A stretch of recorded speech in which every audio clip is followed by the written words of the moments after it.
It yeah, it's Well, Basically, they're just got it.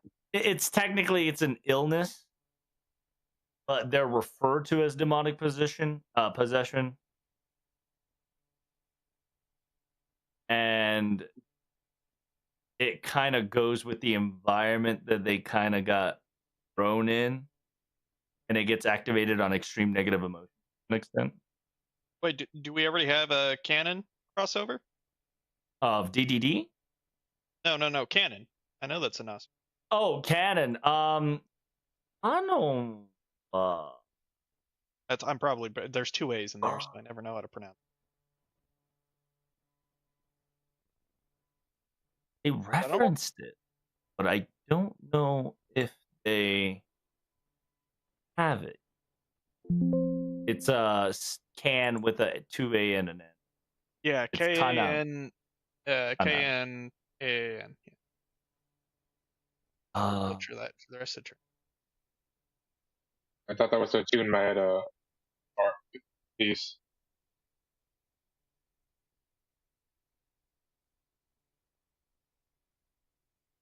I know, I'm thinking about Clonad instead. No bad. Yeah, you're thinking of Kwanad. Technically, no. No. No. I liked that. Like, it kind of fit because so the canon was like this weird like military-esque one where like the main character is like a survivor from the Iraq War and it deals like with a terrorist group in China and everything. It was really interesting. Yeah, we don't have that one collab yet. The only relation we have is to an extent Romani was in Iraq at one point. That's the closest thing we can get to that with FGO currently. Well, I guess they could do an event with like Arash on, because he's from that region, right? I mean, it doesn't really. It's just. It's I mean, definitely he'll its own probably lore, get strengthened, but Or yeah, they could give us a higher rarity version of Arash Altar. It just like it's definitely its own crossover. I liked it. Well, the just problem because is it doesn't have magic. It has like a virus crap. Yeah, where it's the virus gives you powers. So, in a It's weird like way, it synthesis works or with something. dead apostles and vampire shenanigans sequence. That's generally how it it's works, morbing. right? Technically, oh, very Going to funny morb. kid.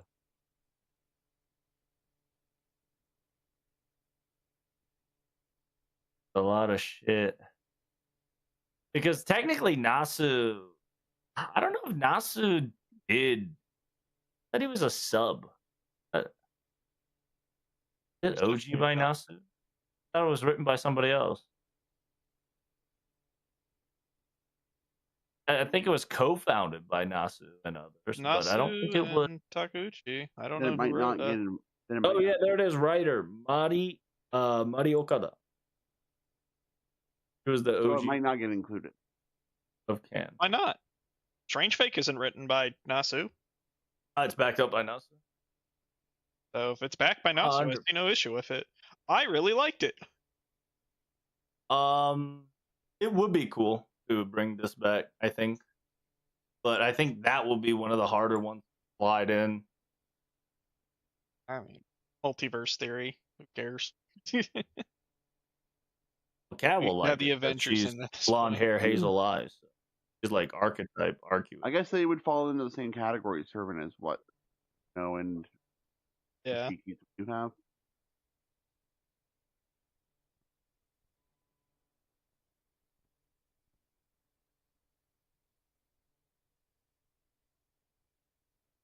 Oh.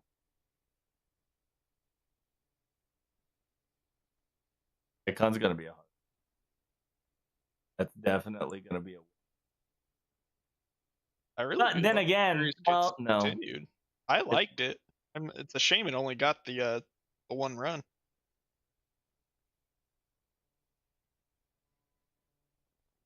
Yeah, it's gonna be Wedge because unlike the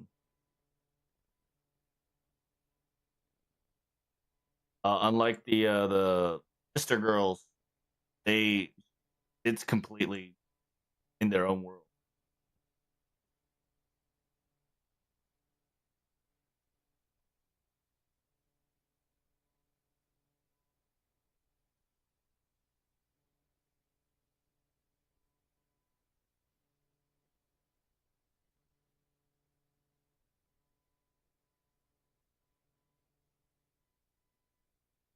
I,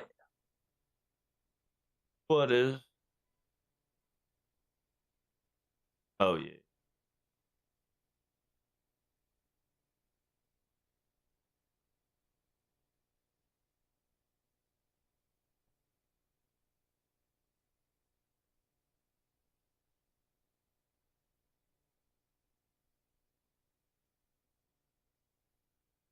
Then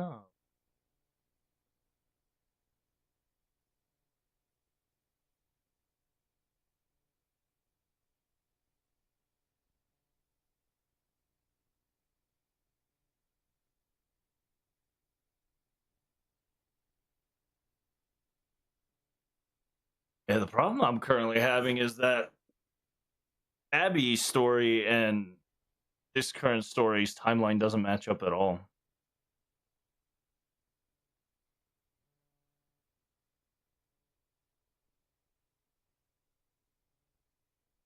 Hey, thanks Valorant for the gifted sub, Big Preach. It was creamy. Thank you, y'all. Make sure you thank Valorant for gifting subbies.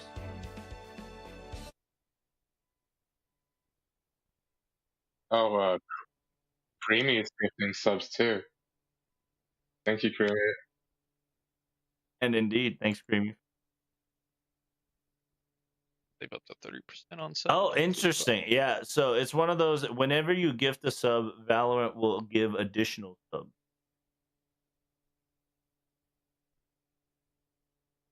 Au revoir.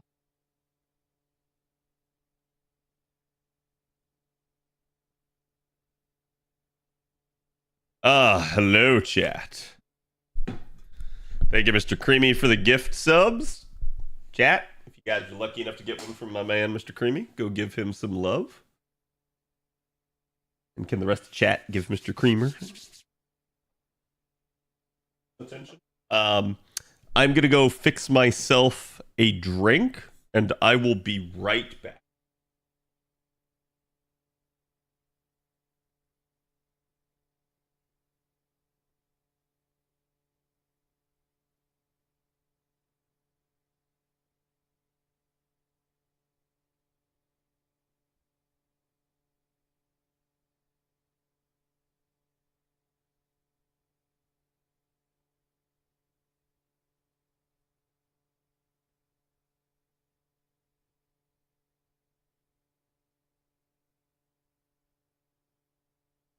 Okay.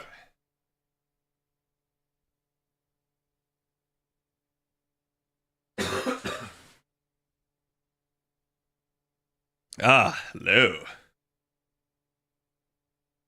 Mr. Deontay, thank you for the 57.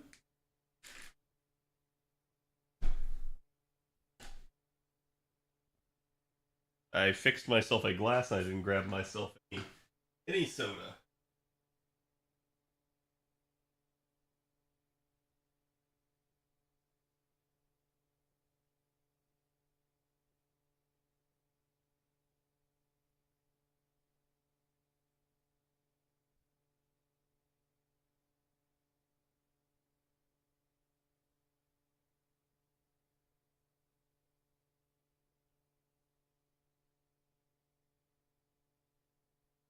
Okay. Ugh. Now we're good. All right, chat. Got the tweet live a minute ago, so if you guys do me that favor, go give it some love. And here we go. Oh, wait. Hold on. 1 second. There we go. Hello, everybody. How's chat doing today?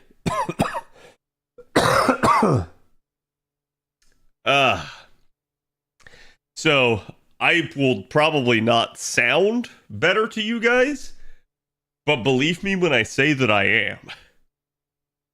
I actually got a full 7-hour sleep uninterrupted, which, considering every day prior to that for the past like 4 or 5 days, my sleep has been an hour, wake up, go to the bathroom, an hour, wake up, go to the bathroom. Like it was, I couldn't even really call it sleep so much as just exhaustion passing out.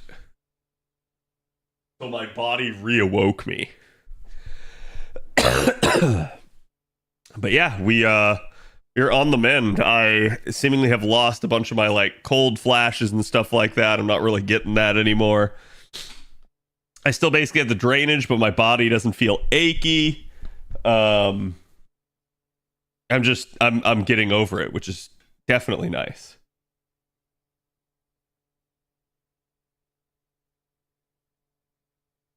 $140 DPI cat is best cat? Exactly. Okay. There is today's artwork. There's a fantastic Nitocris altar.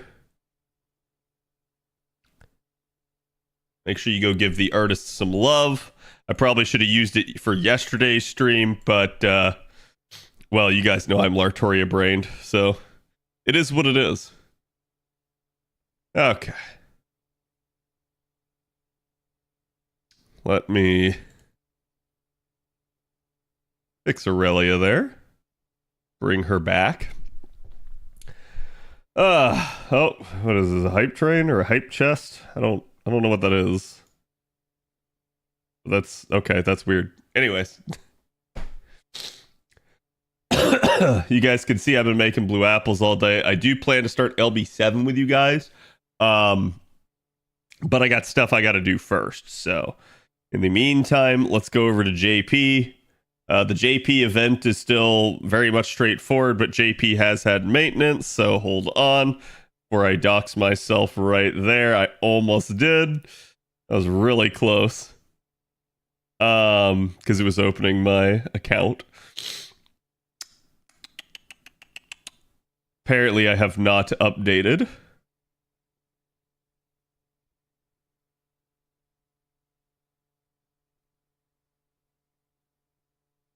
Oh my god, is it gonna make me switch accounts? It is, because it's not registering that there's a new update. Bro, I freaking hate how Apple handles this now. Alright, chat, give me a minute. This is gonna take a second here.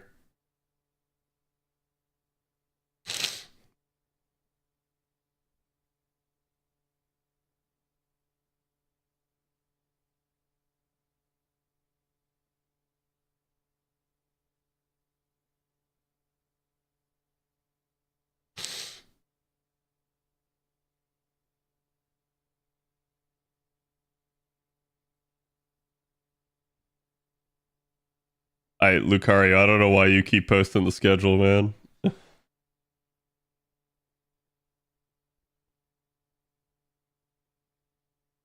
Okay.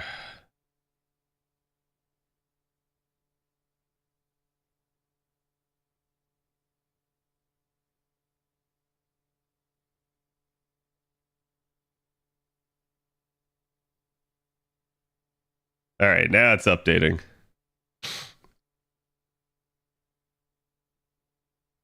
It's probably going to do an in-game download as well.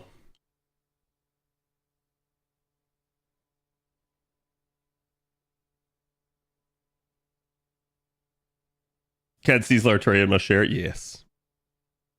Anyways, I hope everybody in chat, especially if I didn't get to see you guys yesterday, I hope you guys had a good Christmas.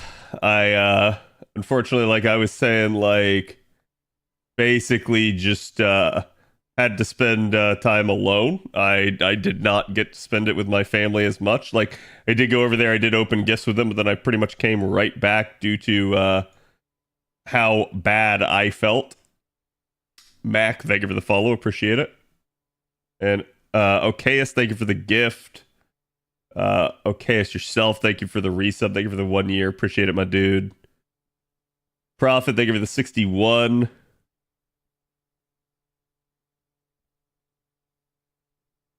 And Hayes, I don't know if I caught him, but thank you for the 72 yesterday. And Rex, thank you for the 6. Appreciate it. JP situation? Yeah, so I'm like not even entirely sure. Chat has filled me in that there's been some updates, so we're gonna go over that. Like, we're probably gonna do that. I need to like get my AP down. We're gonna go over that. We need to do Santa Arcueid review, and then we will start LB7. So that'll be towards the latter part of the stream for anyone that wants to avoid spoilers. But yeah, I have not seen. Okay, it was just the pop up for me getting more storm pods. Doesn't look like the. Oh god, I'm over 400. Well, this should be interesting. Let's do that. Oh.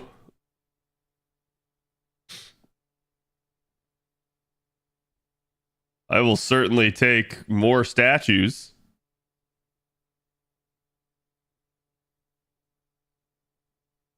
Especially since some of those I was quite low. Particularly the Saber ones, as I had just leveled it up a bunch. Yeah, I think I'm still good on that. I got room for that, so we'll pull that out. Yeah, this is the like final tally of my box here on JP. You guys can see it is stuffed absolutely to the brim, just how I like it. This is exactly how we finished off the Lotto. I still need to do whatever that story is.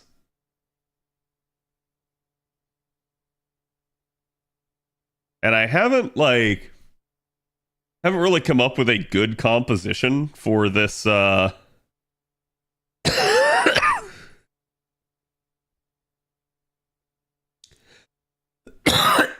Ow, sorry.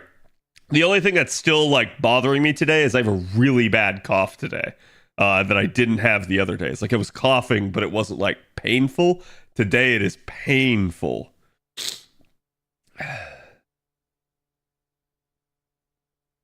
It's Blue Rider Chims? Yeah. Oh well. Let's even though this is damage C, let's do it. This basically does work, but I don't really want to do damage C.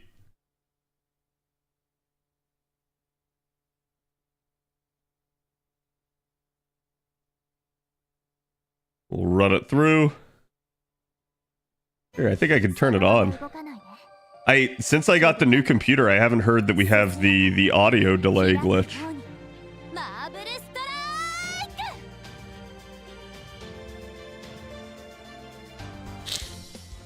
So we'll see if it reoccurs here, but I don't think it will. It might get me copy claimed though, so I may have to turn it back off anyways.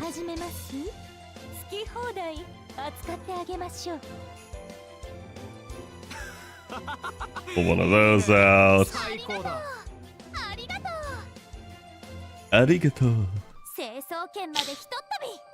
Blue Caster is Pog. The final wave of the 374k enemy is kind of 90 for 90 plus.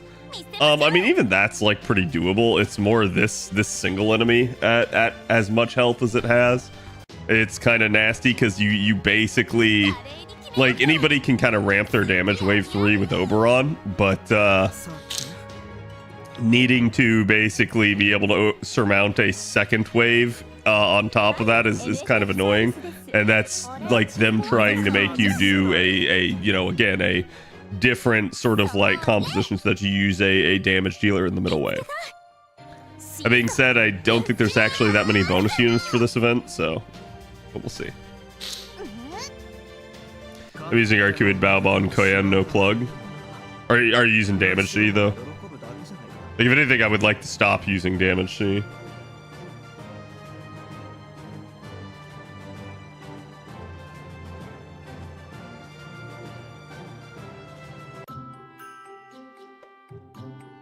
It's delayed. Is it? V ショップにようこ I don't think it's delayed. そ。欲しいものは見つかりそう。たくさん交換していってね。コンバッタ Yeah, I think it's like if there's a delay, it's like a half second. It's nothing. 今日は何をし Like よう if it か gets worse, I'll definitely turn it off. But if it just stays at like this half second, I don't think it's a problem. That being said, I am hearing it double. That is mostly due to me having it set to monitor right now because I was streaming for people in Discord. もしかして Yeah, we did notice that the shop itself is actually. Oh my god, so there's even more shit. The shop is actually like quite generous, or rather, the nodes are quite generous with how much they're giving out in terms of currency. So that's the thing. I will probably not buy either of these.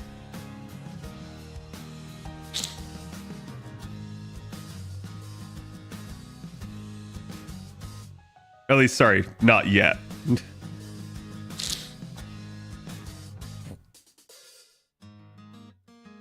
I'm just strategizing here with the shop. I'll probably prioritize here first by buying some of the other stuff. With the actual Ascension mats since they don't fill up inventory. Oh, wow. Wow, yeah, oh my god. These are two very sorely needed materials here. もしかして誰かへのプレゼント？いいなあ、隅に置けないなあ。もしかして誰かへのプレゼント？いいなあ、隅に置けないなあ。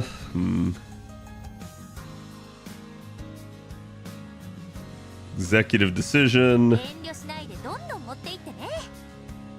クリスマスは短い Okay, not even enough for that.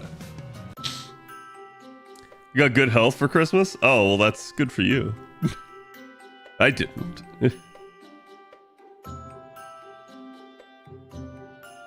Chat, I also did roll on Girls Frontline 2. I got Macchiato. I also got her weapon, which was really lucky. I didn't have to go to pity on either of those. Okay, let me think here. Let me see what I can strategize for this node.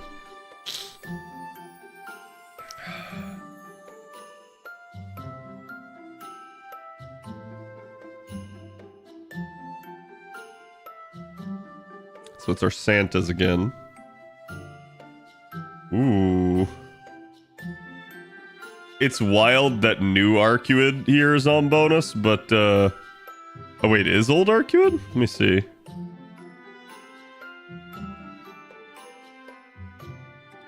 No, yeah, old Arcueid is not. That's pretty freaking nutty.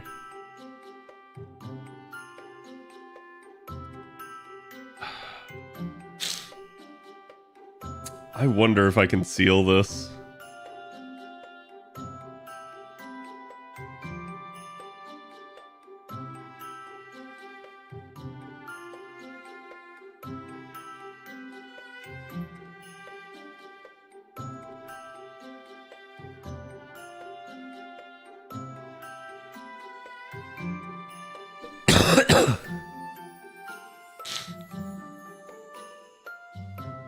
Yeah, Seal has, I have to admit, she has just been ridiculously strong for nodes of late.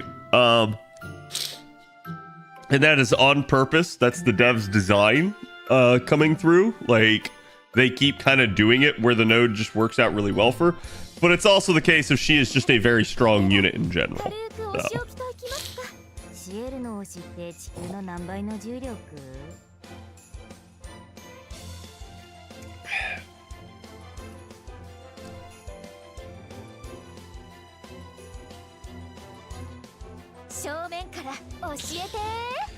There's going to be an issue here, and that's probably going to be on wave 3.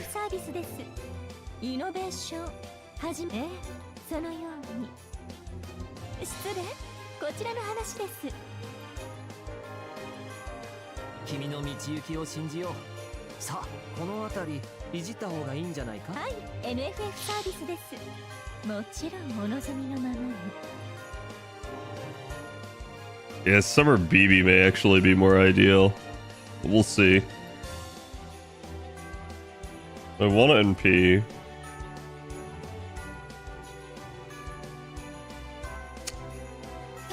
Yeah, I mean, I have to. So this isn't even a question. The second I locked cards, I was literally forced to. なので自称の地平に行ってください。しろ、どうやかった。どういう意味？絶対に逃がさない。祈りは胸に。クレアトゥーラ・デルシ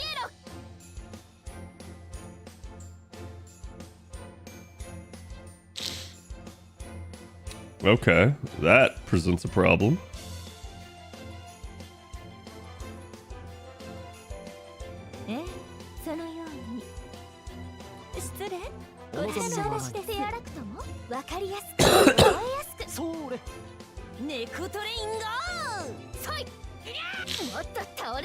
Yeah.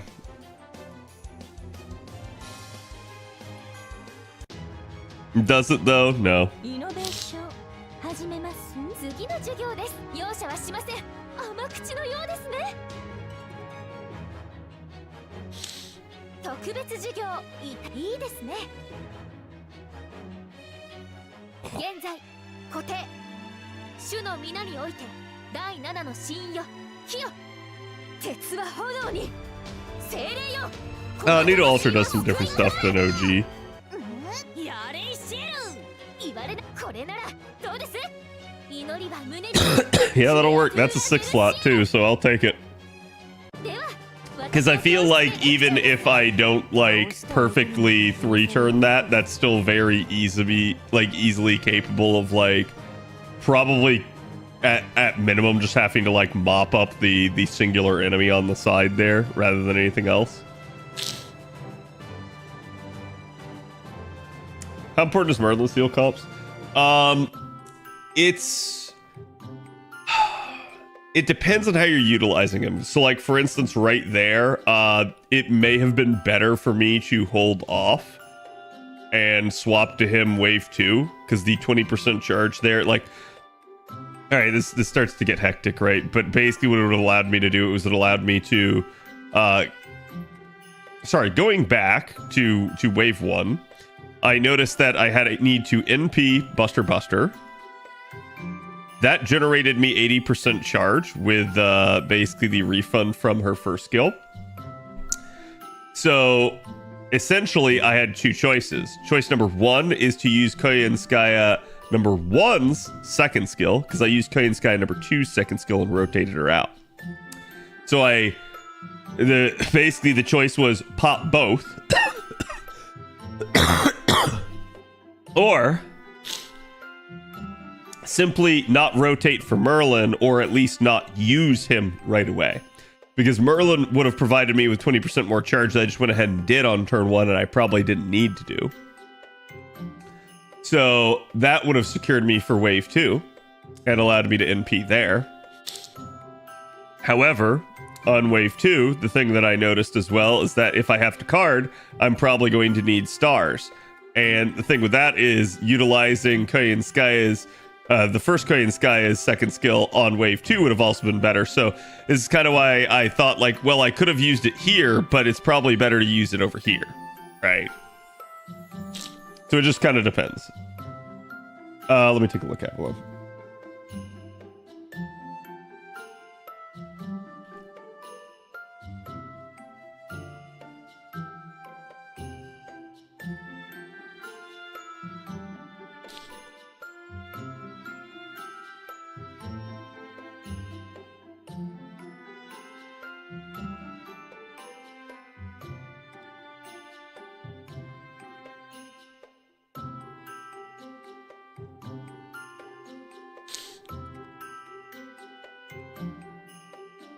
Wait.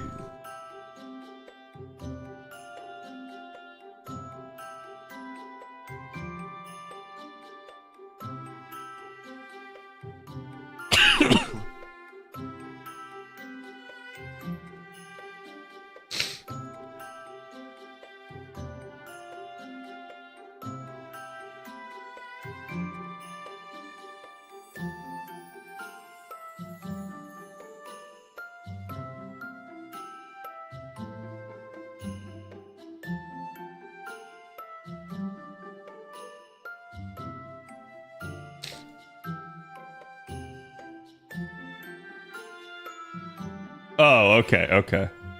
Here's what I would suggest instead.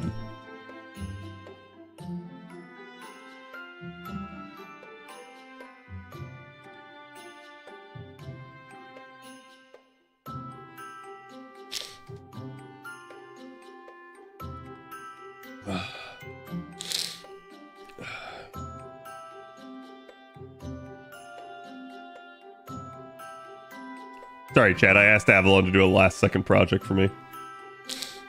Oh, God. Yes. Yes, it is, Avalon. Yes, it is.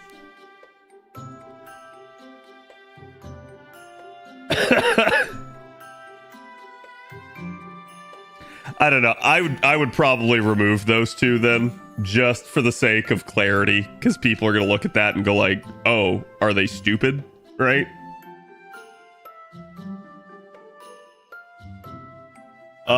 Append one. Yeah, how about that? How about throw that in instead?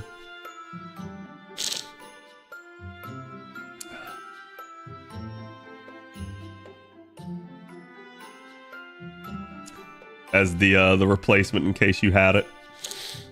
What was I doing? Oh, right. Yeah, so let's talk JP.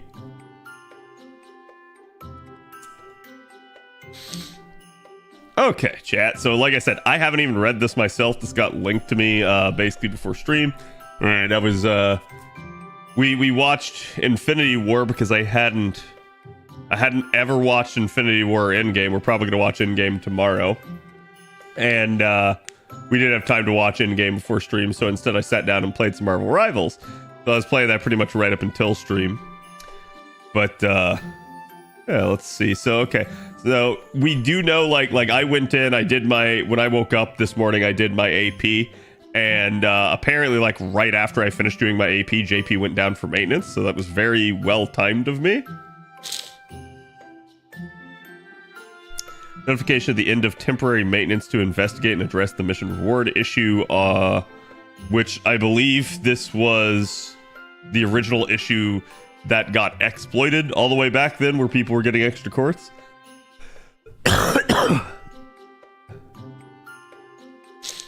Their investigation of the issues now been completed. Finish a battle after a certain amount of time have elapsed. Some master missions, which rewards have already been claimed, may return to a state where rewards can be claimed.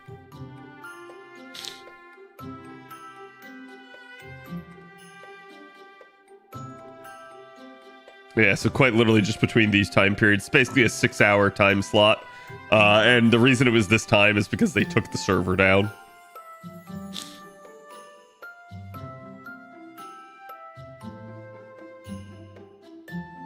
Progress of the mission was counted at the end of battle.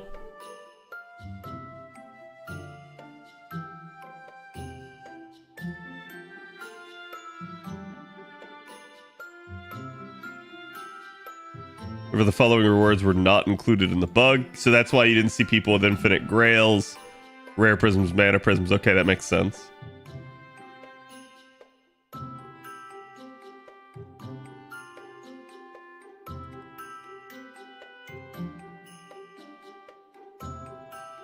These are the list of master missions.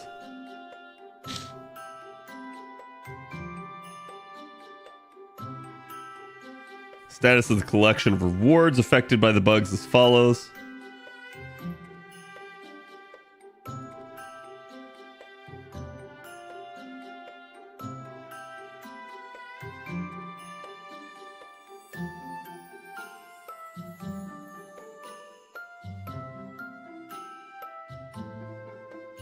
But the collection process carried out.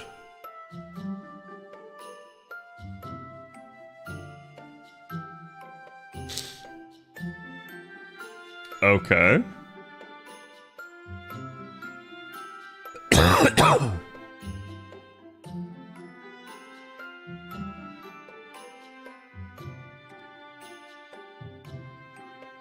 This must be why I got all those monuments there. So it looks like they said like, hey, some people exploited this, so that it was affected by the bugs, so we're giving them out to everybody. Is what I'm reading here, basically. Or at least reading between the lines.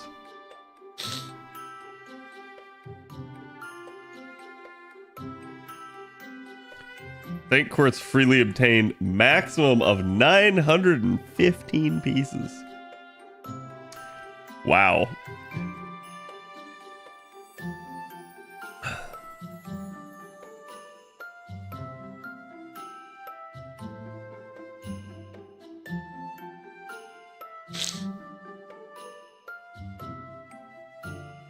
Following measures were taken. Okay, so this is them detailing everything that they did.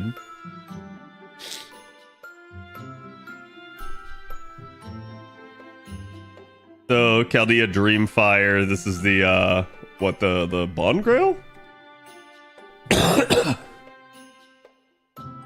Now collected the same number of items that, we were unable to collect during the previous measures. Measures to make the number of items you possess negative if you do not have enough items to collect. So, if you said, hey, I mass-produced all of my Bond Grails, you will now have negative Bond Grails if you slapped them on units immediately.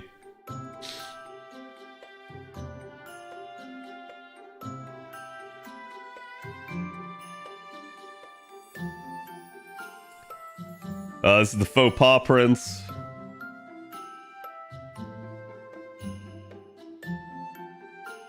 We rewound and undid the command card enhancements for the number of items that were missing, starting with the last one enhanced and the collected items. Furthermore, we returned the QP used for the enhancements. I wouldn't have, but I would have just been like, that's your penalty.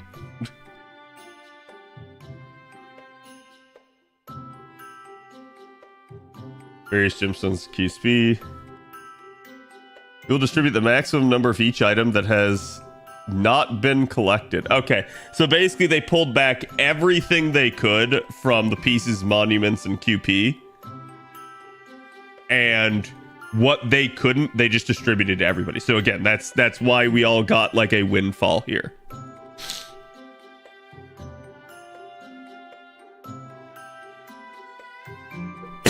Regarding the collection of Saint Quartz and Quartz fragments, oh boy. Alright, so they collected the Saint Quartz and Quartz fragments. We were unable to collect in the previous measures. The number of possessions is insufficient for the number of items collected. We will take measures to make the number of possessions negative. So this is why there are people posting negative Saint Quartz images, which I haven't seen how people have actually been reacting to this, but I'm going to say this. I think it's funny. And I think if you're actually upset about this, you can go get bent because you straight up exploited and got caught. And this is exactly what happens. Yeah, like some of these people were sitting there bragging that they had gotten away with it. There were people that were like, oh, they claimed they collected it, but I still have it. And it's like, y'all are freaking stupid, man. Like, if you, again, I'm going to say this. Everyone knows, like, it's not cheating until you get caught type deal, right? Like, doesn't make it okay, right? I'm not talking about the moral aspect, but that's like the mentality that a lot of people have is, you know, oh, I didn't do anything wrong unless I got caught. So let's say you wanted to do something wrong. The stupidest possible thing you could do is run to social media, make a post that you did the wrong thing, and let everybody fucking know. It's like, if you figured out some kind of fucking exploit and you set about to exploit it, why the heck would you tell everyone? Don't say a damn word. Literally, don't let anyone know. And then you might get away with it. But you sure as fuck won't get away with it the second you blab to everybody.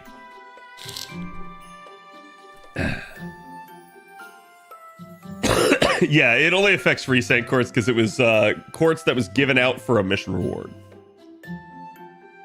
Again, what appeared to be broken, chat, was like the You know, like the tutorial missions that you can now get on like NA and JP for like newer players and stuff, where it's like level up these classes, do these things, take this to a node, yada yada yada. There's like hundreds of those now. They have a lot of rewards, including things like Quartz. So like people apparently were like, you know, repeat spamming this and doing this basically to that degree. Better than a ban? Yeah. Okay, so blah blah blah blah. Yeah, we made the possessions negative. The accounts of those who are subject to collection will be temporarily suspended. And as soon as the collection measures for each person are completed, the suspension of the account will be lifted. In the negative number measure, the St. Quartz free acquired in the future will be automatically used to compensate for the negative amount until the negative amount of free quartz is 0. Please note that the St. Quartz free, which is a bonus when purchasing St. Quartz, is also included in the compensation. Okay, so let's explain this for you guys.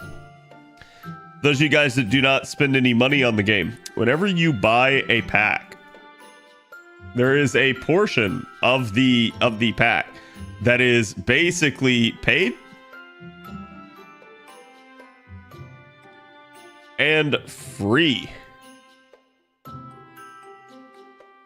What they have done is they have said, you will now have negative quartz. So if you have, like, let's say negative 180 quartz and you go to buy a pack, you will still get all the paid quartz. What you will not get is any free bonus quartz from the pack. Usually the bigger the pack, the greater the amount of free bonus extra quartz that you get. You will get none of that until this debt is paid off. Any quartz you gain from a bond up, any quartz you gain from a milestone, any quartz you gain from a daily login, all of it will be subtracted until this number is not 0. The only quartz you can otherwise gain to get out of this is paid quartz. So either you will sit in time out until it is paid off, or you will pay it off. One way or the other. You literally are in debt. And the reason why, in case anyone's worried about this or they're like thinking that the devs are being heavy-handed, again, the people that did this knew it was an exploit and kept exploiting it. Therefore, if they're at negative quartz, and like, Chad, I'm gonna say if you're at like, like -2 or like -30 even, like you probably didn't really exploit it. But if you're one of those people, of which I've seen numerous pictures that are like -150 plus, you exploited this shit and you knew it. You purposely kept doing it. So like, it's one of those deals where they pulled back everything they could, but what they couldn't pull back, they ran you into debt basically to say like, well, sure, you got the benefit of it, but now there's a tax. I saw a lot of the words give maximum number. Do you know what that means? So basically what they tried to do is they looked at the number of like, I think it's like the number of like items that you got. Okay. That's not no, this is number. The number of items that you got. They tried to do a pullback where they take everything from you. If you had already spent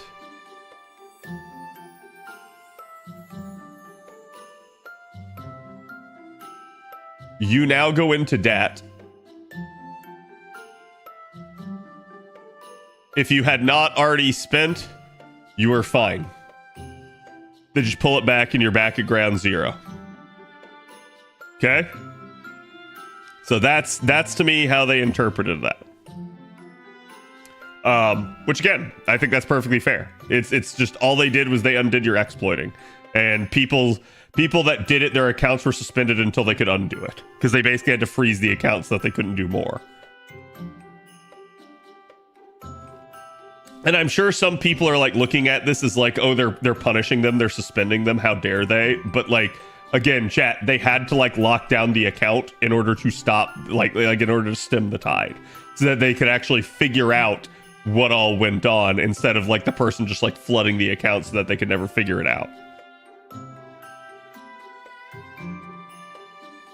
Yeah, they're literally telling you just go check the amount in your My Room. And in case anyone doubts that this is real,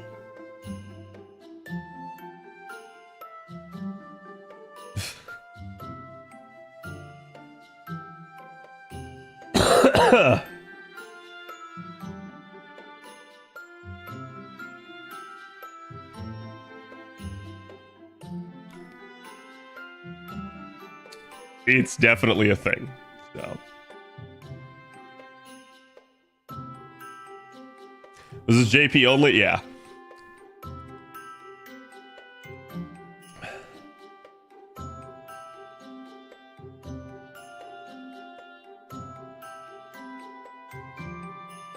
They basically got sent to the Shadow Realm, chat.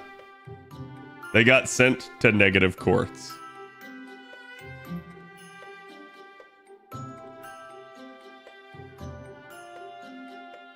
Yeah, we've only collected the rewards from those who have already received them. So again, like, they're not just taking this back from everybody. It's just the people that, like, basically exploited. And essentially what they gave out. Okay, so we talked about, like, we talked about the pullback, chat. There was actually a third thing here. Okay? So, if you spent it, you went into debt.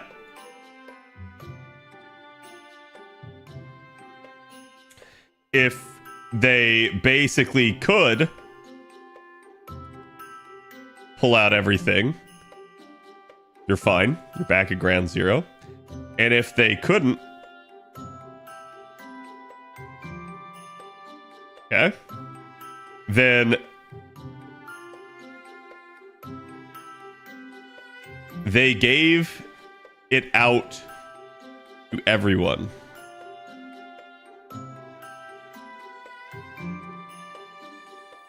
So, like, again, let's say there were like 20 statues that they, for some odd reason, could not pull back from literally everyone's account. They were able to pull back every other thing.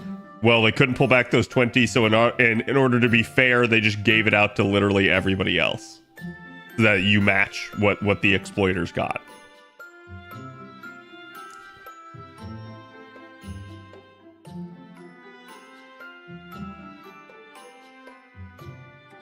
We get Rasputin's banner back as soon as it got interrupted by maintenance, and that banner has the same pity counter you had before it ended. Ah, interesting.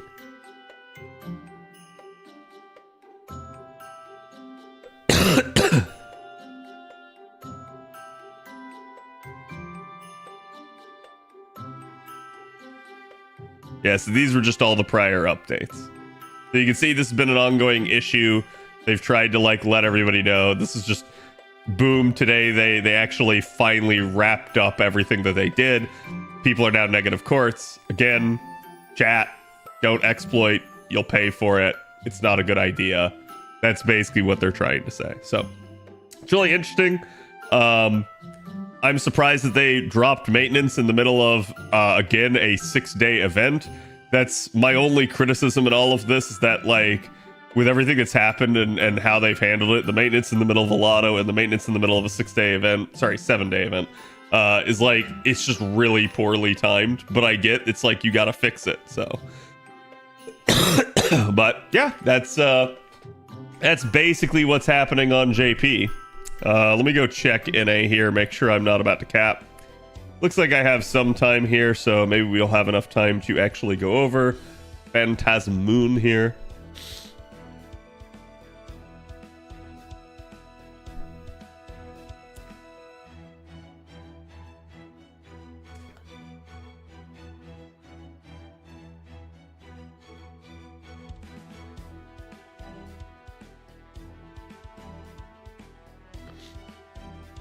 Chat, someone in chat right now might know this question. So Because I feel like this was the case yesterday, but I wasn't entirely like of sound mind to remember. But correct me if I'm wrong.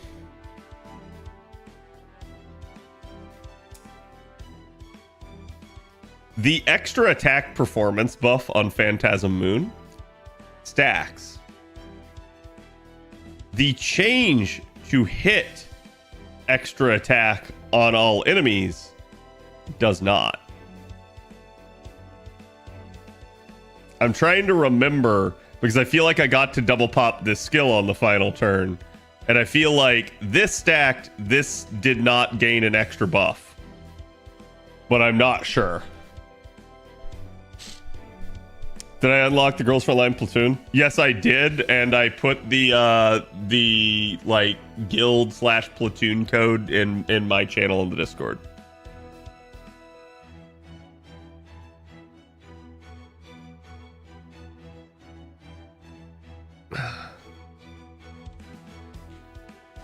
The AoE stuff isn't stackable. Yeah, I guess more what I'm trying to ask chat is, do we know if this is a unique effect? Therefore, like, if you repop this skill, you do not get 3 more turns because it is literally locking you out. That's more like, I don't want to go into a review and say that incorrectly, because that's something that worries me. But because I guess to make a complex thing that I'm thinking about more simplified, unique buffs in FGO chat are truly unique, and you cannot have more than one of them. So an example of this is Castoria's Solemn Defense. If you ever have a Solemn Defense from another source, until they make that a non-unique buff, a stackable buff, you cannot have another version of it. Ah. Ow.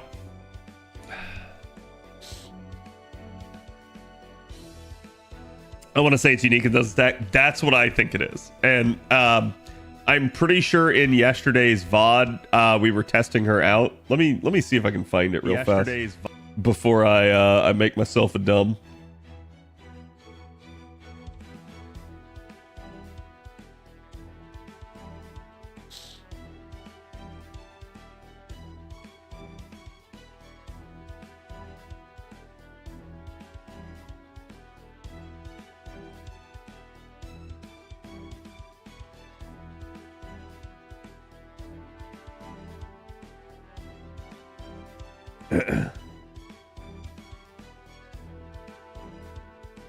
Okay, here's where I was testing her.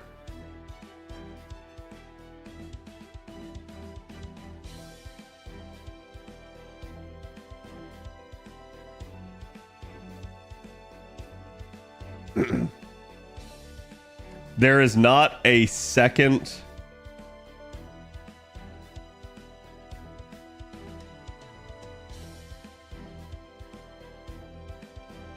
Oh, hold on.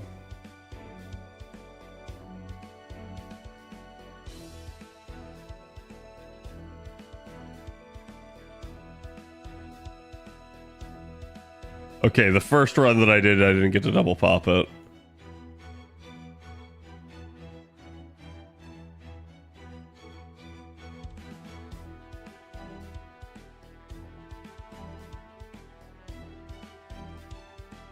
The second run I did.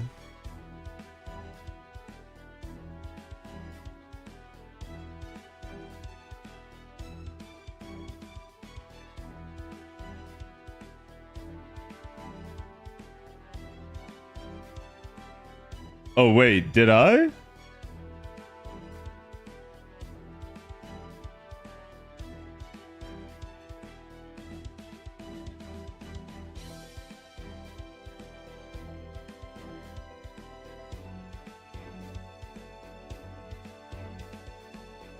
Hold on.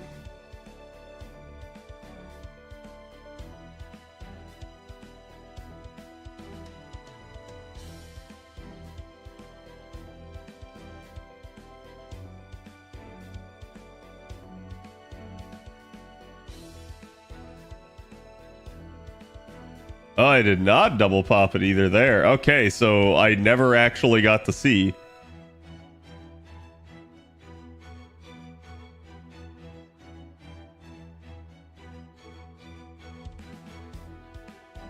The issue is no icon for the extra stuff? Wait, what do you mean?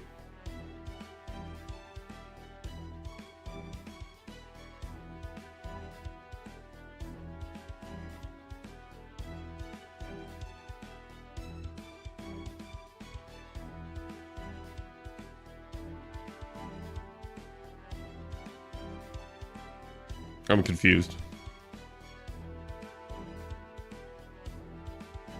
Never mind, I'm blind. Yeah, that like it's definitely there, but I double checked and I never actually like double popped. So like basically because what was happening is we carded the first wave.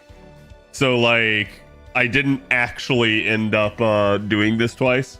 And so like I'm basically gonna pop both the Koi and Skya buffs right here, and then it's gonna reduce this down to 1 turn. And then I think like I kill her, but I don't kill him. And so I end up on turn 6, which means that this buff lapsed. So I never actually proved whether or not it was unique.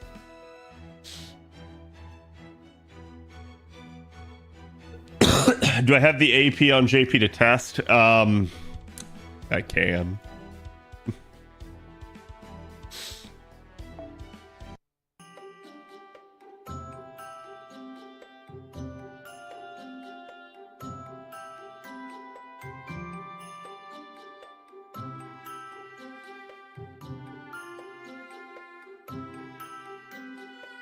Just thinking about how I want to do this because I don't want to like brick the run either, right?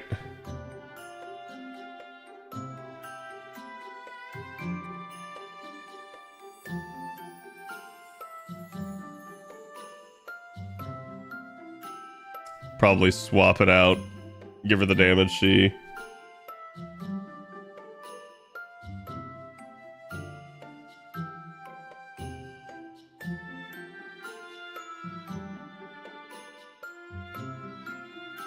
I have neither Koyan or Arc. That's a mage. Okay. Oh, that's just very fortunate cards here. So I still need to card out the opening wave is my biggest issue.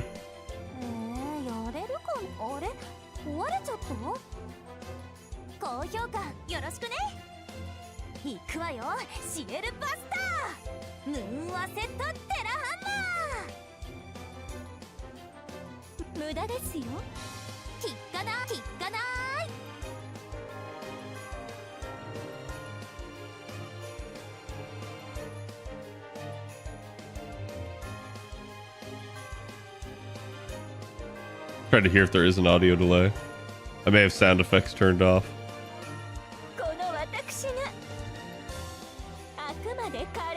Okay, so it's still fine.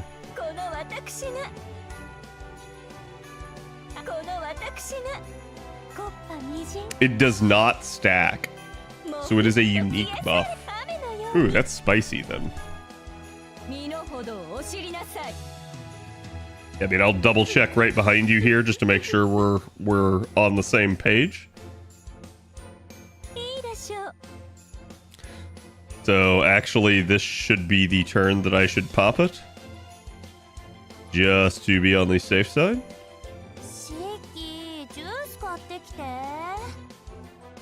Did she just ask Shiki for juice?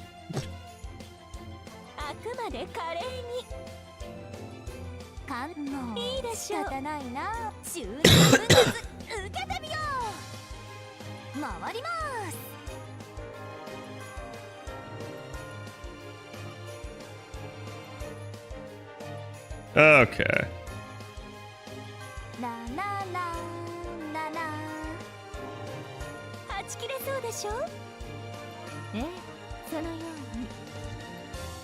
That's such a annoying long cooldown there, but should be okay.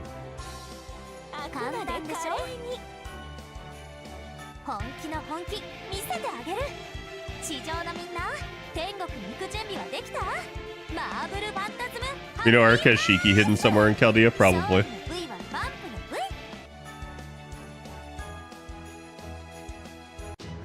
Alright.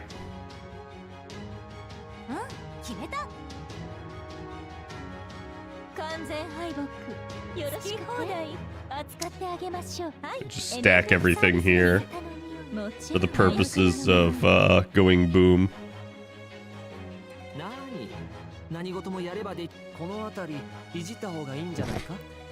Alright. So, before I press the button, we still have one more turn on each of these buffs. I have pressed the button. And I only gain that. Oh man, that sucks. That is actually... I am glad that I asked this question before I did that. Like, it's not the end of the world type deal, but that is somewhat annoying depending on how you want to operate Arcueid.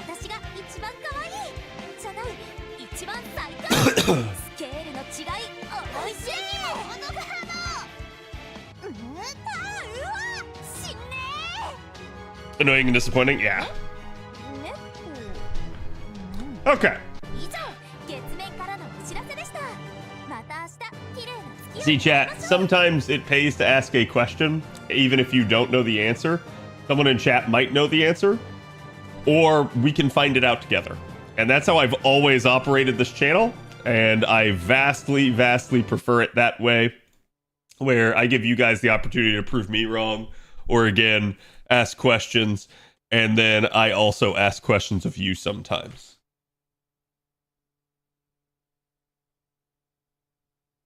Okay. She bonk? Yes. Or just ask Avalon. I mean, there's times even Avalon doesn't know, right? Like, it's the same thing with me. It's like, I know a lot of crap, but you're going to still find some stuff I don't know. Okay.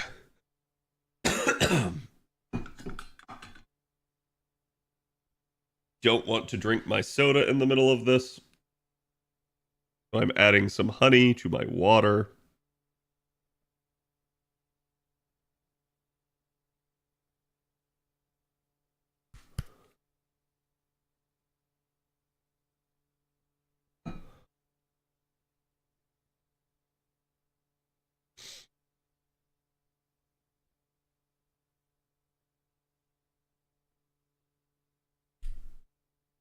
Avalon is the FGO encyclopedia. Oh no, that's debatable. Listen, chat. I'm going to say this right now. This is not meant to be derogatory towards Avalon. However, the second you call somebody the encyclopedia, you're wrong. There have been times that I have proven Avalon wrong. There have been times Avalon has proven me wrong. It doesn't fucking matter. The point is, it's important to not get a big head and to, like, keep yourself, like, objectively thinking on these things and challenging yourself. Otherwise, you'll just end up thinking you're always right, and then you'll just be like, oh, there you go. Like, in the same way, it's like, if you always think Avalon's right, you'll just learn not to think for yourself and to trust everything that Avalon says. So then the time that Avalon is actually wrong, you're fucked, because you've relied on Avalon, and you didn't ever question anything that he said or did. So it's exactly the same exact thing with me. Always question me, chat. Same reason. Like, you absolutely cannot just trust everything I say at 100% face value. If what I'm saying doesn't sound correct to you, question that, right?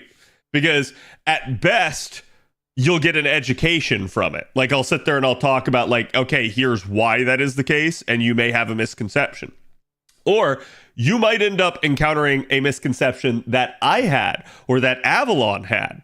So it's always better to ask and call us out if you think we're wrong.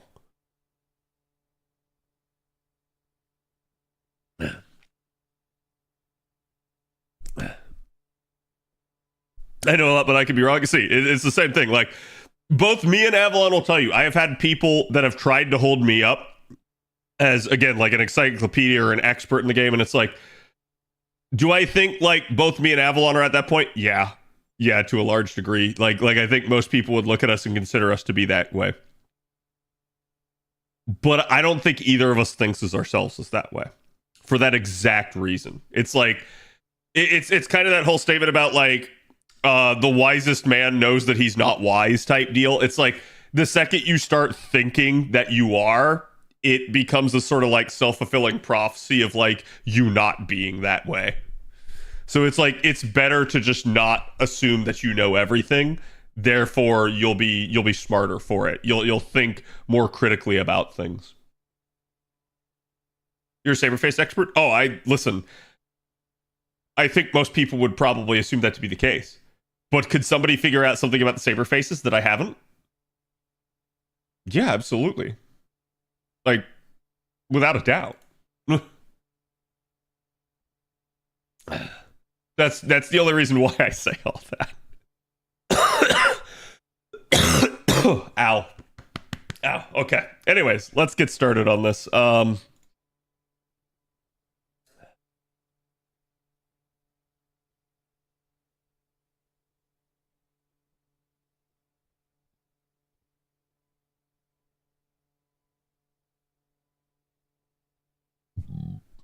Excuse me. Okay.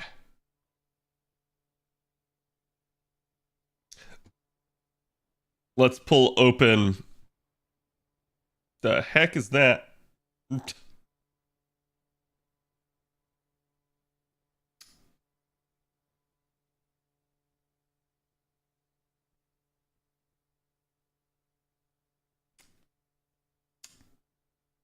I don't even remember looking up Paracelsus.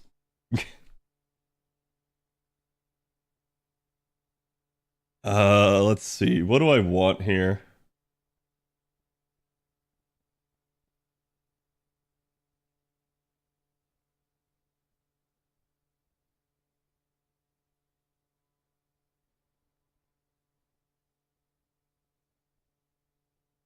So, chat, you see why I really like their new search feature? This is so much better than the way they used to be.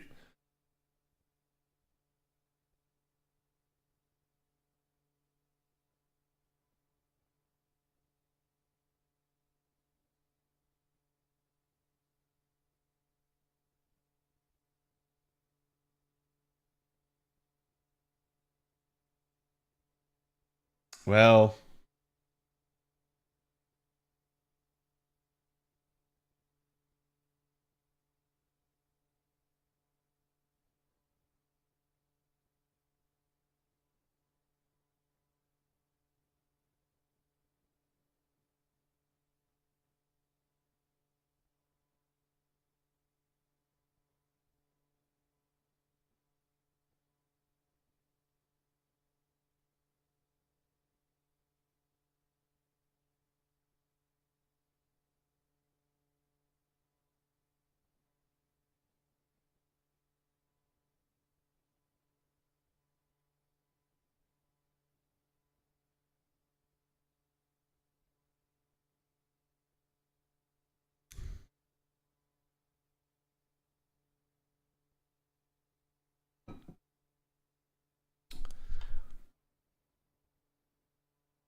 is Loki the only one that can do Darkness Battlefield?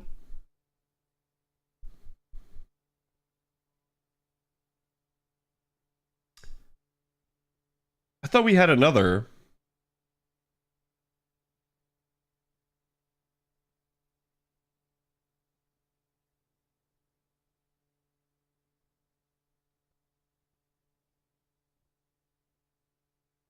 Dang? No, he doesn't do Darkness. Alice can't? No. No, she's extra damage. I thought it was Shining Star here, but no, yeah, he just increases it. Okay. Yeah, maybe it is.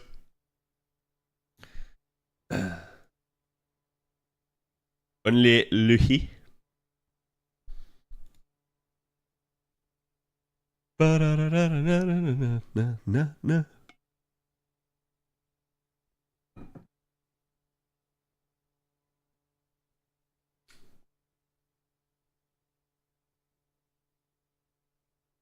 I don't know what to say, I'll say it anyway. Day is not my day to find you dying away. I can't sing for too long. I need to reserve my voice.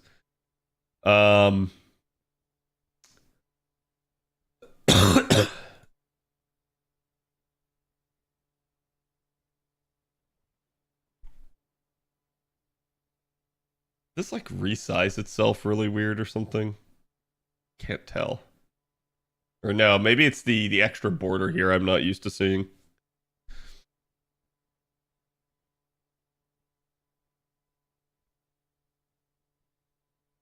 That's okay.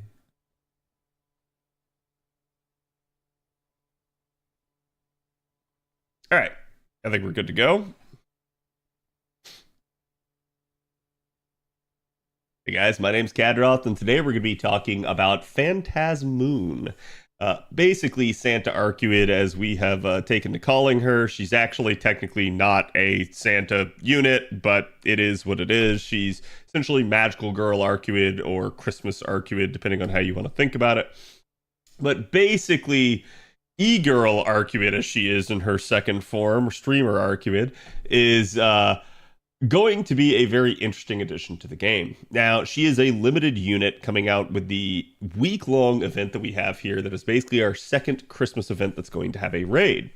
Now, she's going to be coming to us right here before New Year's, so a lot of people may be on the lookout for whoever is going to instead be the New Year's servant, and so they might opt to skip her. However, again, you only have this 1 week to roll for her. She will probably come back at a later date with future banners, but given the limited nature and the fact that she is somewhat of a collab unit, I would not expect that to be very frequent. So we'll just have to see how often they do want to bring her back, especially with how they treat original Arcueid in that regard.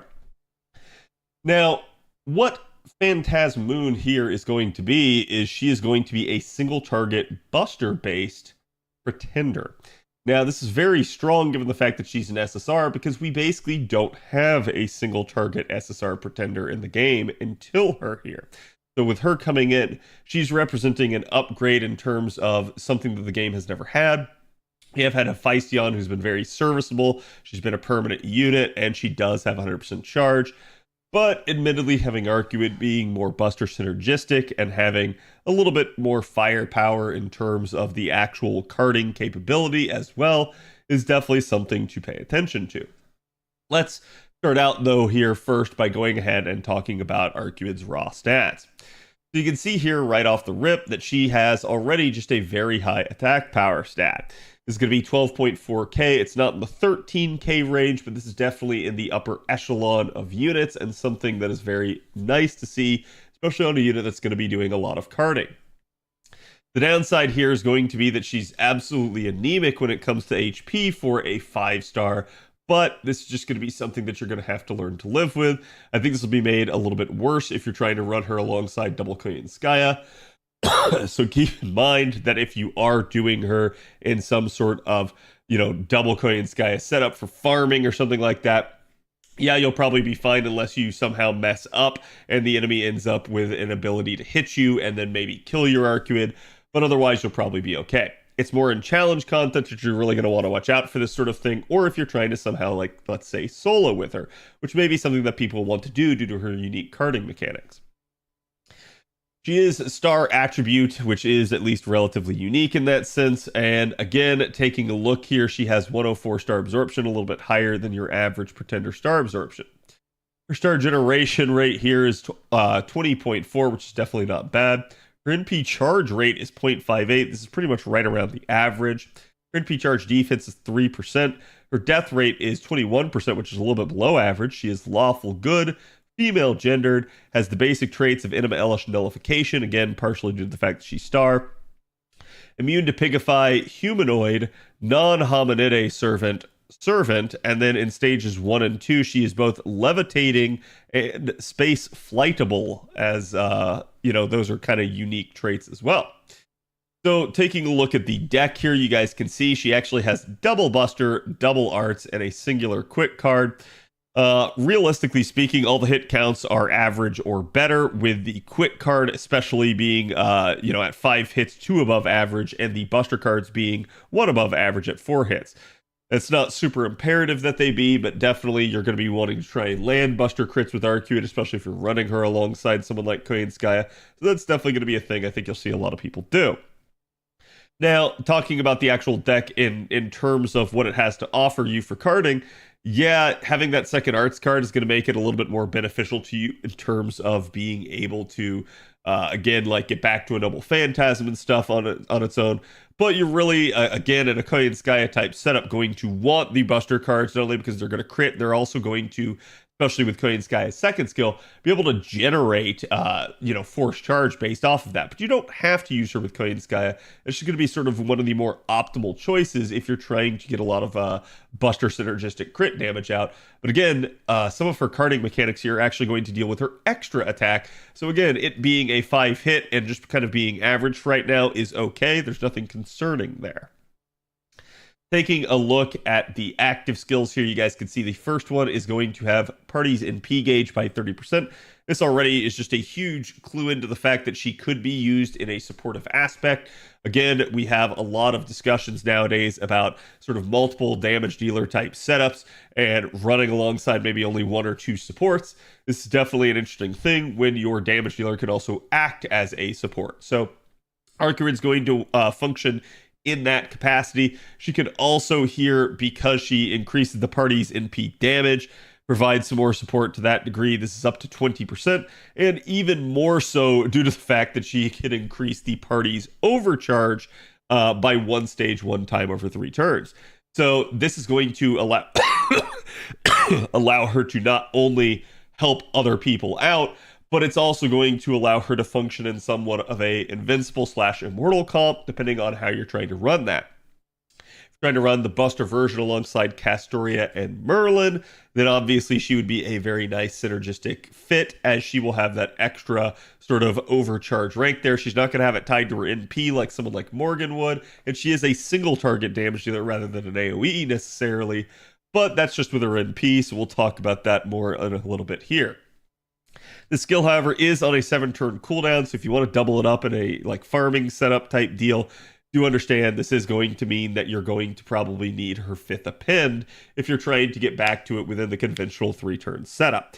Otherwise, you may just say, hey, it is what it is, and if I'm like in a challenge scenario or a solo, I'll just get back to it when I get back to it. But again, it's something that you should be aware of. Taking a look at Arcueid's second skill here, it is an increase to her own arts and bush performance for 3 turns of 30% each down here. Each of these is going to be, again, nothing super stellar, but at least just a steroid for each of these 2 card types. It's going to affect 80% of her deck, so it's definitely a nice thing to see. You're also going to see, though, here that she basically will change her own extra attack to be able to hit all enemies for 3 turns.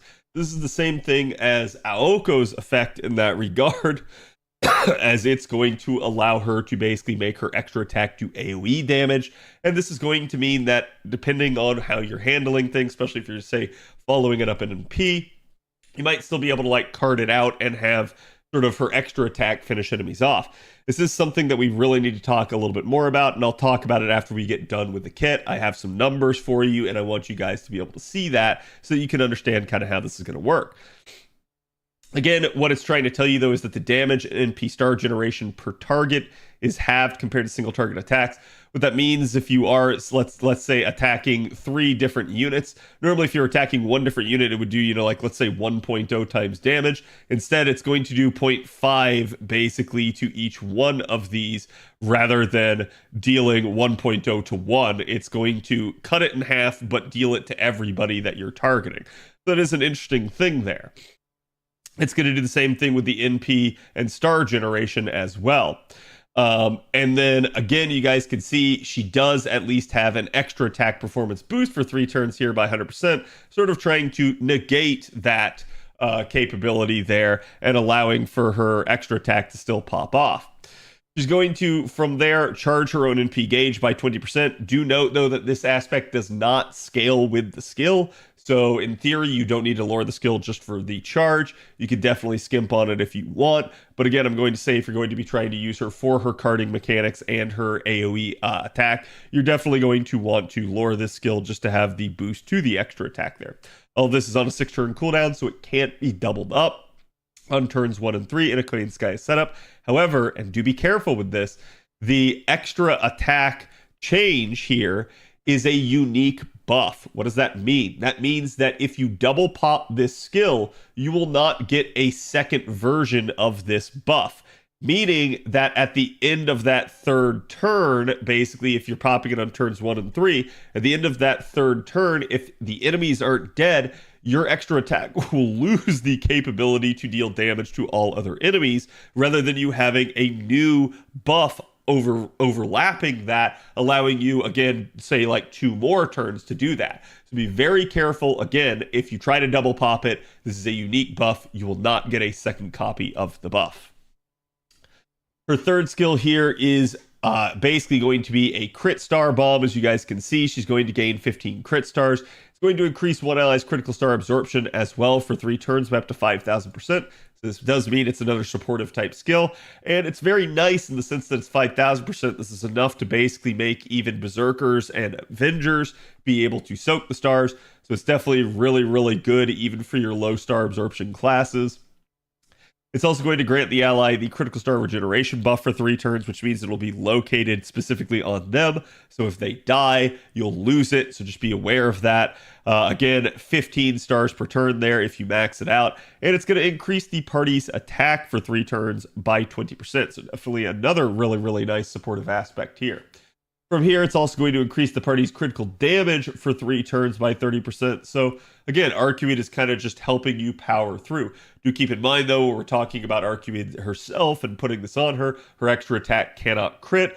So that's obviously something that, while, yes, that's just kind of normal par for the course, something that you should denote that, like, yes, this will not be a super big benefit necessarily to that particular gimmick. But again, this skill is on a 6-turn cooldown if it's lured, so you can pop this on turns 1 and 3, meaning you do get this double attack boost to the party potentially, so you might again want to lure it if you're trying to get everybody carding quite well. Now, taking a look at her passive skills here, she gets Magic Resistance B just to give her some debuff resistance, Item Construction A to increase her debuff success rate, Territory Creation that has no actual effect, which is kind of funny, Independent action here, basically increasing her crit damage by an additional 10%, and then a really, really nice unique buff here, giving her 5 critical stars every single turn, just automatically without fail, and then increasing her, basically all her cards' performance except her extra attack by 20% if she happens to be on a darkness battlefield, or if somebody else changes the battlefield to darkness. You might be asking yourself, who could that be? Basically, there's only a couple units in the game right now that even can operate with Darkness Battlefield. Lohi is currently the only one with her first skill that can actively change it. But again, looking forward, there may be other units in the future, or the node itself may just have it naturally. So this could be something that you could play around and something that you could really take advantage of. With regards to her append skills, I think it is absolutely important to understand how Arcueid's going to work. Now remember, she's got the 30% charge. That does mean that something like the second append mana loading would be potentially good for her, but she also has her second skill that has 20%, so she's functionally a 50% charger. In that regard, you might want to consider not doing this skill, but it's up to you, because again, you might be able to treat her as a 50% charger and start her out from a 30% standpoint if you're in the middle of an event that, say, maybe doesn't have an MLB CE with charge on it. Or again, you could just say, hey, I'm just going to take a 50%er and just operate that way and ignore this skill.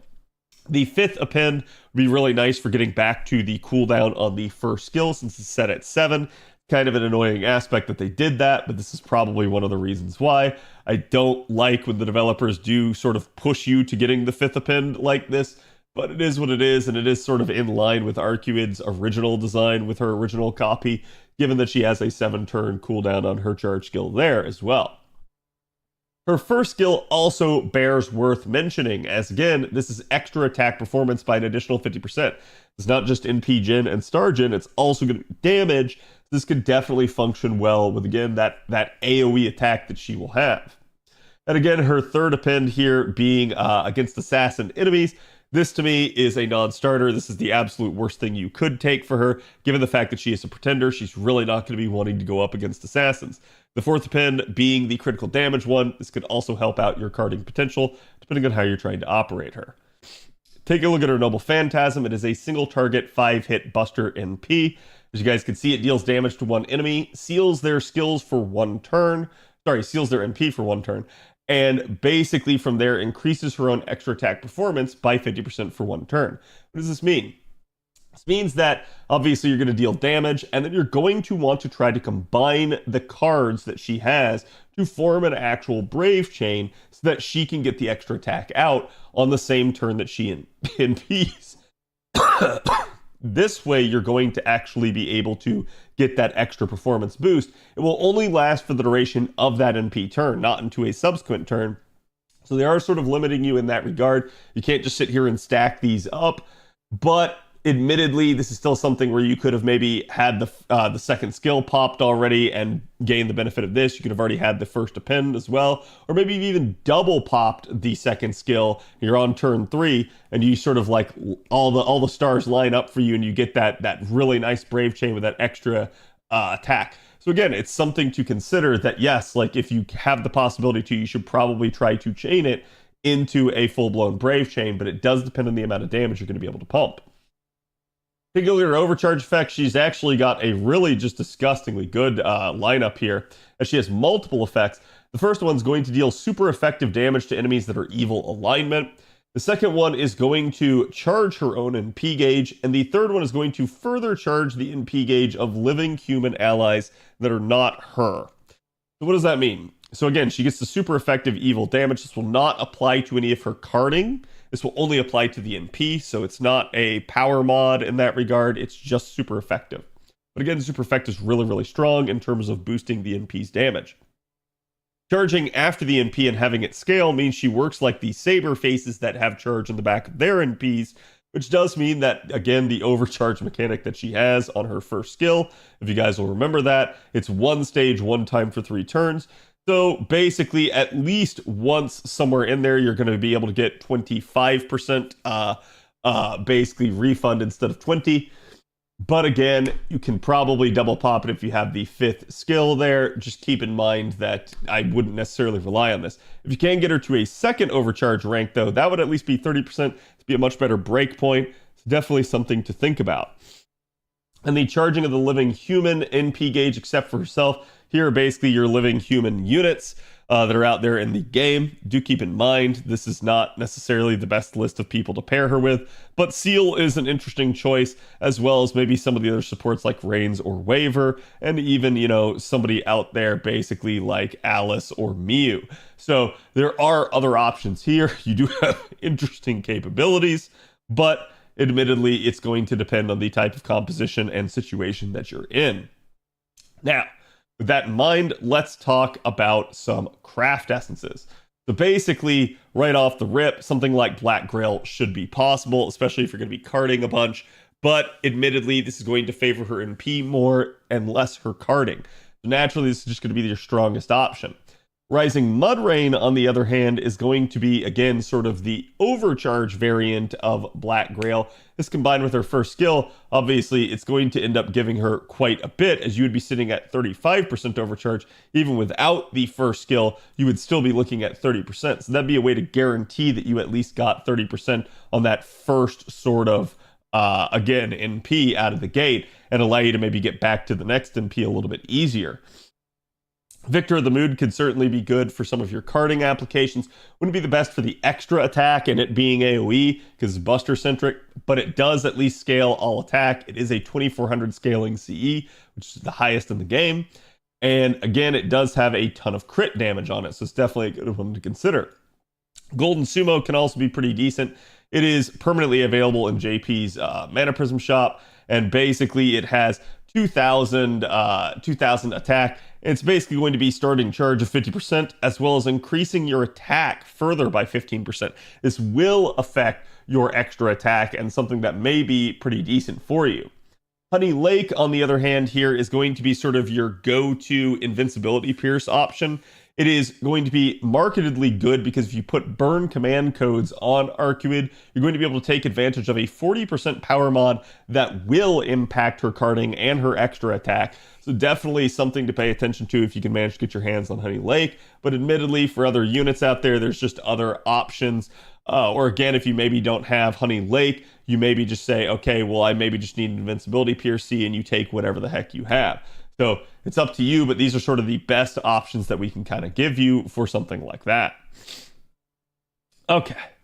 So with that in mind, let's go ahead, and I actually want to first talk about the extra attack damage because I feel like this is a little bit important to understand in her case.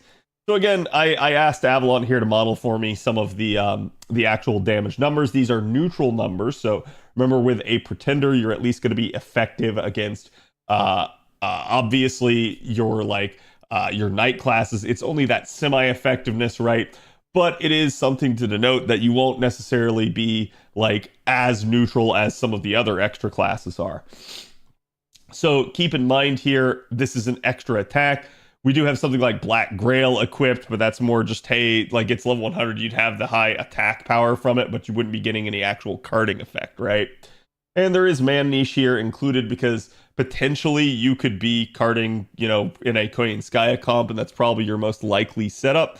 But again, it may depend. Maybe you're in a multiple damage dealer type of option, and that is something that's very difficult for us to model, but it is something to consider. You might want to consider pairing her with units like Bunny Artoria, Seal herself, Summer BB, anybody that can facilitate carding and damage, Merlin as well, potentially. It's just totally up to you. So taking a look at this, you guys can see just neutral damage here, basically. You're still by wave 1. Your numbers are a little bit spicy in terms of this, but this is just the extra attack that's hitting. And so as a result, this is the amount of damage that's going to be dealt to basically everybody. And then certainly if you're following it up with an NP or something like that, you may be able to get a little bit more of a boost. But you can see this is just sort of your typical looping type situation. It is going to get stronger if you manage to be able to double up the skills. If you have the first append, it's going to boost it. Again, you can see that sort of like 50% bump there on some of it, but it's not like a complete 50% bump because you already have so many modifiers in play. So you're actually just getting what amounts to be, you know, like 5 to 10k here in terms of difference. And then the Man Niche and other power mods can really help spice things up. Power mods are going to be really good for a carding unit as opposed to like super effective, as we mentioned before, where it's only going to apply to the MP. Also consider the fact that like color type buffs like your Buster Up and stuff do not affect the extra attack. So anything that's like actual attack up, defense down, or again power mods, things that will actually interact with the extra attack are going to be to your benefit.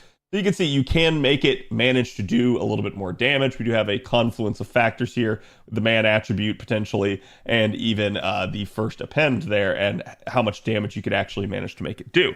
So there is quite a bit of firepower here on the table, and this is still neutral. It's not even effective.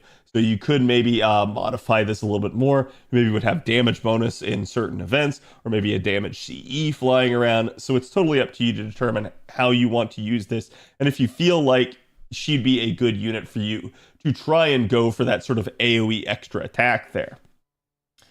Okay, now with that in mind, let's take a look at her actual sort of charge scenarios. I want you guys to understand, this is not a multiple damage dealer setup. This is just her on her own. It's very difficult, as we mentioned before, to actually model the multiple damage dealer type setups because that just kind of opens the floodgates and really manages to like give us a ton of things, and I'd never be able to end the video essentially. So taking a look at this real fast here, you guys can see this is basically her with her 5th append. We're going to be utilizing something like Mud Rain, giving us that extra, again, sort of, how do you call it, like overcharge there. And essentially here we're going to be running double Koyan Sky and someone like Reigns. Now keep in mind you could obviously run someone more than Reigns. It's just totally up to you. But basically we can essentially start her out with her own 50% charge. That's both her first and her second skills. Another Koyan Sky at 50% charge. That's going to be enough to let you fire off the first NP there. Then from there, she's going to refund 35%, as we already mentioned. So you're only going to need basically a 20% charge right here on this turn. So that's going to come from Reigns' second skill. you're going to go ahead and pop the other Koyan Skya charge skill. That right there is then going to bring you back up to 100% plus. You're going to fire off the NP one more time. And then you're essentially going to get back both the first and the second skill because you have the fifth append skill at least unlocked. And from there, you're going to end up utilizing the other 30% charge from Reigns, plus the refund you got off the back of that NP, and that should be enough for your final NP. Now, this does assume that you can either find a way to card through the wave otherwise, or that it's like a 1-1-1 type setup where she's just NPing. But again, it's totally up to you to determine when to use her in that regard. This is her with the fifth append, again, basically with no CE requirement of any sort. So now we don't have the overcharge mechanic, but basically we're just going to be using Oberon in this scenario, just to kind of make it a little bit easier, a little bit easier on ourselves. Going to start out with the 50%, again, with the 50% from Koyan. That's going to get wave 1 done for you. But then wave 2 here, it gets different as we get the 25% refund instead of 20, but also not the 35% from the prior version. From there, we're going to basically end up doing another 50% from Koyan Skya and 20% from Oberon, but we're now just 5% short. So basically, we're going to have another 20% here coming out of Arcueid, as again, you actually can get back to the second skill this fast if you've leveled the fifth append up at least 2 times, basically. Or sorry, leveled it up to rank 6 at least in order to get the 2 times bonus. And that's going to allow you to get back to it already by wave 2. So again, that's going to put you at 115. From there, you can fire off the NP one more time. That's going to get you 20% refund. And then she should get back to the first skill here. That's going to get her at 50%. And then Oberon's remaining 50% will secure sort of the bag for you and allow you to fire off the final NP. So again, that's how she would work in charging scenarios like here. Again, you might be able to make her work without append 5, but at that point, you may be looking at a starting charge CE. So again, something like Golden Sumo or maybe even Aerial Drive or Cranking. Any of those might be a decent option for her. Now, taking a look at her actual damage numbers here, you guys can see these are, again, going to be neutral numbers, but it's just self-buffs only. What does this mean? It means no support. So, like, again, no Merlin, no Koyan Skya, no Oberon. Nothing is actually included in this other than Arcueid herself and her own skills. So in that scenario, this is how much NP damage she would do against a neutral enemy. You guys can see it's base 52k here. Again, all the way up in MP5, going up to basically 87k. And then Darkness Battlefield giving you a little bit more scalability, so you get that 20% extra buster up there. Anti-Evil super effective modifier there, giving you quite a bit of firepower there. And then if you happen to be both on the Darkness Battlefield and against Evil, boom, there you go. Quite a lot of damage. And again, these are just neutral numbers under her own power, so these are very impressive numbers. To give you guys some context for that, I'm going to go ahead and show you the actual breakdown of her various capabilities. So your first option here is append 5 with double Koyan Oberon, a level 100 Black Grail. Your second option here is basically going to be double Koyan without the fifth append and Oberon there. The third option here is going to be the exact same thing as the first option, just with Darkness Battlefield. And the second option is going to be, or sorry, the fourth option here is going to be the same as the second option here, but with the Darkness Battlefield. So I'm not going to bother to go through all of this with you guys, but just kind of going over the first one with you. Essentially here at NP1, you guys can see these are still neutral numbers, but they now include the actual support buffs.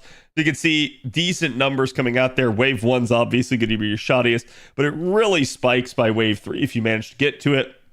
And especially there with the Evil super effective modifier there, nearly like, you know, like almost like 40% extra damage right there just off of that. So really, really strong. The man attribute here, you know, from Koyan Skya adding at least a little bit of firepower as well. And if you manage to have both, good God, that is just some disgusting good damage numbers. And all of that was just NP1. So NP2 numbers over here. Here you go. Basically, NP2 with both niches in play by wave 3 is about 2 million neutral damage. So imagine that even being semi-effective at like a 1.5 times modifier. And like, good Lord, that's going to start to be some disgustingly good damage. Again, basically looking at this without the fifth append. Obviously, at that point, we're not looking at a 3-turn. We're instead looking at 1-turn bursts, essentially, for raw power. And here you guys can see sort of her one-shot damage, again, neutral damage there at NP1. Definitely not bad. This is going to be utilizing all of Oberon's skills in 1 turn. So again, for something like maybe, say, a raid coming up on JP, this would definitely be an interesting number to pay attention to. And certainly, again, really good if you start getting to multiple multiple copies here with her. So, like I said, I do feel like Phantasm Moon's damage is actually quite good. Just for comparison's sake here, I'm going to show you guys here is Seal's numbers. Essentially, as you know, some people are definitely going to have curiosity as to like how good is Phantasm Moon in comparison to some of the other units that are out there that might compete with her. So Seal's going to be a lot more, I'd say, consistent on the carding application, unless you're soloing with Phantasm Moon. But essentially, Seal here is going to be a little bit less in terms of the damage output. She does have still quite a bit of scaling capability here with the demonic niche, as well as the man niche being provided by Koyanskaya. But certainly, Phantasm Moon ends up kind of being the better option. And with her being a pretender as opposed to a moon cancer, certainly if you're going up against something like an Avenger, that's going to be Seal's advantage. But if you're going up against, like, say, any of the night classes other than maybe an actual Saber, you've probably got an advantage for Phantasm Moon there. Jalter is another one that I figured would probably be a decent comparison. She's also a single target. She's also got 50% charge. And you can see even Jalter's numbers kind of paling in comparison at this point, despite the fact that she has had that charge upgrade now. So Kentoki is another very interesting comparison. Even he is kind of overshadowed here. Now, with him being a Berserker, he will be at least 1.5 times effectiveness against basically everybody. So these are still just neutral numbers. So you can basically 1.5 times that. But yeah, essentially what you're kind of seeing here is that Phantasm Moon is going to be one of your strongest single targets in the game in that regard. Now, that may change over time, but here you go. Here's the Hephaestion comparison. You can see basically at wave 1 here, we've actually got pretty comparable numbers at NP1, but pretty much by wave 4 there, you're looking in her optimal setup with a Black Grail at 425k. Compared against Phantasm Moon here at 716. So it's almost double. Part of that is the Oberon and Buster synergy there, but the other part of that is just Phantasm Moon is very strong and hard hitting in this regard. Having the ability to double up that source of NP damage, double up her attack up. Again, being able to synergize with Oberon, get that scalability if she operates with a Black Grail. All of that is going to be very, very, very, very strong. So again, keep in mind, she's not a unit that you have to roll, but this is a unit that you guys should probably all be paying attention to right now. It's not a requirement, but she is going to be the game's first 5-star single target pretender. So, how do you guys feel about Phantasm Moon? Which ascension for you is your favorite? And do you guys feel like she is somebody that you have your sights set on? Or again, do you think she's a pass in favor of looking towards something like New Year's coming up and maybe another potential collab unit in the future? Be curious to hear you guys' thoughts. Thank you guys for sitting through this one with me, and I will see you guys for the next one. I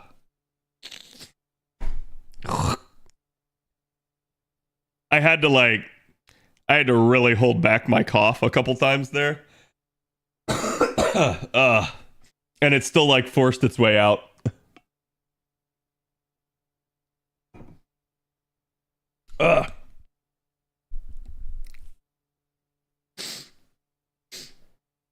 You did so well, thank you.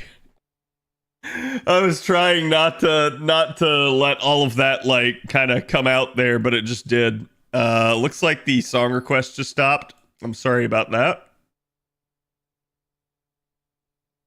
Actually, let me reboot song request. I don't even know if like it's playing for you guys.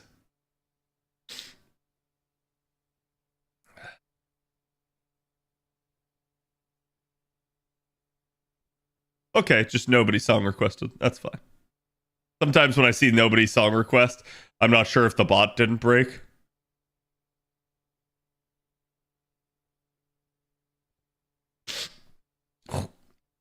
Yeah, Hephaestion does have that like extra advantage. Like, but this is why like chat, when we were talking about her the day that she came out, and I was like, I'm not going to get to review her right away because I'm just under the weather. People were like, oh, I don't think she's that good. And I literally, like, I had already talked with Avalon about her. I looked over at the numbers that Avalon had already sent me, and I was like, oh, I think she'll be fine. Like, her NP damage is actually surprisingly strong. Like, I am impressed by how strong it is. And I don't say that lightly. It does require things like an MLB Black Grail to reach those numbers, the Fifth of Pin to reach those numbers, and obviously, like Oberon. But remember, that's just the peak. You can always scale backwards from there. This is also why when people are asking me, like, Cad, do you think she needs an NP2? I was like, no, I actually don't. I think she's actually, even at NP1, going to be very strong. Like, yeah, you might have a unit that's stronger. You might feel that need to get the extra copy to make her more worth it. That's up to you. That's kind of why I did. But ultimately, at the end of the day, like, no, I did not have to get NP2 of her.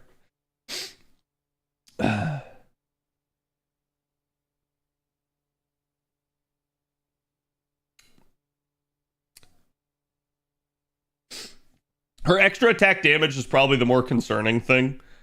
Where do we have it? Was it right here? Yeah. And the extra attack damage is like... Now, keep in mind, this is neutral, right? So, like, at least with her, you should probably be trying to get, like, 1.5 times effectiveness. Which means, like, again, like, you're 46k here.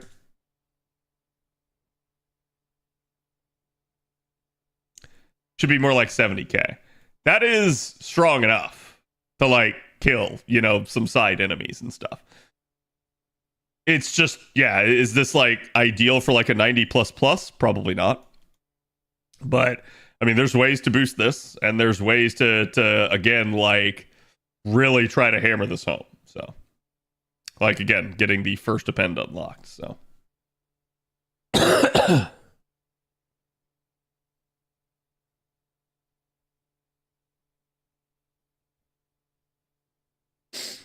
There's a bug I found when using my AP. When I go to plug out a unit, Master's Portrait doesn't show it's gone. Is that repeatable?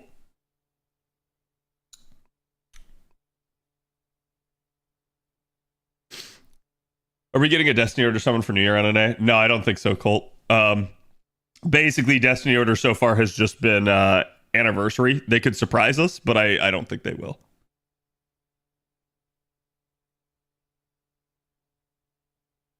That's repeatable. Let me ask you a question, Cody. If you close the game down and reopen it, like, is her portrait still there? Or does it stay, like, missing? If it stays missing, that's a huge problem. If you close it down and, like, it just comes back, it's like, yeah, I mean, this is a small glitch. It's kind of stupid, but, like, whatever.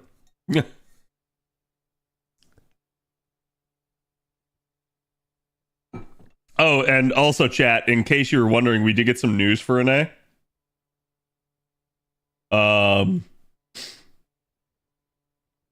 They did announce a dev diary debuting literally on the 31st, so get bent. You don't actually get it right now. You have to wait. Yeah, again, you can see he has a bag full of surprise to ring in the new year, so don't miss it. So here's my prediction. One, he's going to talk about... Mr. 2 is probably going to talk about basically all of the New Year stuff that you're supposed to get. Okay, this is things like the GSSR, the banner, yada, yada, yada. Mr. 2 might also mention early QOL coming.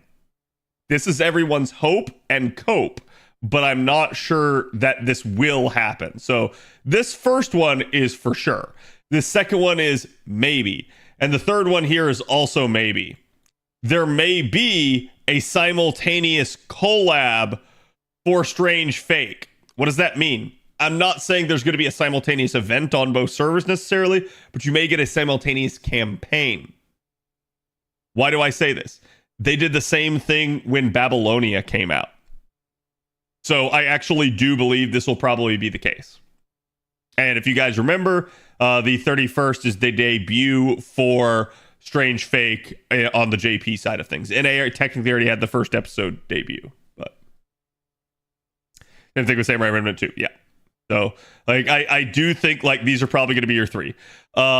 The 4th, and this is definitely an interesting one. I would hope to see them do this, but I'm not sure. But we may get a date for part 2 of LB7. Okay? That would be really, really cool if they did that.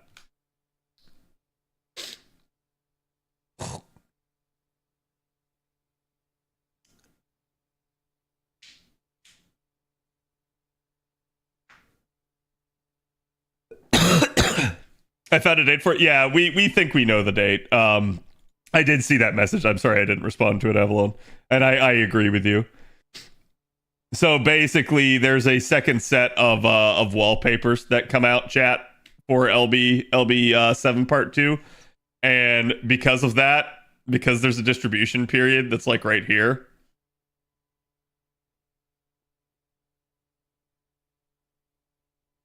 To be fair, I think, what was our original guess, Avalon? Was it like the 18th? So like, yeah. like it's pretty much like right in there. Yeah.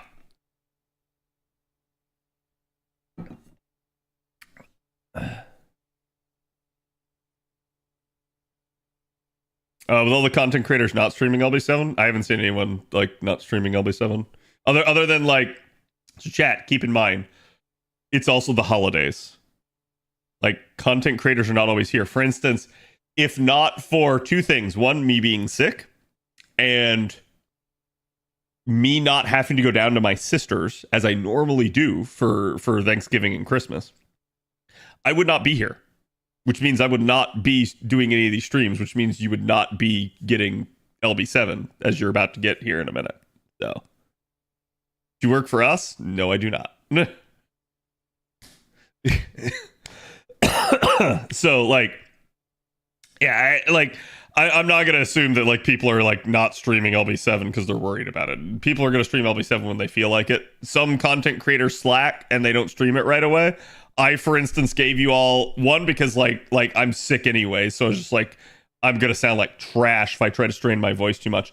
But essentially, I basically said like it's probably a better idea if I give you guys like an extra day here so that you guys can get ahead of me.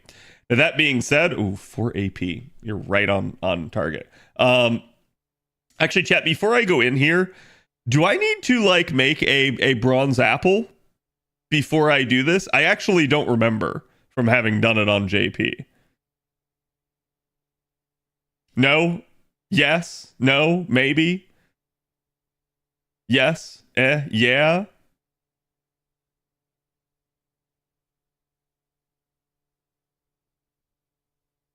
There's a ton of dialogue in chapter 2. Oh, whatever. I'll make one. Not gonna kill me.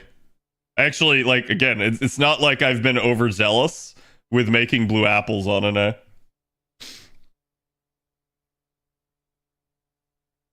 So better safe than sorry.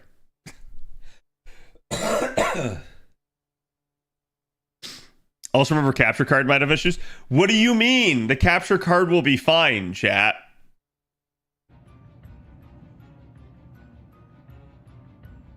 All right, you've been warned, and this is the beginning of Saberface only Lostbelt 7. If you're worried about spoilers, you can always watch alongside me, even if I pass where you're at.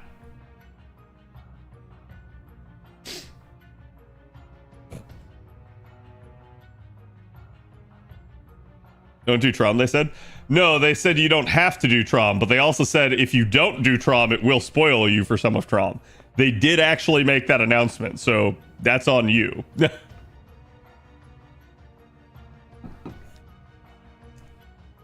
And a corpse of some kind. Nah, it's just some electrical tubing.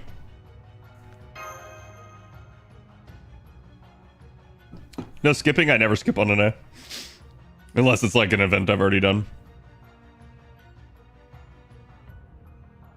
Test subject E. E stands for Ethan.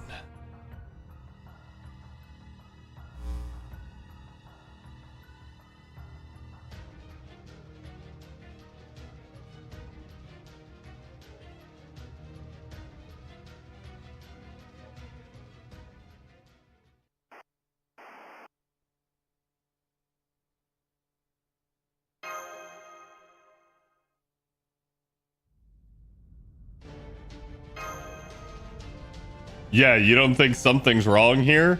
I mean, I think like the second you came in the room and you saw the like the super dehydrated version of me on the ground there, that was like your clue that something was wrong. I also like that frost effect there on the side.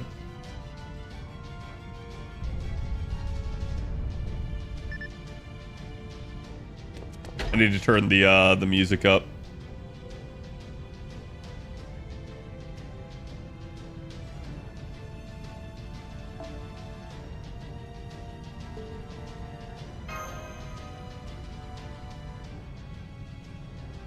That's what I looked like this week being sick. That's what I felt like.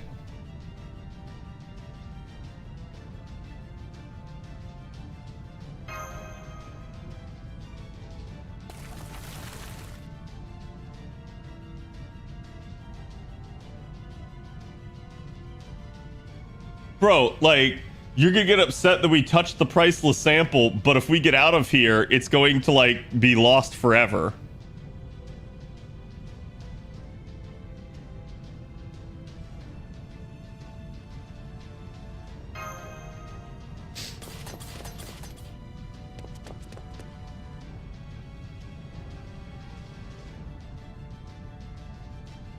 Yeah.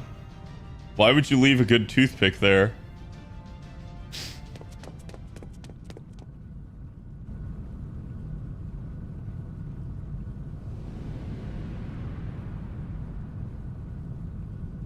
Is that dust? No, I'm pretty sure that's snow.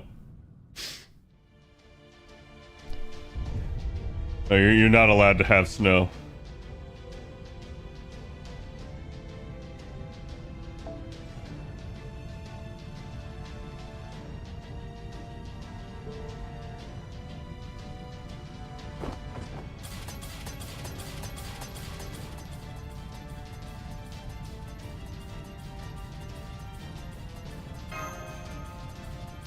Yes, Super Mash.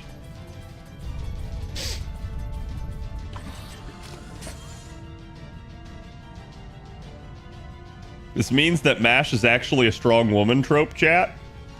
Which means that those of you guys that like really muscular women, what if you could have a really like curvaceous woman and a really strong woman in the same body?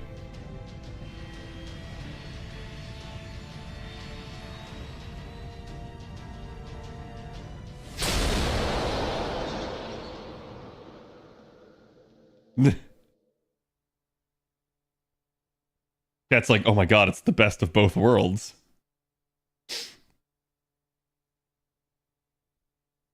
Ted, you had me at Super Mash, yeah.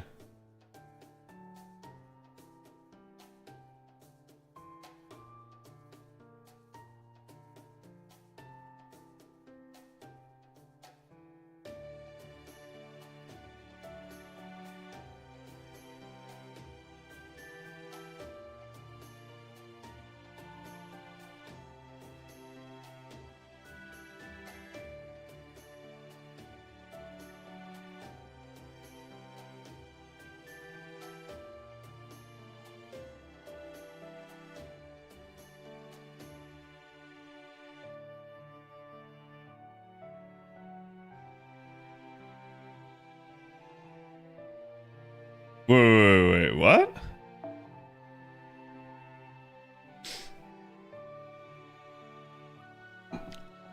Right, yeah, I guess because like Trom hasn't ended, they still haven't acknowledged the fact that that Holmes hasn't returned. Ah, god damn it.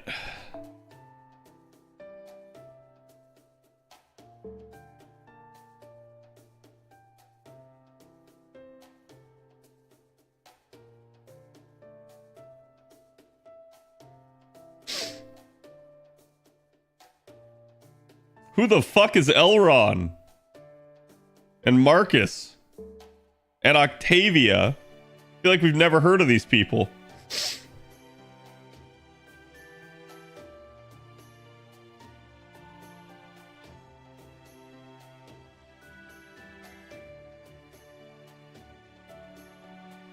Did I do a Saberface only run of Fuyuki? No. I started doing the Saberface only runs with Babylonia.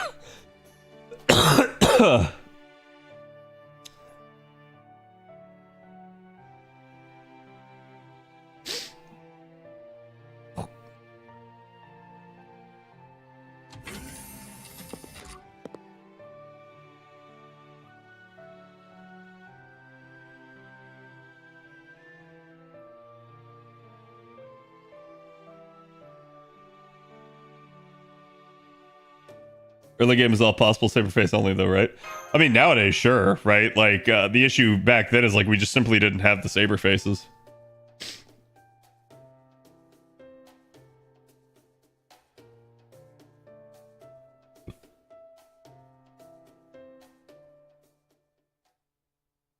Khadroth is very close to Khadroth. Are they cousins? He stole my name. Similarity. And I'll kill him for it.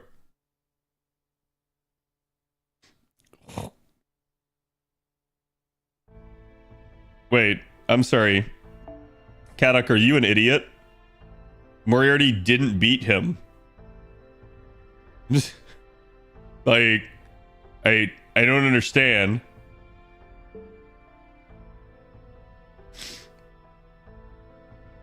It's not bites like a wolf, it's bites like a rabid dog, which is what he is.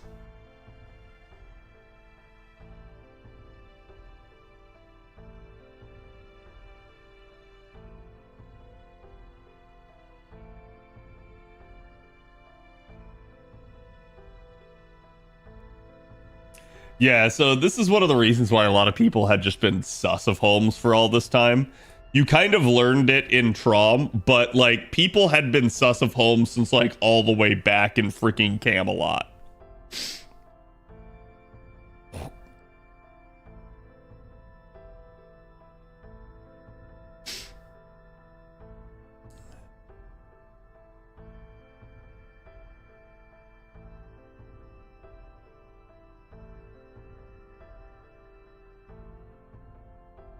Was there an interlude as well? Yep.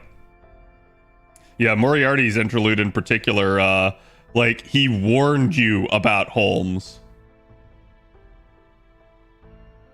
But I think it's like, he never mentioned Holmes directly by name, because he knew, like if Moriarty said, beware of Holmes, you're gonna be like, yeah, okay, Moriarty, whatever. So Moriarty's just like, be careful, trust no one. Because if he told you don't trust Holmes, you wouldn't believe Moriarty because he's biased. But it's one of those deals where it's just like, okay, now when Moriarty's telling us to be careful, don't trust anyone, that's basically even saying don't even trust Moriarty. So it's like you can kind of respect that.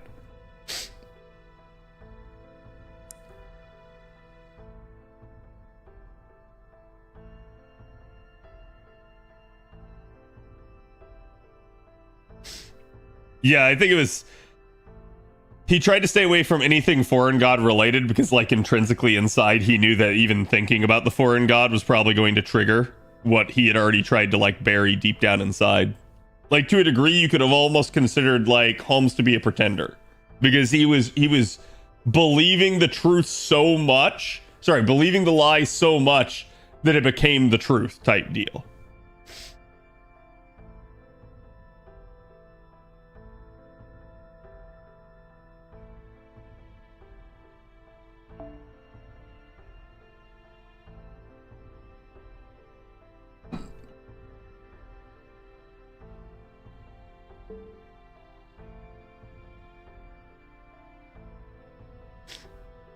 Like, he was a ticking time bomb that was supposed to have gone off, and, like, Trom was just the like, hey, your time's up type deal.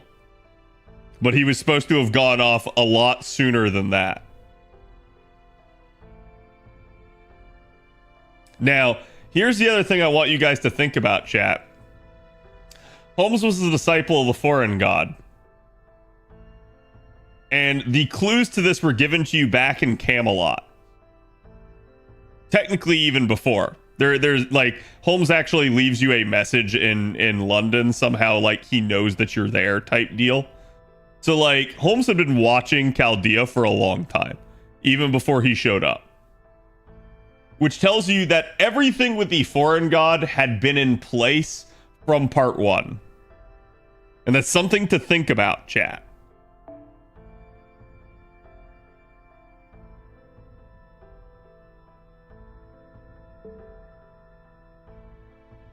Also, no spoilers, chat. That goes without saying.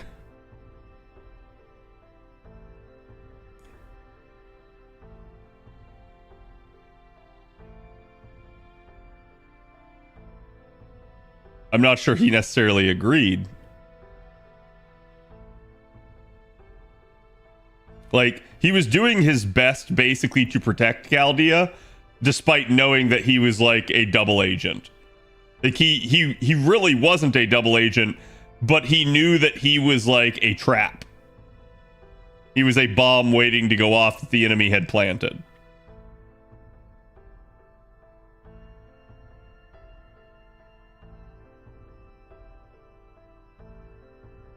And this is really funny because me and Trubs have had many conversations about this particular line right here. Trubs being like, nah, he's sussy. And me, like, over years and years and years until LB7 came out, me just being like, no Trubs, he is this. Like, no matter what you think, he's probably playing the long con and he's still our ally. And that ended up being true. Now, to be fair, I don't blame Trubs for having the sus, right? Like, Trubs is absolutely right to sus him.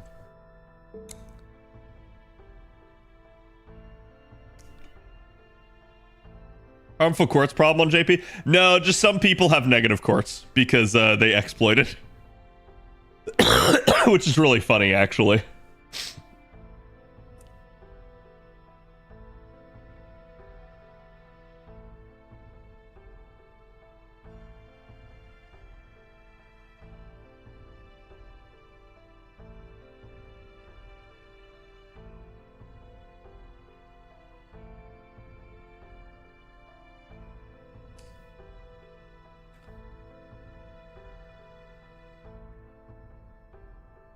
And there you go.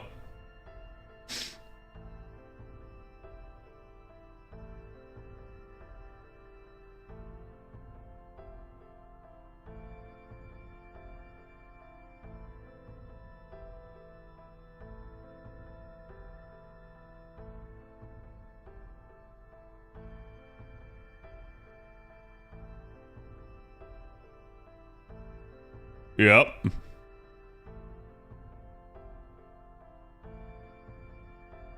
Yeah, and if you guys remember, Holmes was not able to help us at all after the 5th Lostbelt. Like, Holmes literally just goes unconscious basically in the 6th Lostbelt. Like, he doesn't provide any assistance.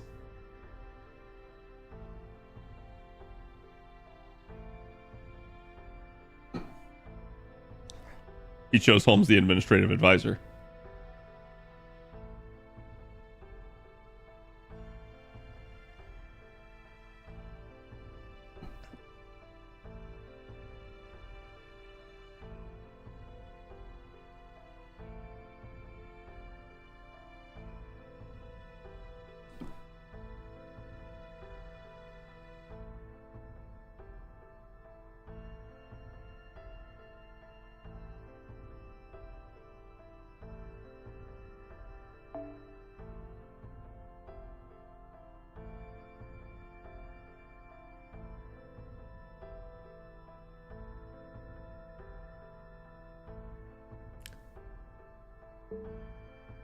I really want to see how they worded that.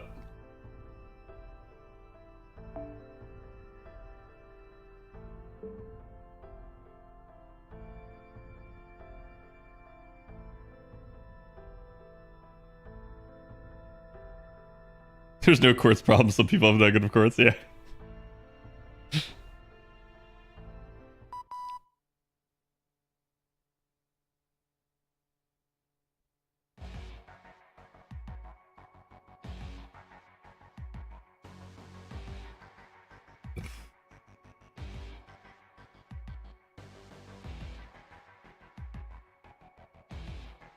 Yeah, disconnect it.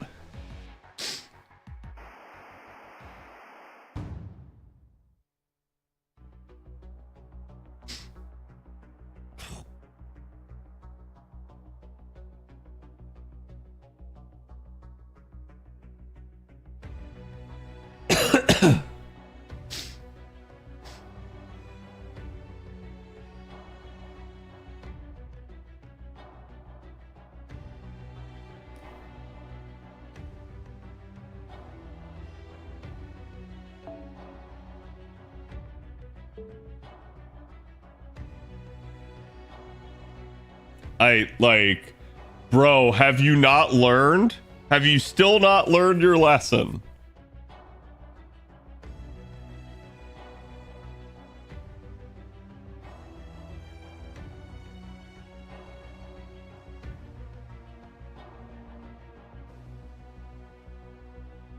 I guess this depends on how long ago he recorded this.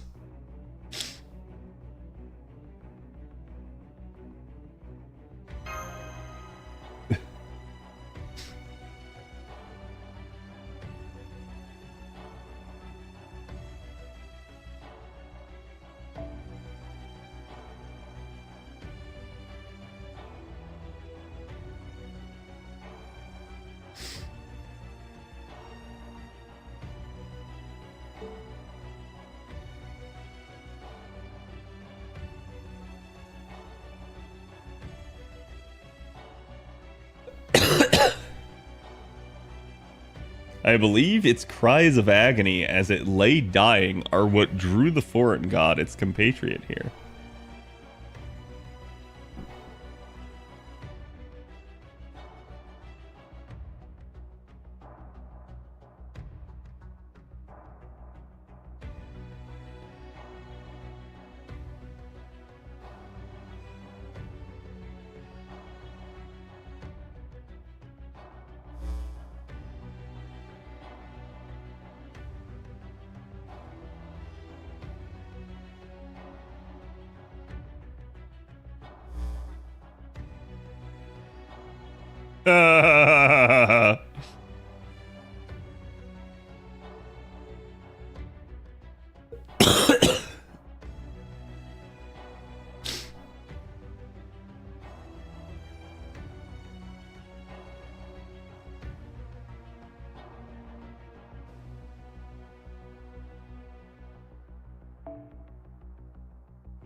Ah, yes, Ort.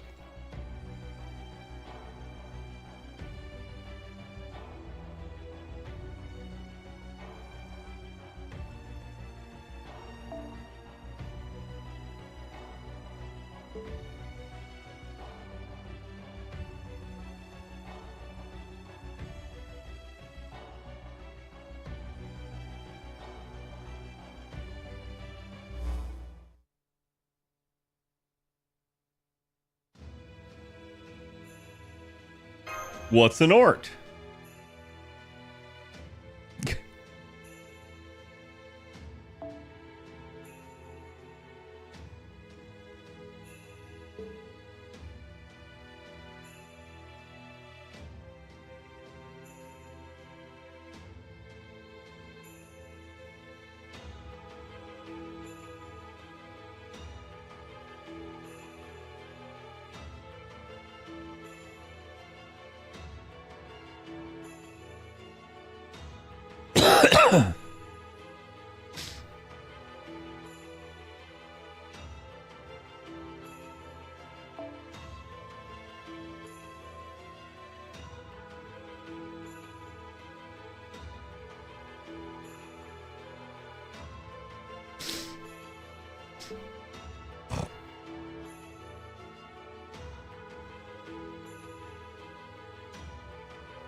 Rival the might of entire nations.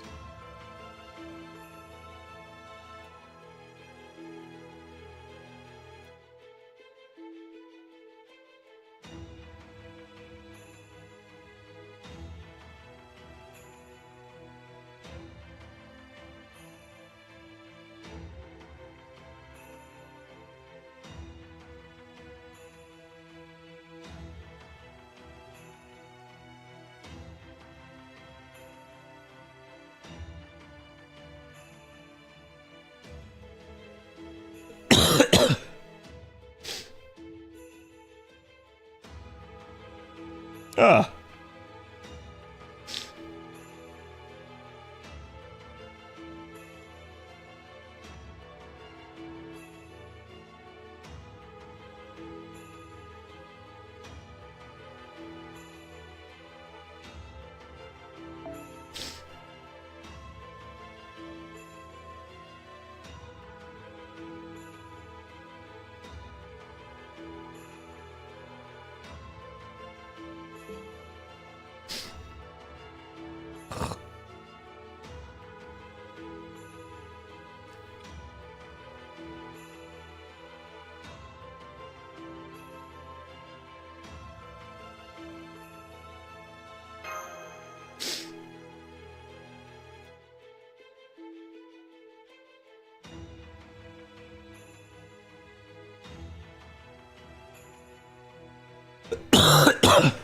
Ah.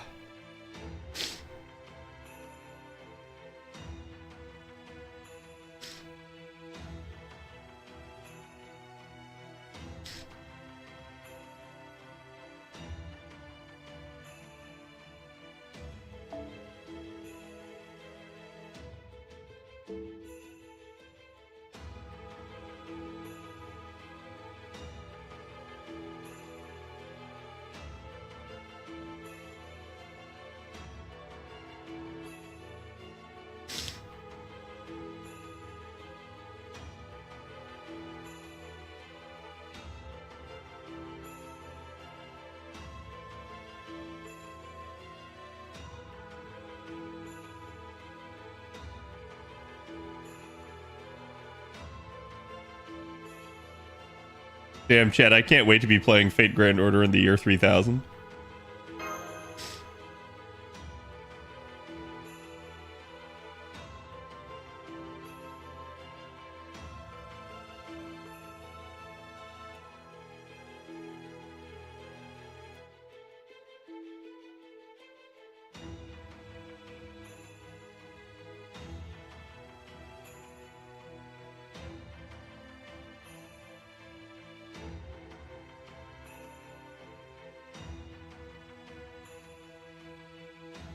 So you're saying she's over 9,000 if she does this?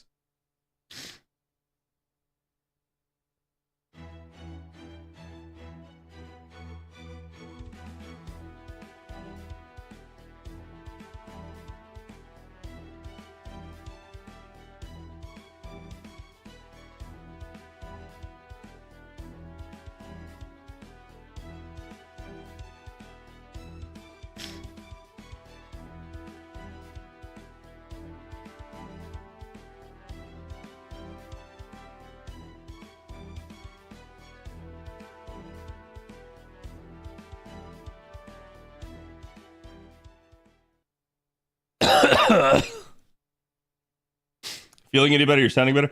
I am feeling a lot better today. I was able to eat an entire meal today. My appetite has basically returned. I don't think it's at like 100%, but it's probably at like 70% of what it used to be. Like, for instance, I ate an entire meal this morning. I haven't eaten since. I'll probably snack on something after stream, but like, yeah, like I'm feeling a lot better. I still have a really nasty cough and drainage, but I don't have like all the achy pains. I don't have a headache anymore. I don't appear to be throwing up or having diarrhea anymore. So like I appear like I'm in the clear at this point. Oh, is this canonically how we get the Mystic Code?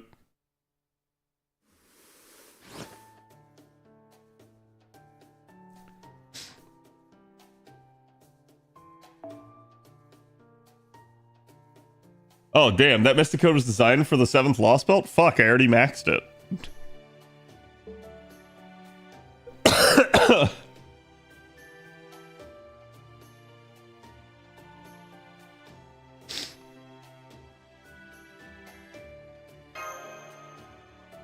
Yeah, I'm no longer debuffed.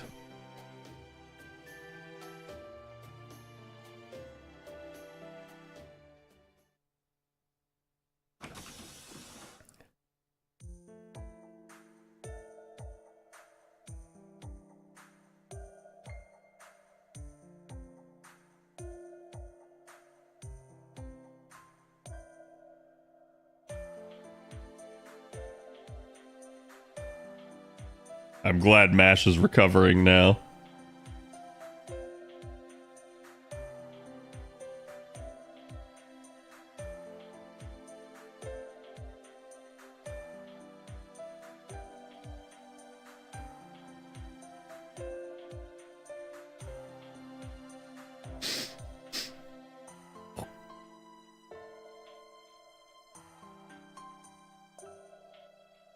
See, I hate this chat because this is plot convenience. This is basically screaming, don't you dare use this on the foreign god. That's what this is screaming.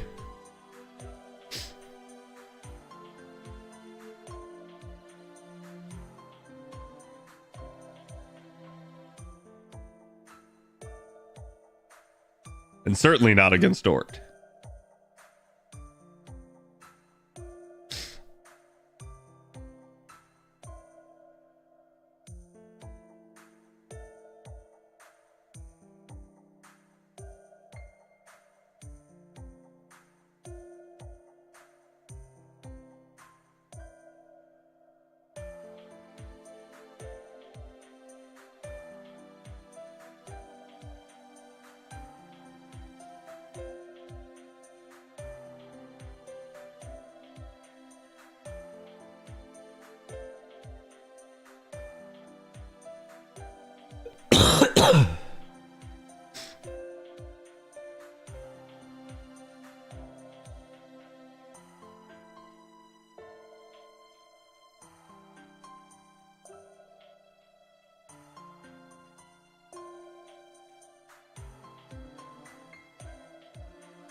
Yeah, I'm sure we won't put Mash in a situation where she can't return to the border and she has to keep going. They would never do that.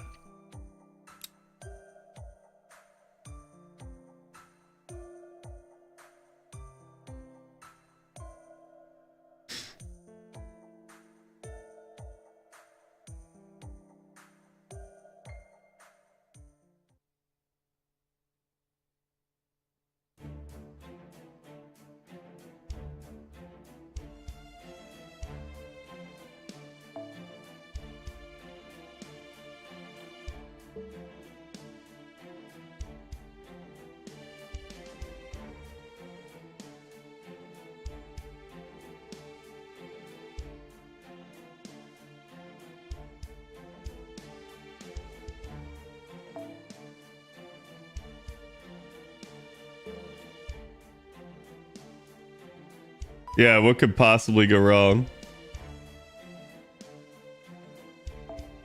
Yes, the scared sword.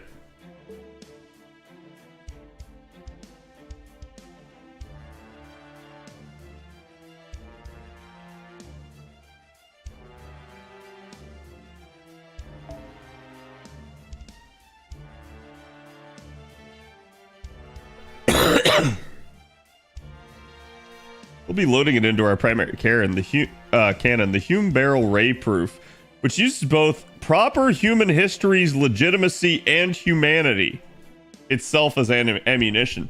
Damn, we're firing real bits of human.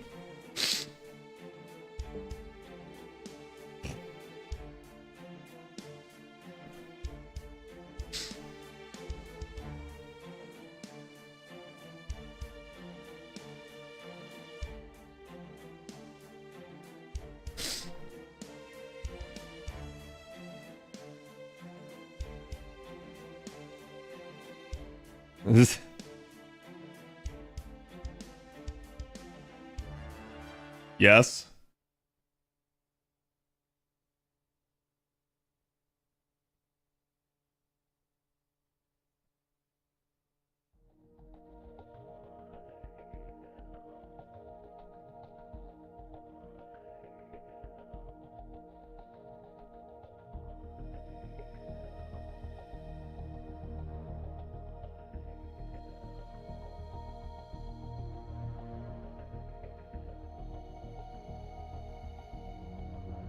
Okay, so chat. Cutting edge equipment from the same level of civilization as our own. Do you remember that this was The room that we were in was earlier in time. So this is significant, okay?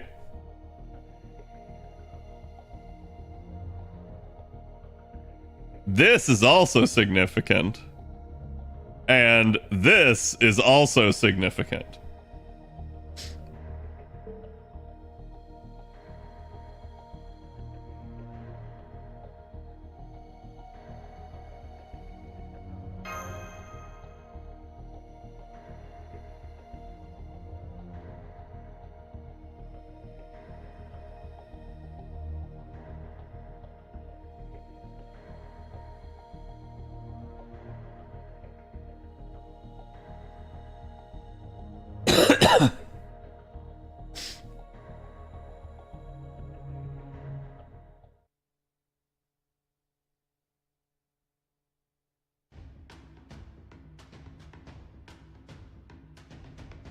Also, how convenient that Nemo cut us off, that we can't find out more.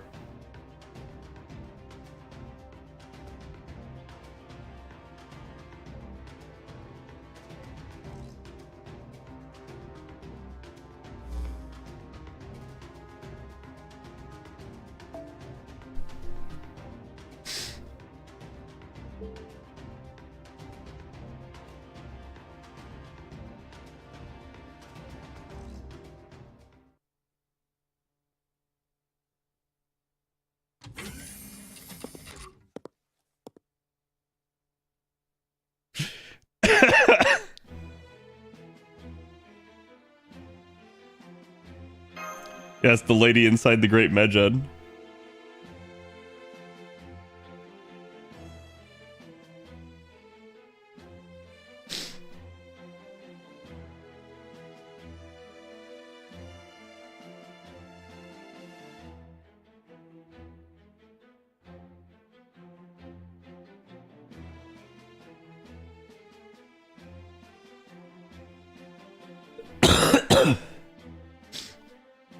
Dude, chat, I just want to say, I see so many people always haul out rules for why, like, oh, this is why a servant has retained memories. This is why a servant hasn't retained memories. I need you to take whatever it is that you feel is fact in that situation, take it, crumple it up, bundle it into a nice ball, and Michael Jordan it for 3 right across the room into the garbage. Because whatever you think is fact, they have absolutely countered this in numerous situations, no matter what. Like, even in FGO, we have numerous instances of this being the case, numerous instances of it not being the case. So it's pure, like, writer's convenience. It's whenever they want the character to remember it, that's when they do. Yeah, exactly. It's whatever's convenient.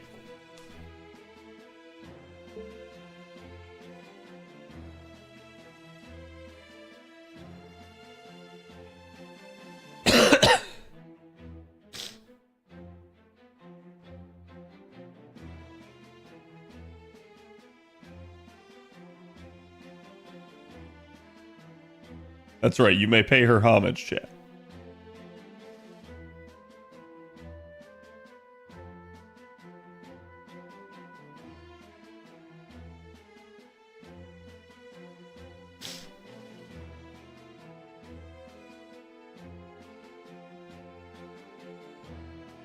Ah, independent action. That's not terrifying.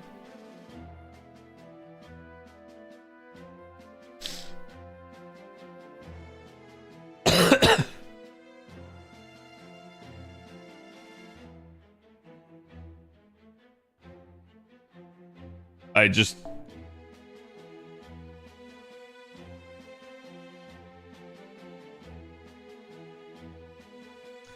That was stupid.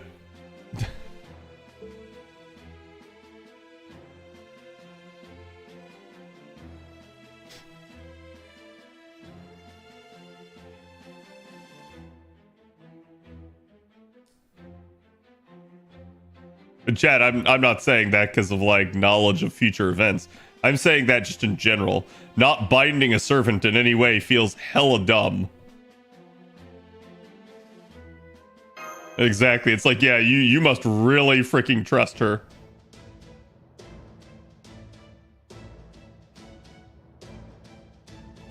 How'd my arc rolls go? They actually went pretty good.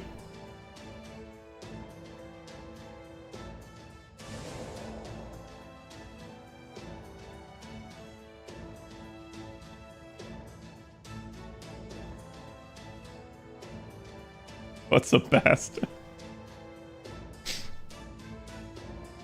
This is really interesting because I believe Bastet was somewhat teased on JP, wasn't it, chat? Recently? Like, I'm pretty sure it was in the Christmas Lotto.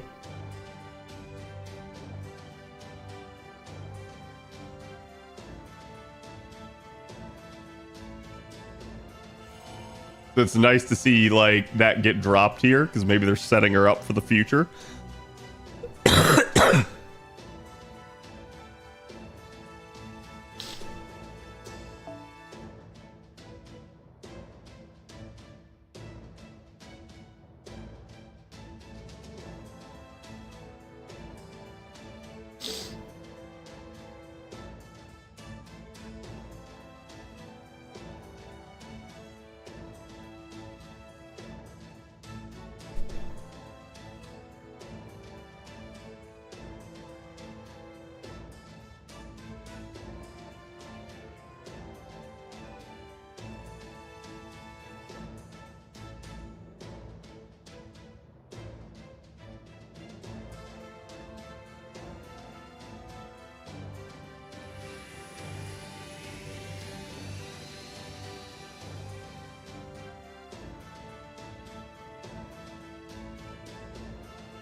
The drill that will pierce the heavens.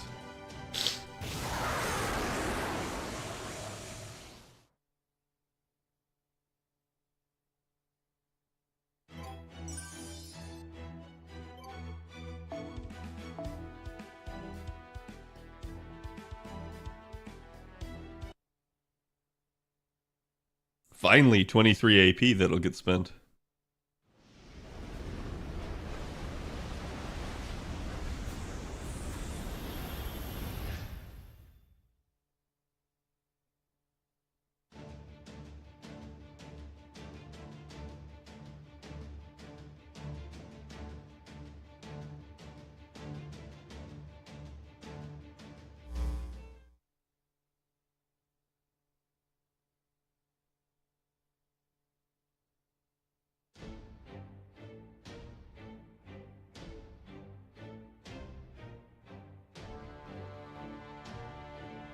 My God, we're going to Brazil.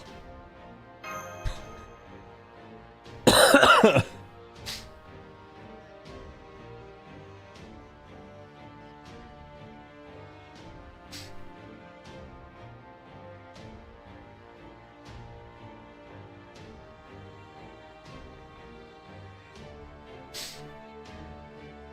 it's like Chicago.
Huh.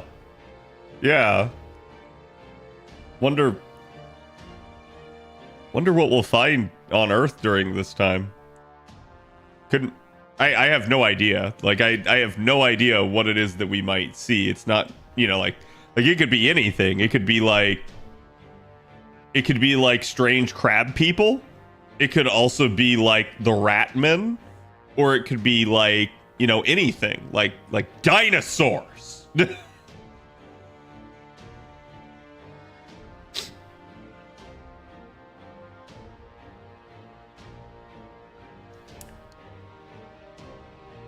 Oh yes, 2019. Damn. Chad, I didn't even realize COVID hasn't even happened. It hasn't even happened in their world yet. My God. Just wait. That's gonna be like, first we had the bleached earth, and then we're gonna have the plagued earth.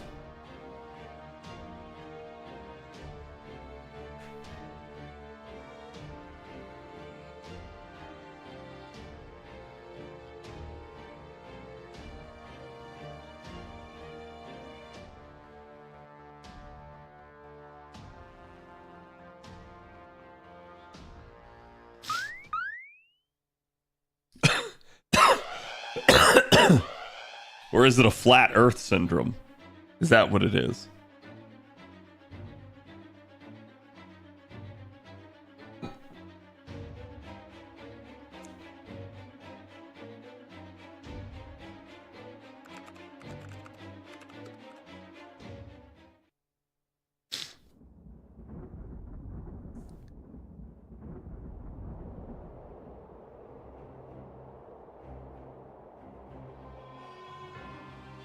Oh, who's this?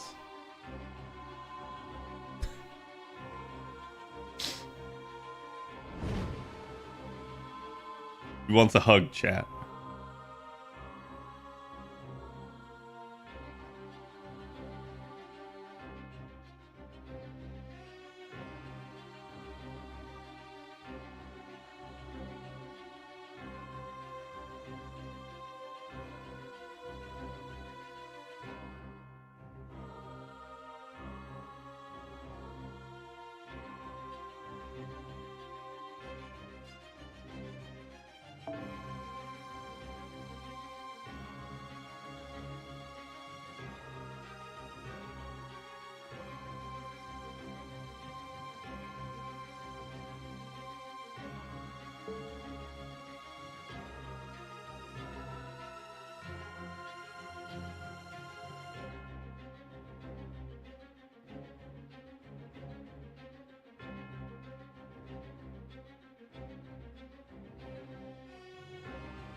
I'm in an excellent mood just now.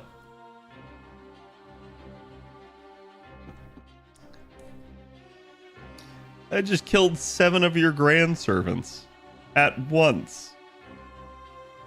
See, chat, this is why when everybody like gets bent out of shape about the grands, none of it fucking matters, because they're all flies to Olga.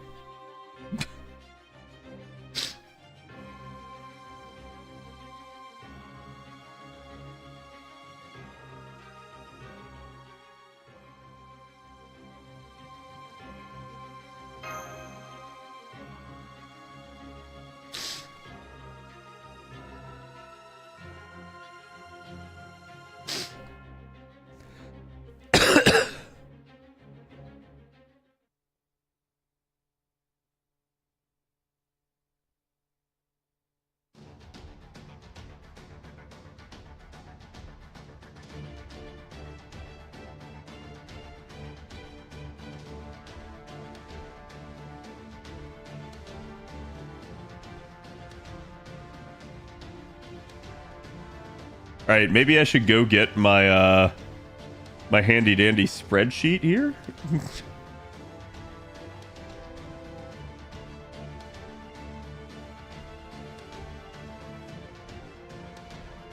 That's right. It'll be fine. Oh, I know. I had to remember particularly what the gimmick was. Now, chat, when we're doing Saberface only, do remember the rules. It is Saberface only. Hold on.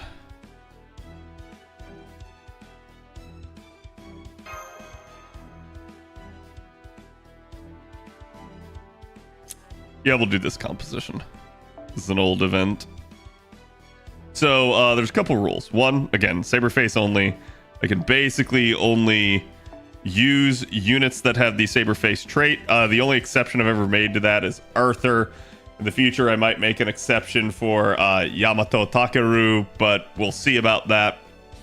But in all honesty, even then, I think I've only ever used Arthur in one node at one time. I literally haven't had to use him at all. And two is quite literally the case of if I have to use other units due to the fight requiring them, that does not break the run. So it's not considered a failure if I'm forced to use somebody else. But there are definitely a couple of issues anytime I go through this type of thing. One is party cost usually becomes a problem.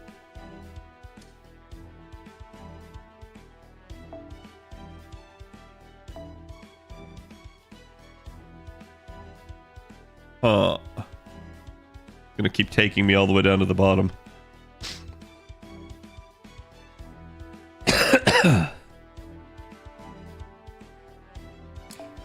Yeah, see, for instance, right here, I'm ending up with CE issues.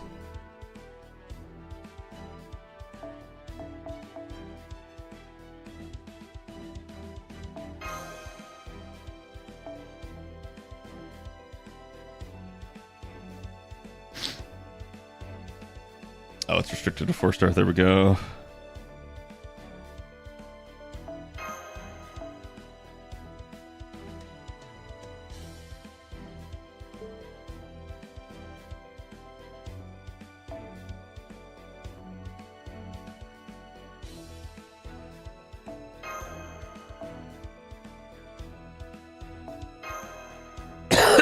Just in case I need a little bit more oomph. In fact, let's prepare a little bit better there. Should be fine though with just that.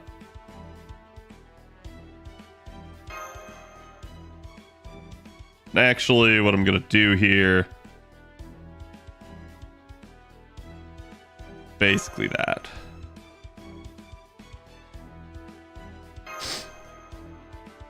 I ran Black Grail personally. It's fine. If I do, I do. If I don't, I don't.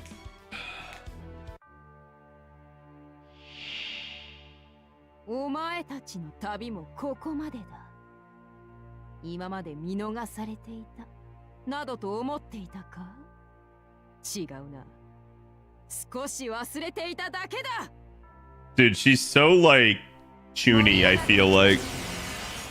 Like, she's like, oh, you just slipped my mind. I'm like, no, we didn't. We've been on your mind the entire freaking time. Stop pretending.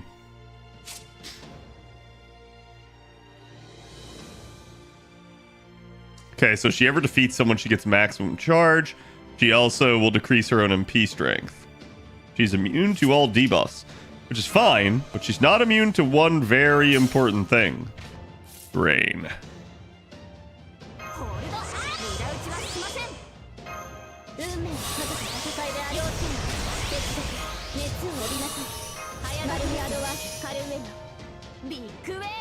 Man, they just did not give me any frickin'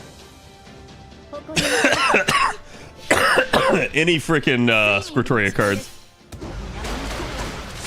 Dinner emo phase, yeah. Did I ever read Witch of the Holy Night? No, I have not.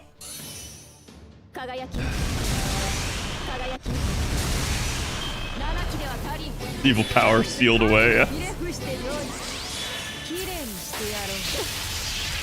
Yep.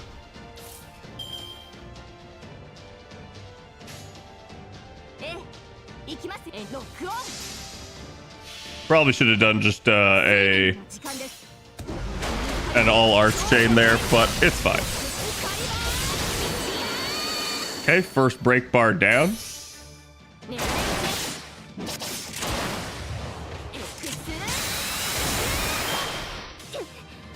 Ooh, my Castoria there is chunked.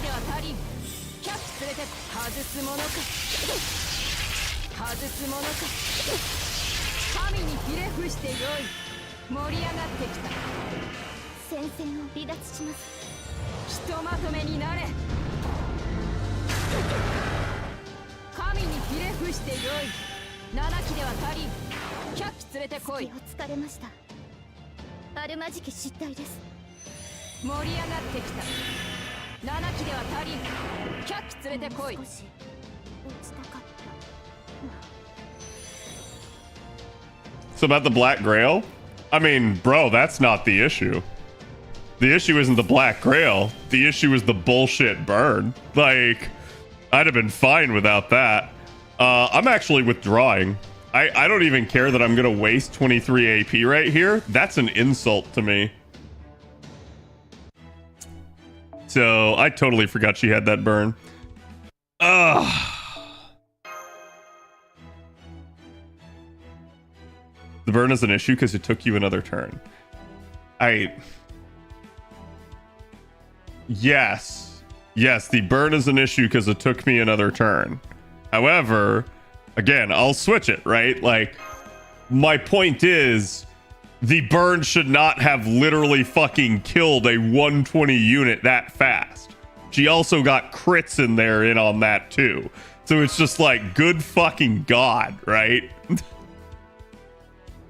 Just cleanse it. Yeah, and I mean, that's basically what I'm gonna do here. お前たちの旅もここまでだ。今まで見逃されていたなどと思っていたか？違うな。少し忘れていただけだ。You gotta blitz it. I mean, it's fine. Listen, chat, remember, while I do have a quote-unquote cheat sheet telling me what the gimmick is, I don't know anything else about the fight. So, like, there's gonna be probably some failures here, but it's fine. Like, just expect me to basically restart. Sometimes I might just scuff if I feel like that's way faster, but it is what it is. I wanted to kind of let that one happen just so we could see it. We actually have way too many cards here.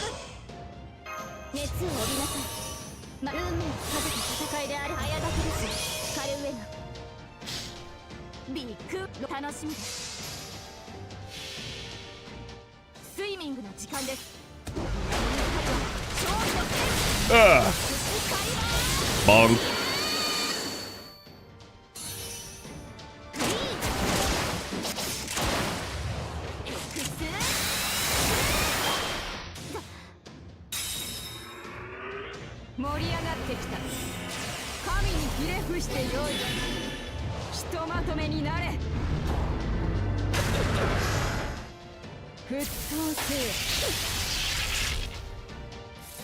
Now,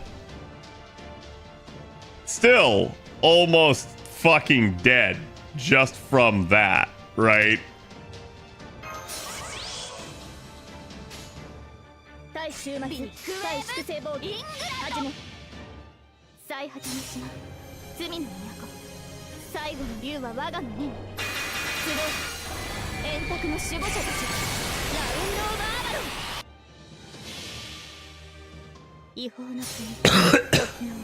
The good news is this should pretty much like automate the refund even if this somehow doesn't kill.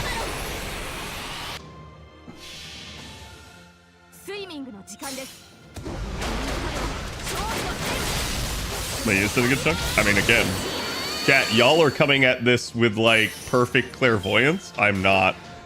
And I know that sounds weird for somebody that fought it on JP, but you guys don't get to nitpick the decisions after I come into the net. If you didn't speak up beforehand. It's just an odd thing to me.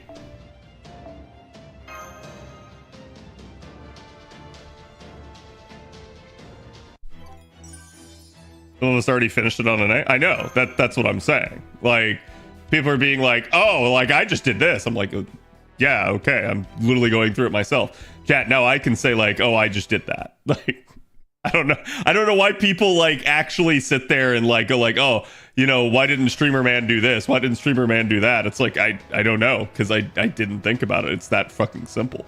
I'm human too, chat.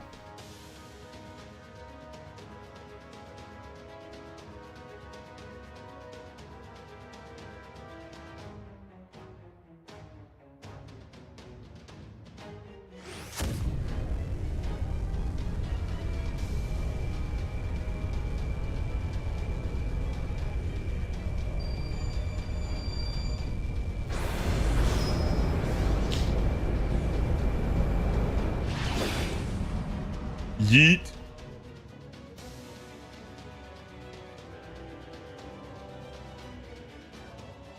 Oh my god.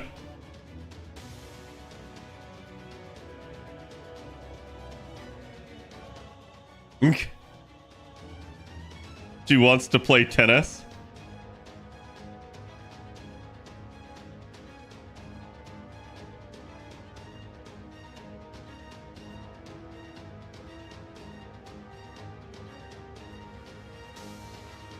Yeah, Zelda, where you gotta like smack the orb back at the boss.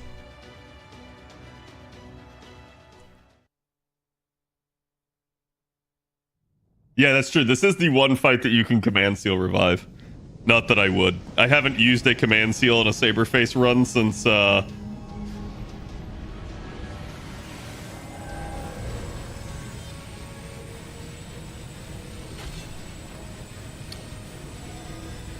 Shinjuku. Literally, like, it's the only command seal I've ever even used. I had to use one to get through Shinjuku Doggo. And that was before we had a lot of Saberfaces.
Wait. Huh?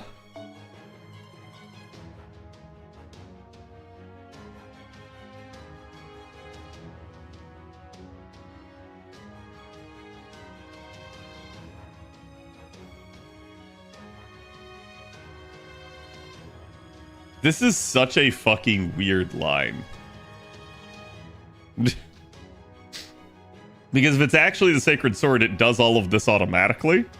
And it doesn't need them to, like, we made it measure. Like, it sounds really weird. It sounds like you forced the thing to do something that it wasn't already, like, naturally doing. But I know, like, all this really is, it's just them trying to describe the process. Like, they should have, instead of saying we made it measure, it should just be like, the Sacred Sword armament measures.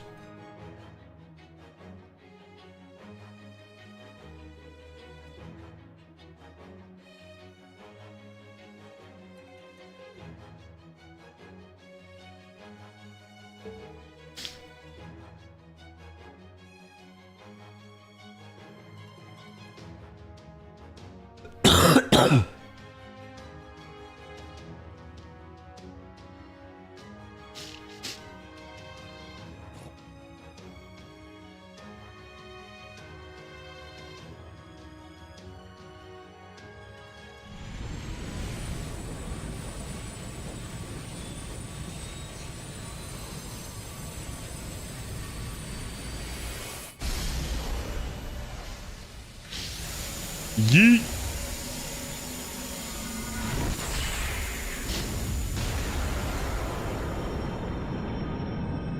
We weren't playing tennis. We were playing paintball.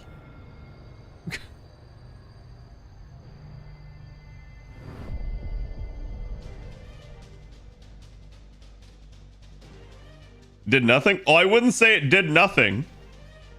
Did you not see the sweat mark on her?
Oh no, it's like they said, even she's not sure how she survived that.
But won't someone think of the Nemos?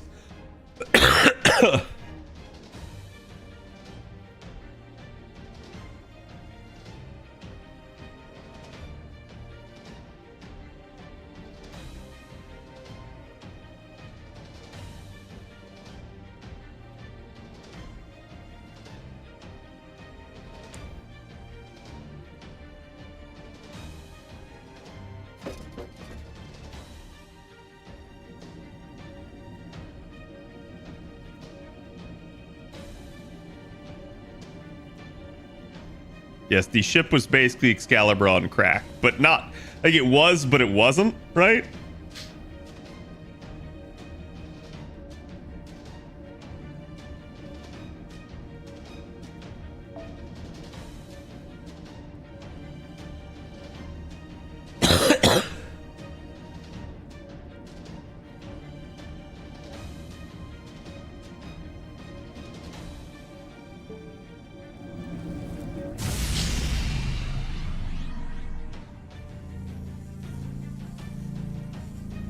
Oh my god, it's Nightingale!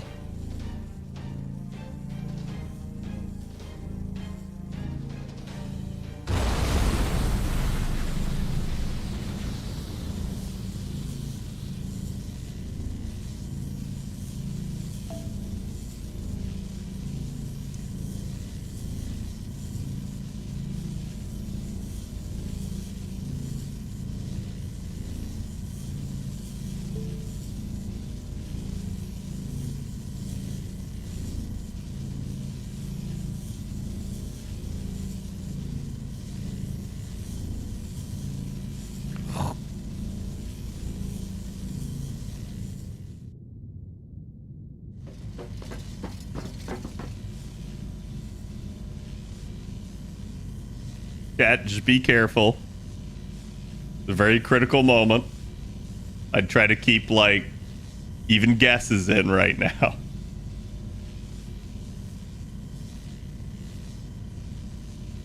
The mods are basically shooting to kill.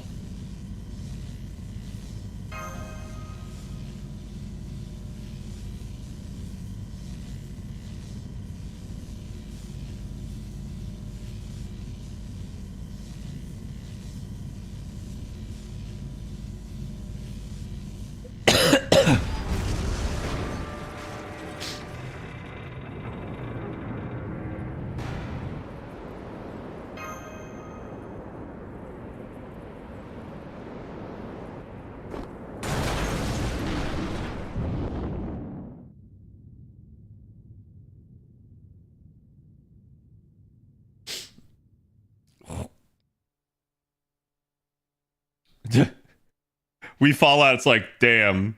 Alright. It's been a fun ride, everyone. Later.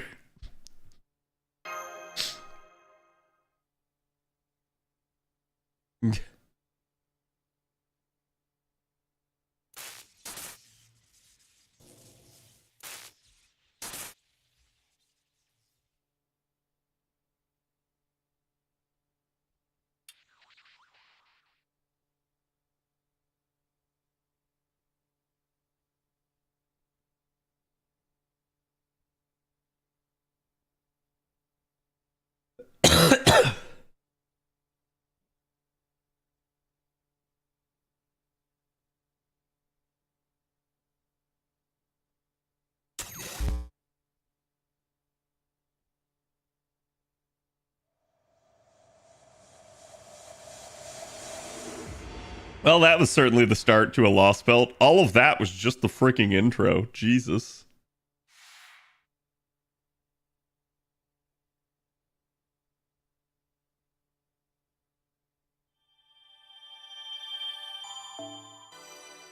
Yay! Mash is a higher noble phantasm rank.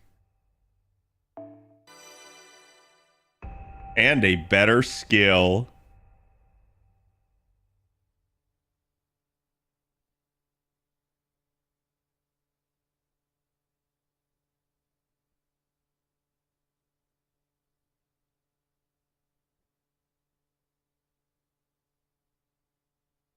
Yeah, that's right. They added the crit stars. Okay.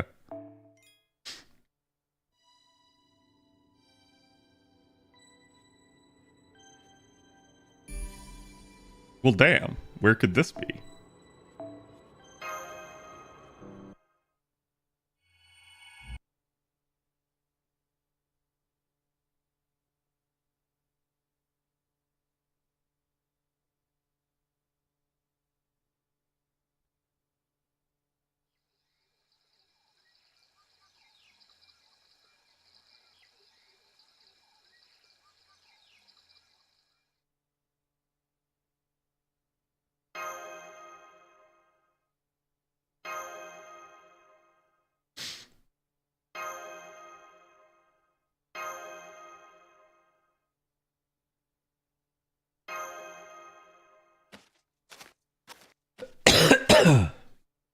Oh god, you landed in San Francisco? Yep.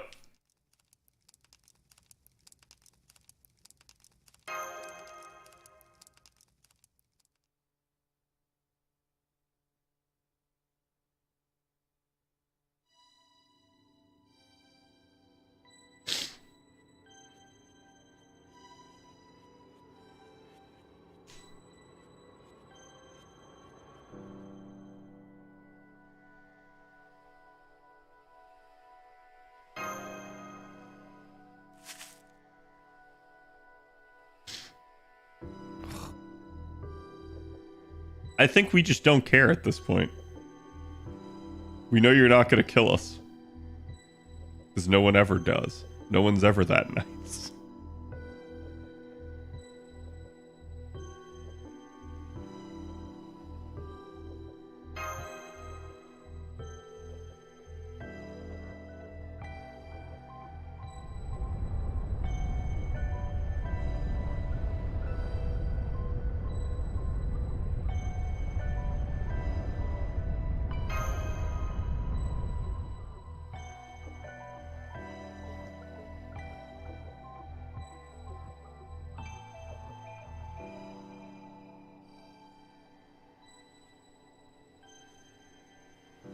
interesting choice of music here.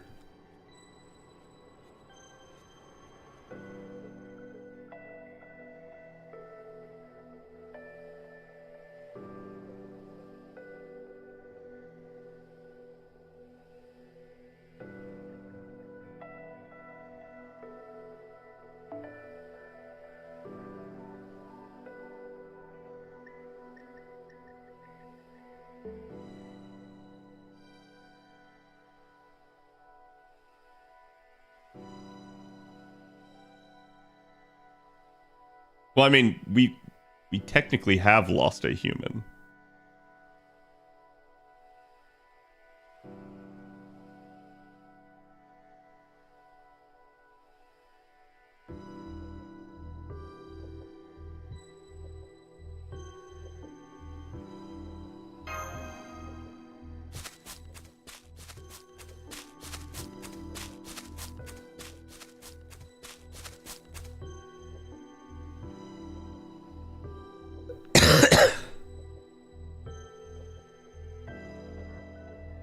I'm sorry, from what?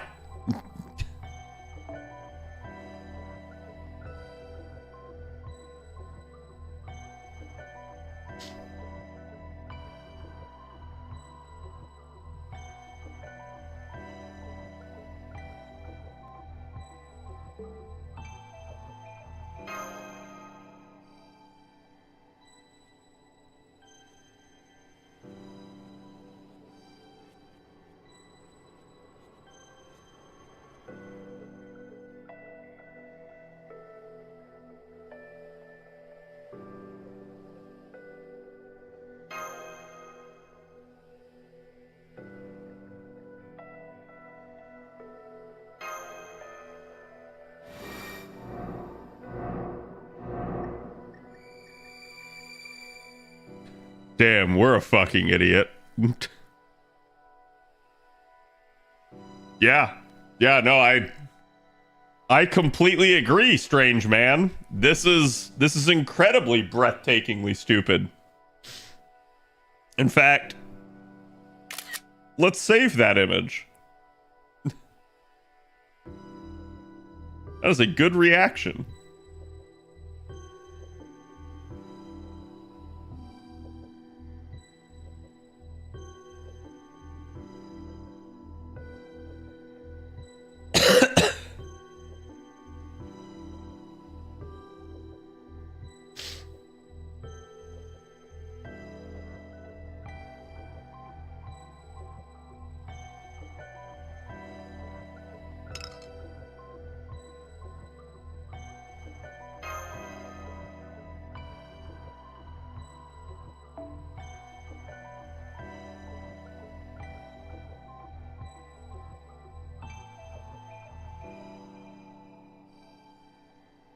People who like them really like them.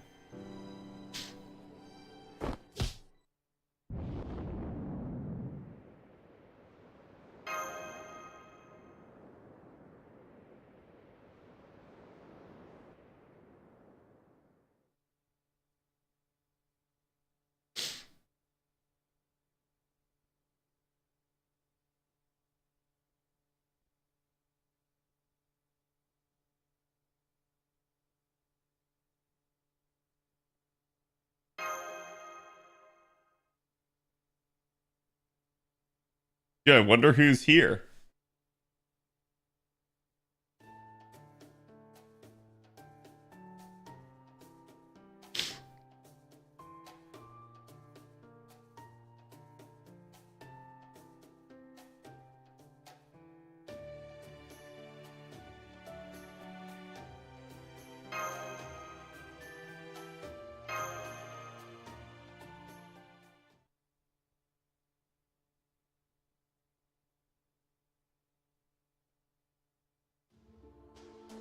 Nice.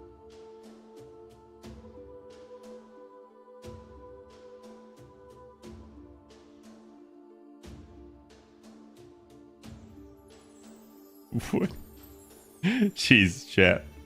Surprised I don't see people spamming like a lick emote.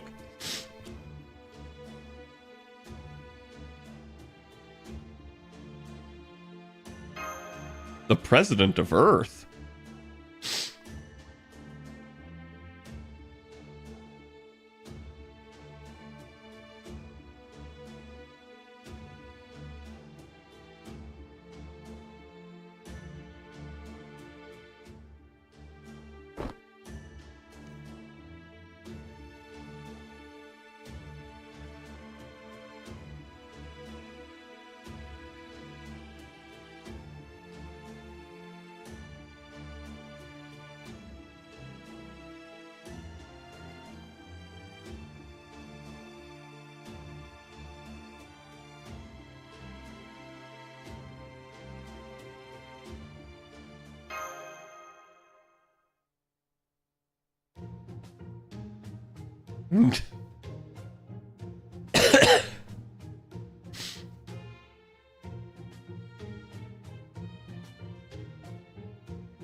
She's got amnesia!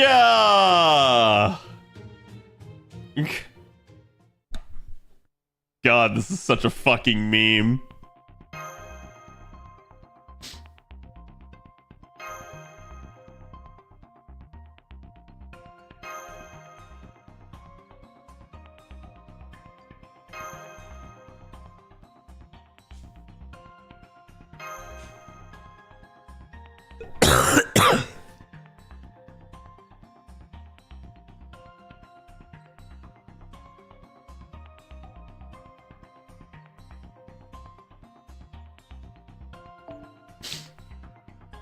She teleported here.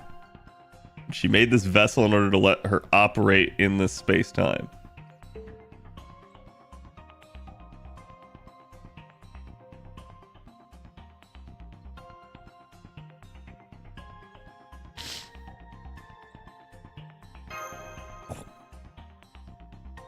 Huh? Did you say Khadroth? Bro, what? What is that face?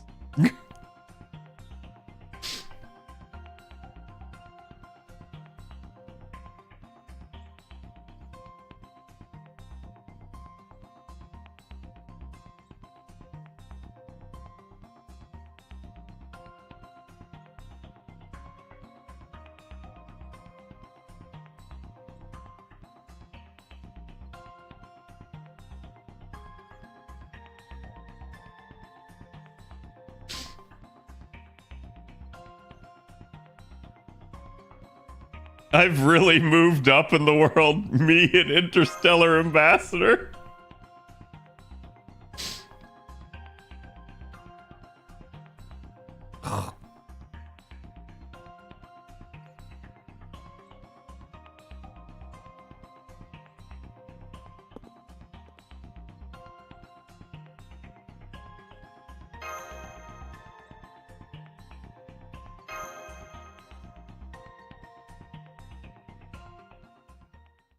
Tamales? Oh, nice.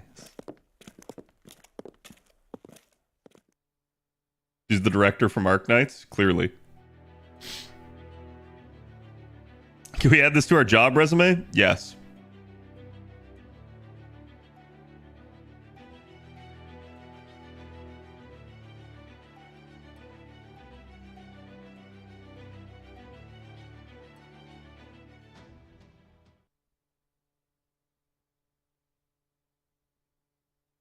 Favorite map in all of FGO?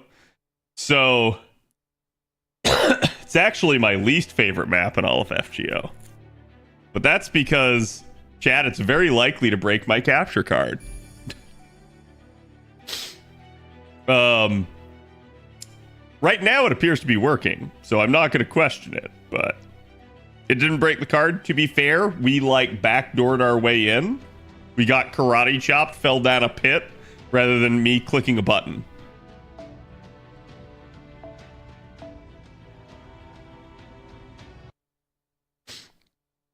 It's not as buggy as in A. I mean, I've heard that it still is, so. Yeah. Yep. For instance, chat, congratulations, it just broke. And to prove this to you,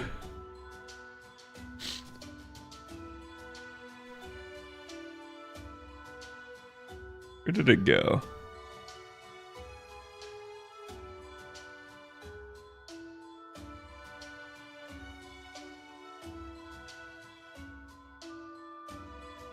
So that was me activating and deactivating my capture card, and it still didn't fix it.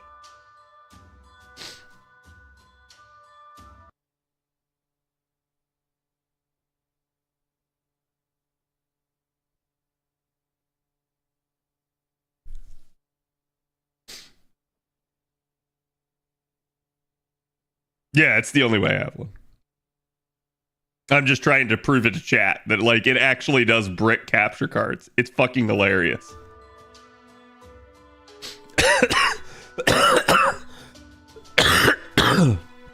Ow.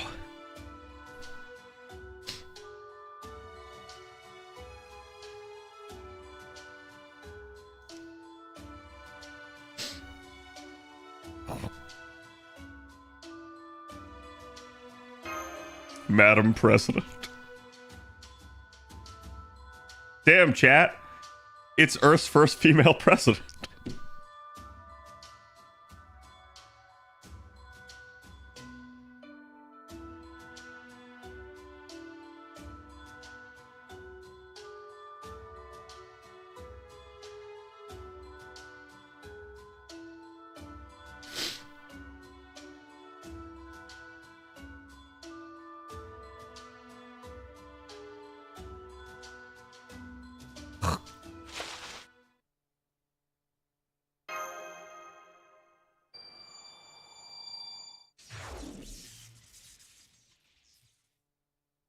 I like how Kurt just responded with wood.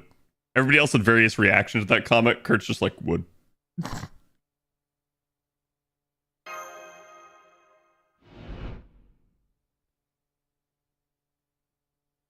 don't know what benefits do I get for voting for. You don't get killed immediately.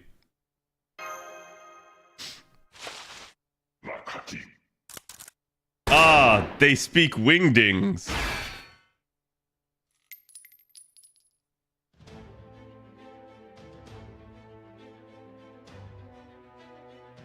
I think I'm in love. Damn. Okay, so let's see. Cactus. Hand. Snail.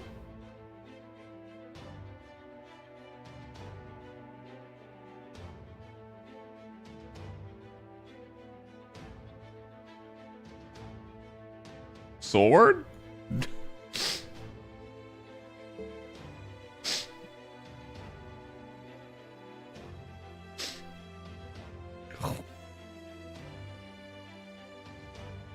Damn, she just likes hearing that people love her. It's just like the real Olga for real, for real. Oh my god, okay. I thought that broke again.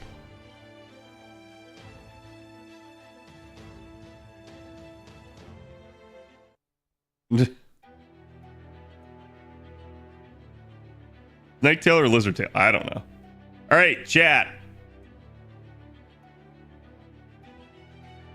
Be locked as Chaldea battle uniform decisive battle. However, in battle, you'll be able to use master skills associated with the mystic code you have equipped on the party setup screen.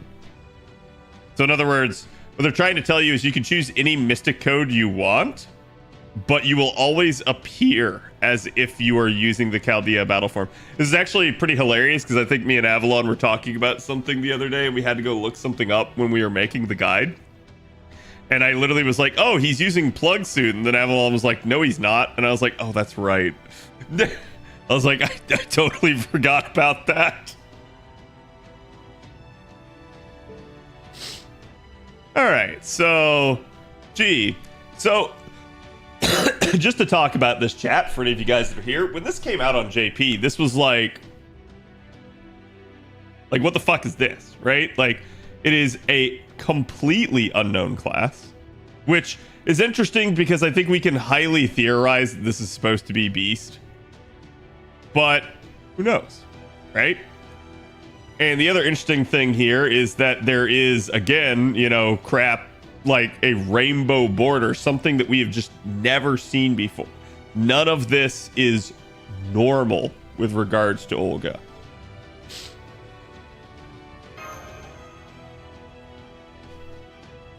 I thought you said Weast. I did. Yes.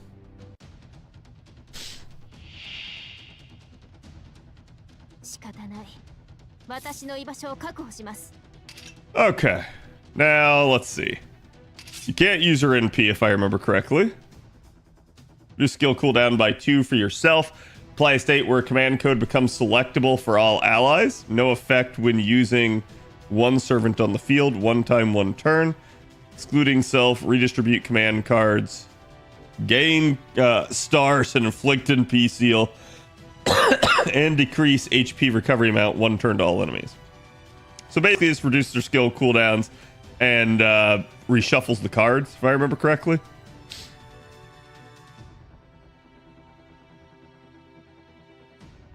Yep. Okay. This inflicts a redonkulous burn, as you guys already saw from the original fight, to all enemies, and sets NP gauge to max and randomly decreases HP for herself. This is only usable when her NP gauge is at 100% or higher. It will consume everything, no matter how high you are. Apply Ignore Invincible on herself. Increase her Buster card effectiveness for 3 turns. Increase her critical strength for 3 turns.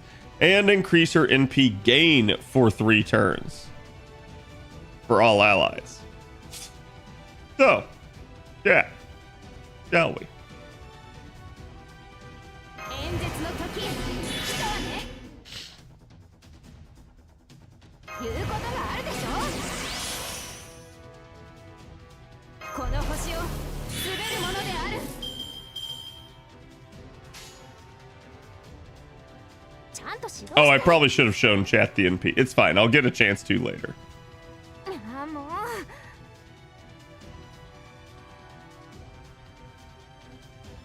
あの辺りね。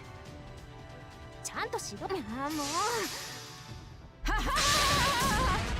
キラッキラにしてあげる。当てるわ。 And there you guys go. You guys can see her Buster card and her extra attack are both AoE. This is why we knew that we had AoE attacks coming in the game, even before Aoko.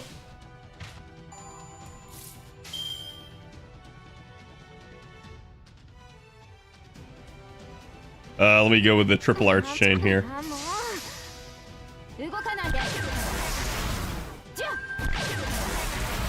じゃあ。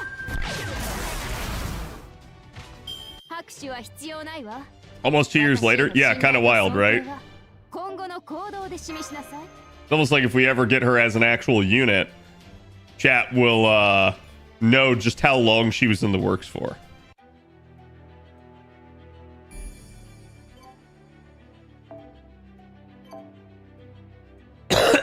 Okay, this is probably gonna brick again.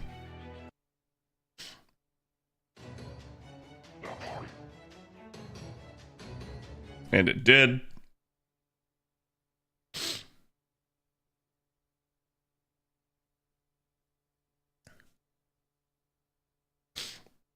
Okay, we got more wingdings, chat. So it looks like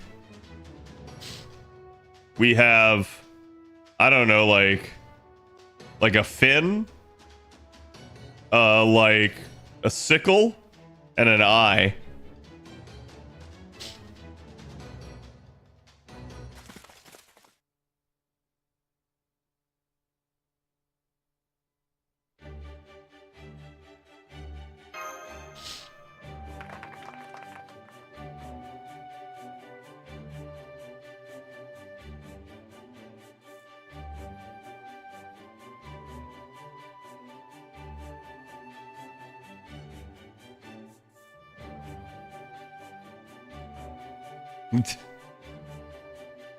Like a typo.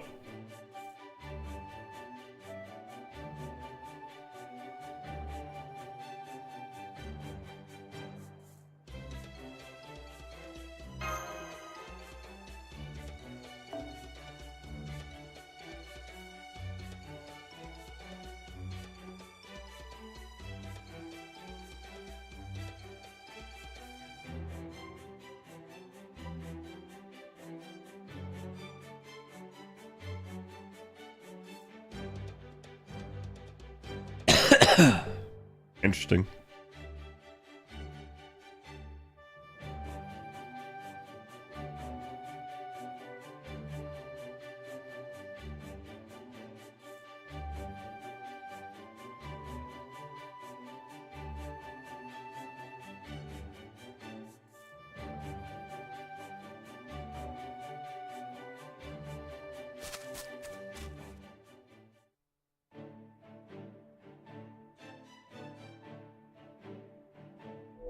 Dude, look at this fucking face, chat.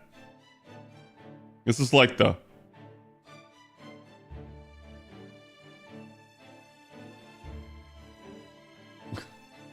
It's like that look of like pure disgust.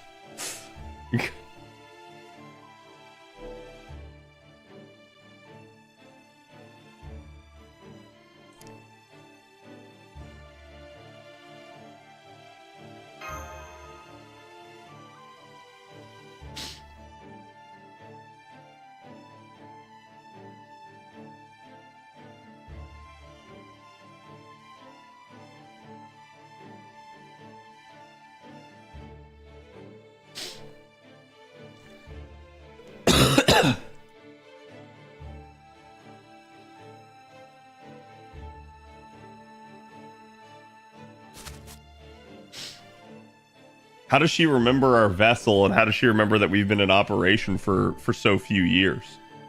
Oh, weird.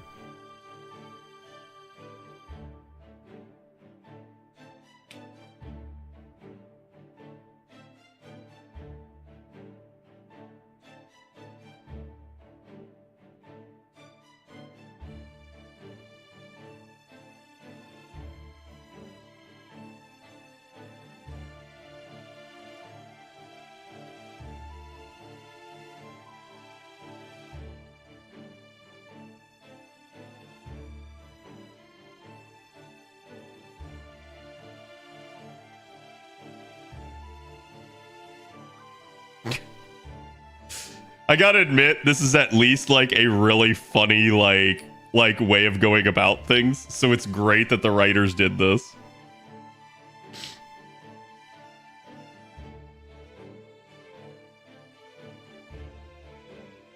She doesn't just look like the director, she's just like her.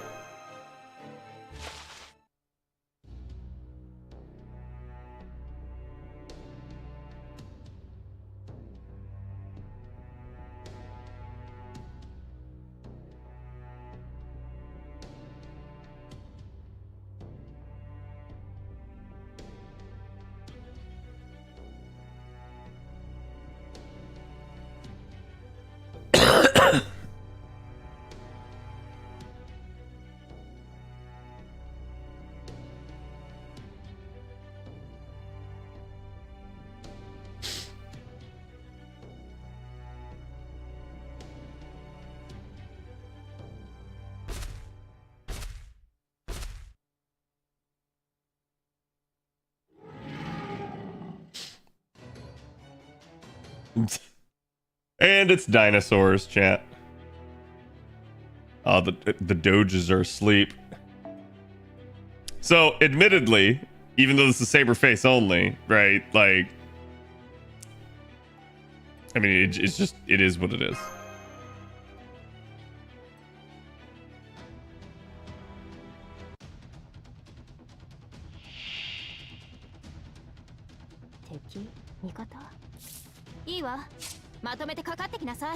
Okay, so chat, allow me. So remember, you cannot use Olga's NP. It literally has error here.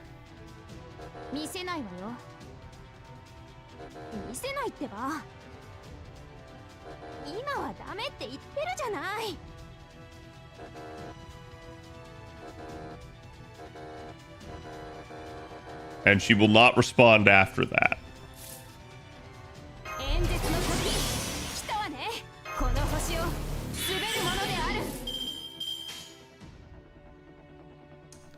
Okay, let's go here, here, here.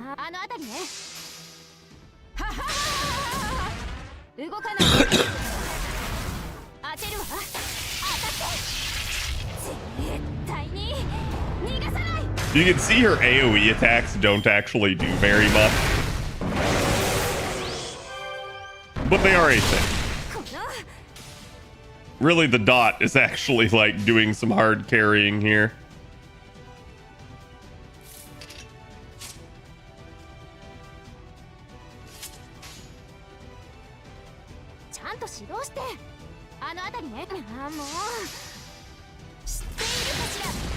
Click on her? I'll see if I can.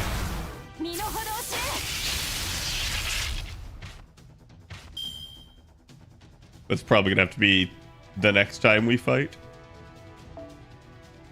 If we fight again.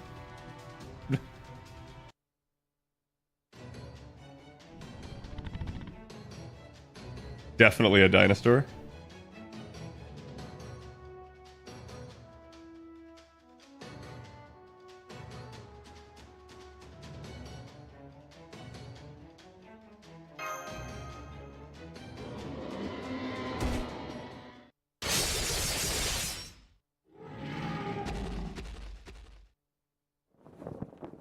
Oh. Damn. It looks like that human we lost.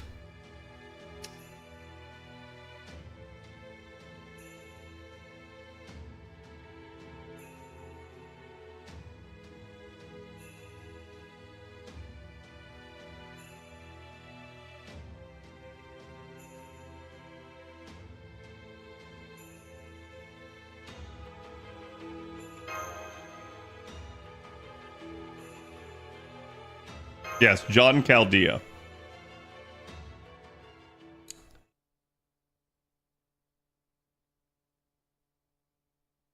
How many Saberfaces are there? Like almost 30 at this point, I think. Actually, there may be more than 30.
Uh.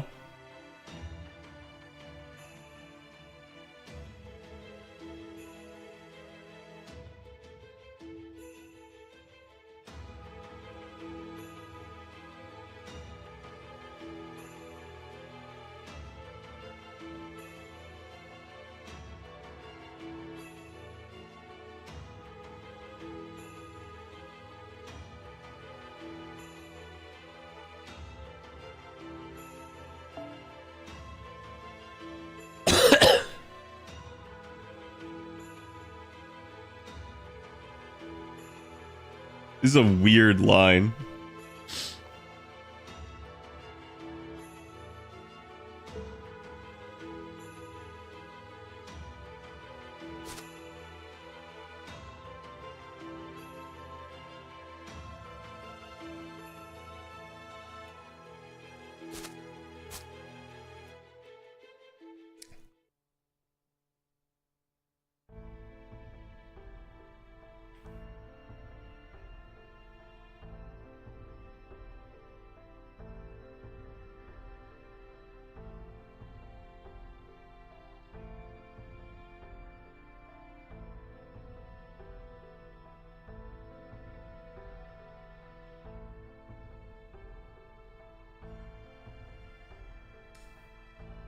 Oh, interesting.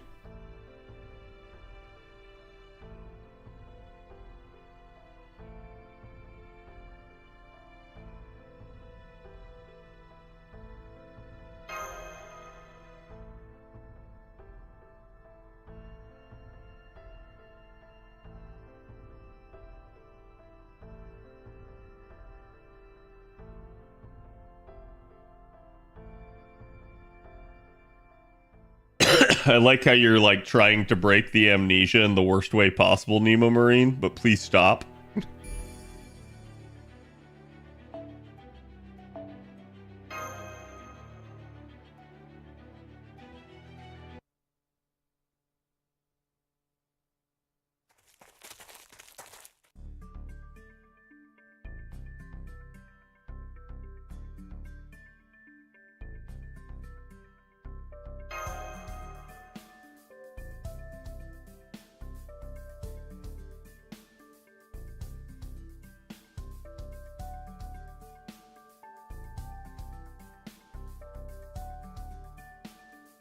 After things have calmed down.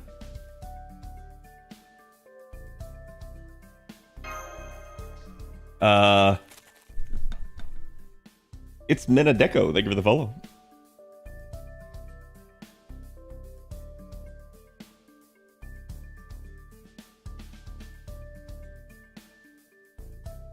Yeah, Valorant's gifting subs.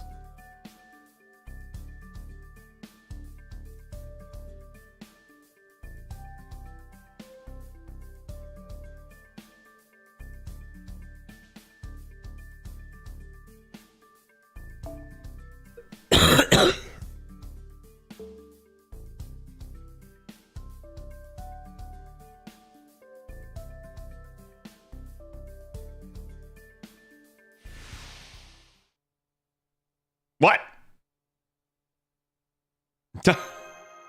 I reacted the same way.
So she just sat here and didn't want to like run after us.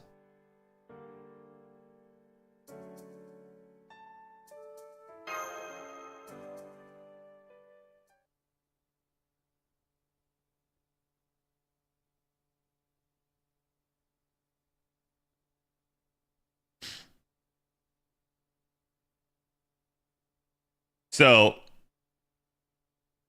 I just want to say, like,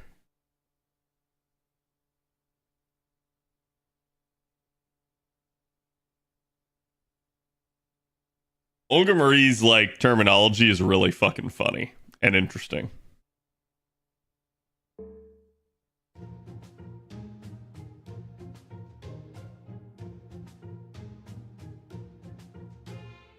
Huh, Olga Marie?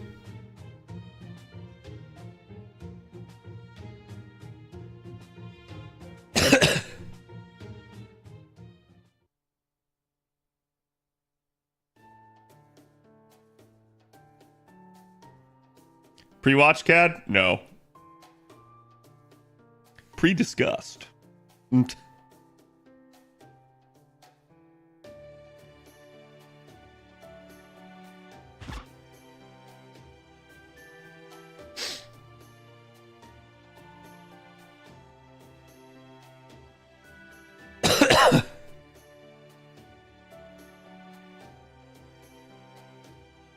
I feel like everyone's just like, no, we've got to keep gaslighting her.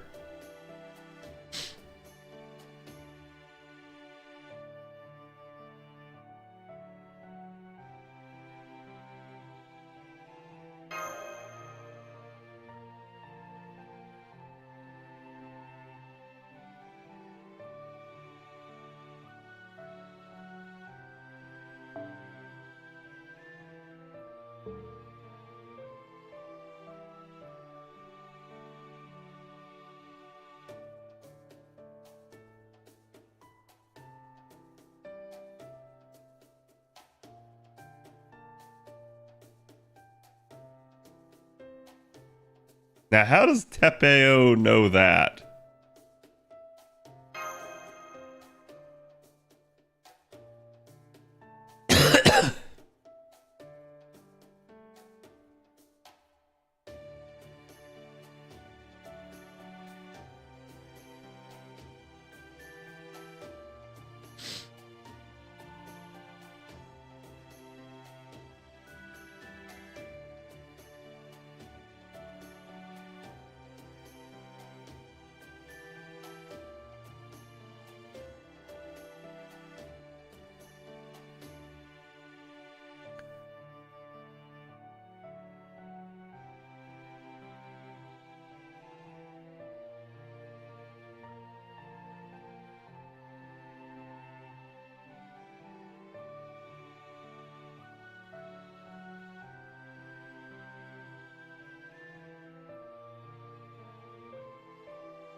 He totally gets it.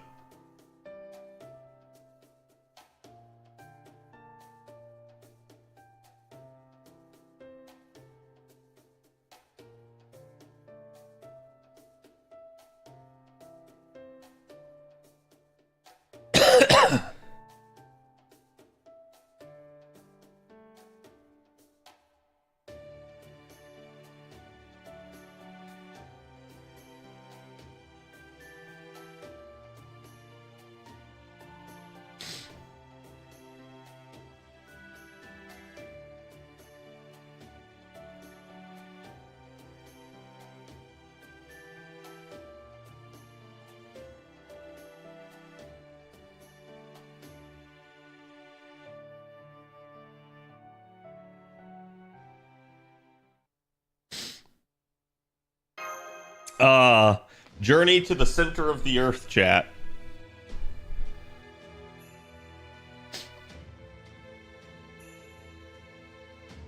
It's Hollow Earth theory.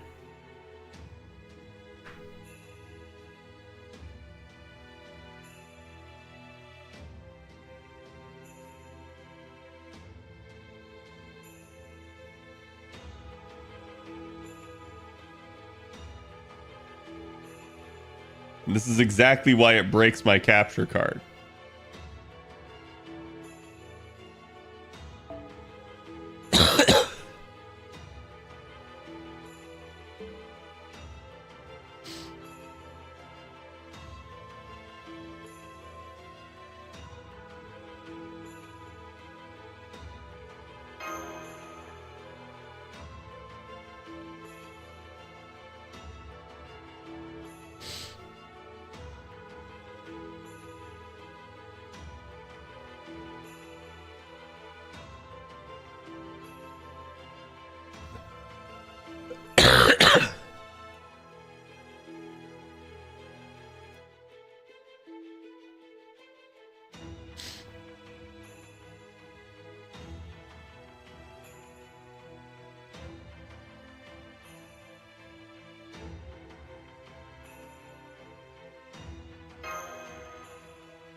Oh, God.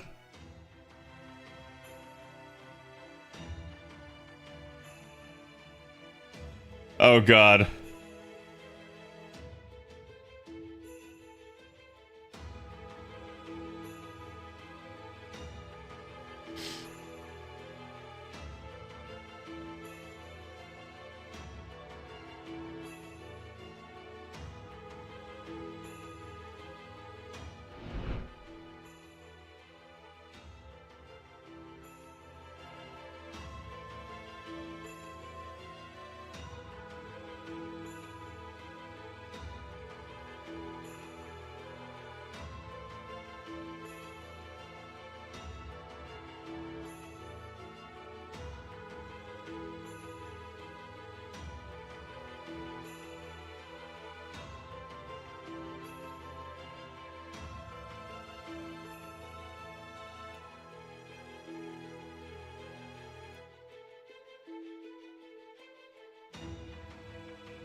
Wait, wait, wait, wait, wait, wait.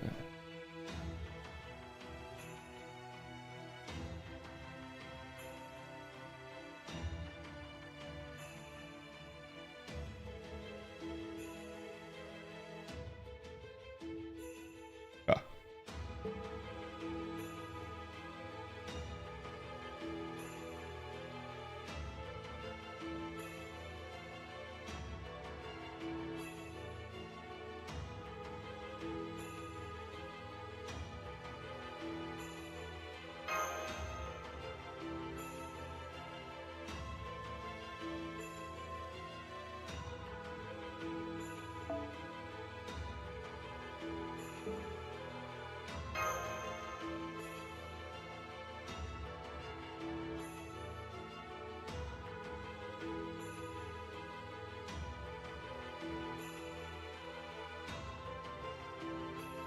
It literally crashed 100 kilometers away? Jesus.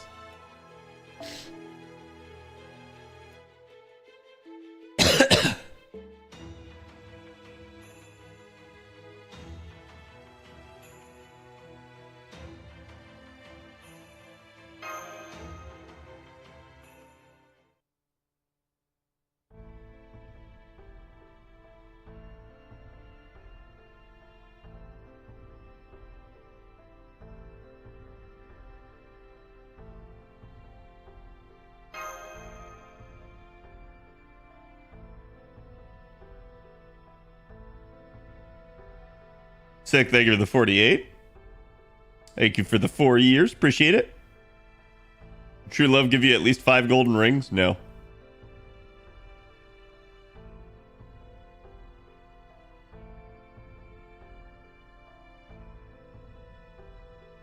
Latlocky? Not even sure how to say that.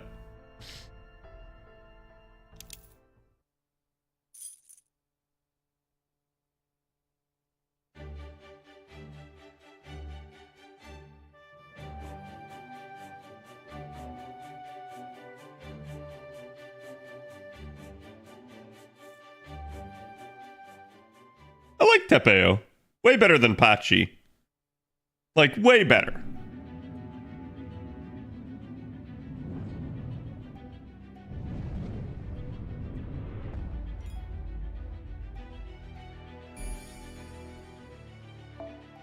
Ah, yes, the cornfield.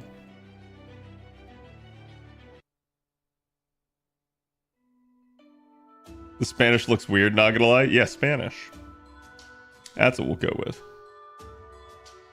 Oh, right, it broke. I literally, like, go into a node, forget about it, and then go like, oh, crap.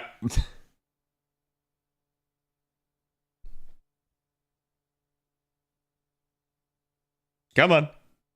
Come on, you can do it. There you go.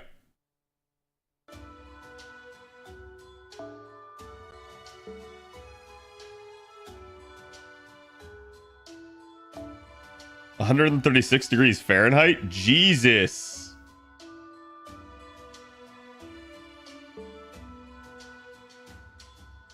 That's pretty unbearable for like any modern human.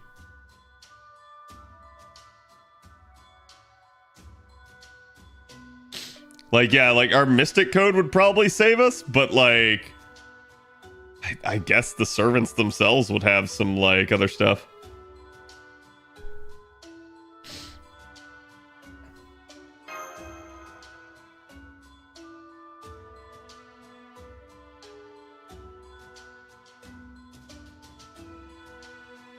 Yeah, you would like instantaneously get heat stroke.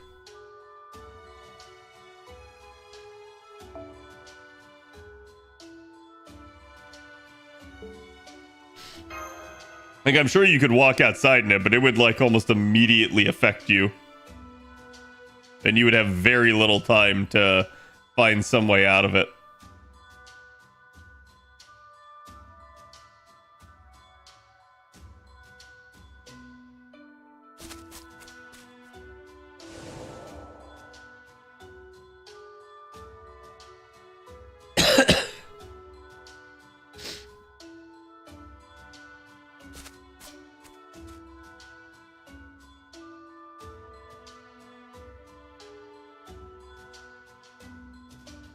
pleasantly cool temperature.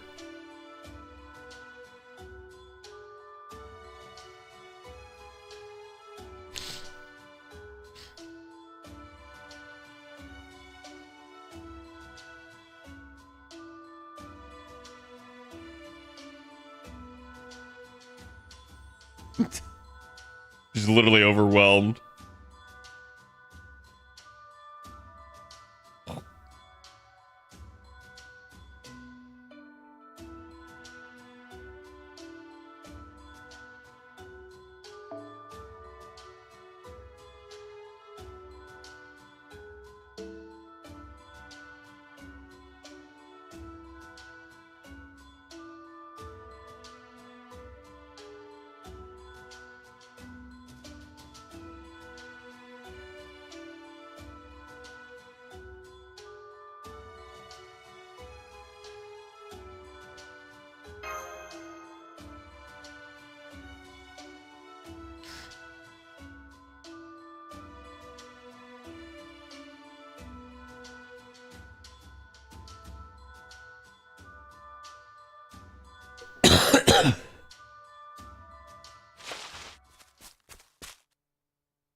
Wow, this is like suddenly wyverns. Just they don't have wings anymore.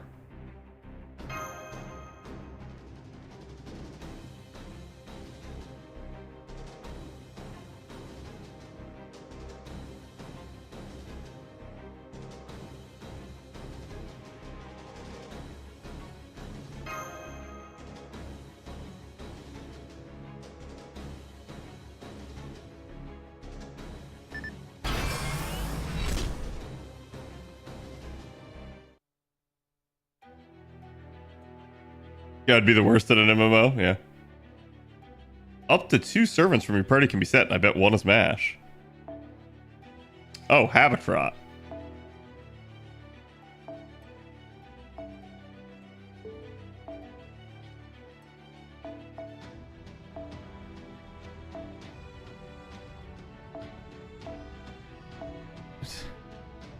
Yep, there you go. Damn, what a wild Saberface run, chat.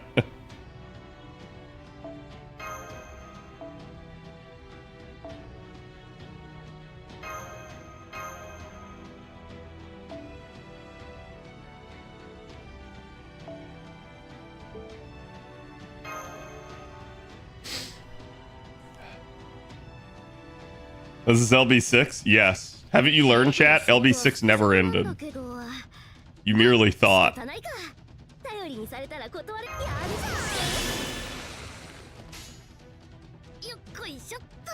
Oh, yeah, you want me to click on her, right?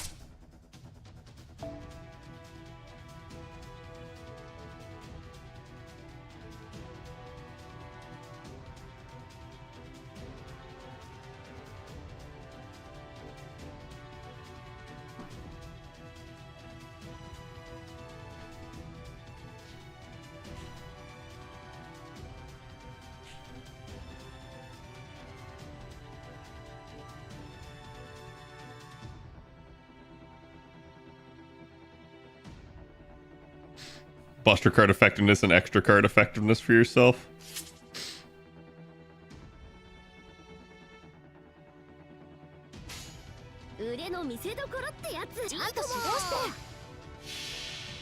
Only C? Yeah.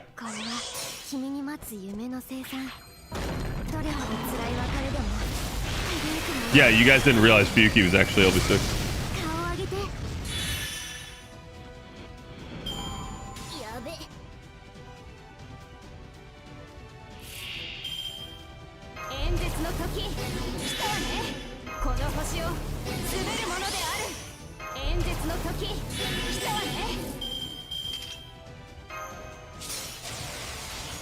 Yep.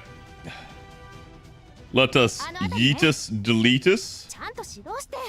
Fortunately, we only got 40% on that Buster card.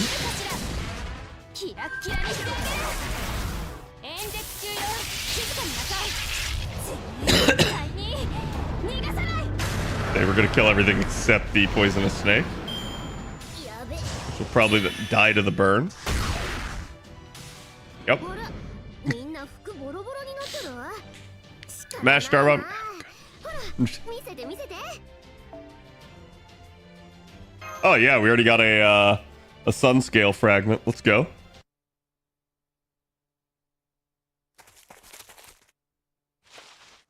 Yeah, the autofill thing for forced fights is actually really nice. The like auto party generator.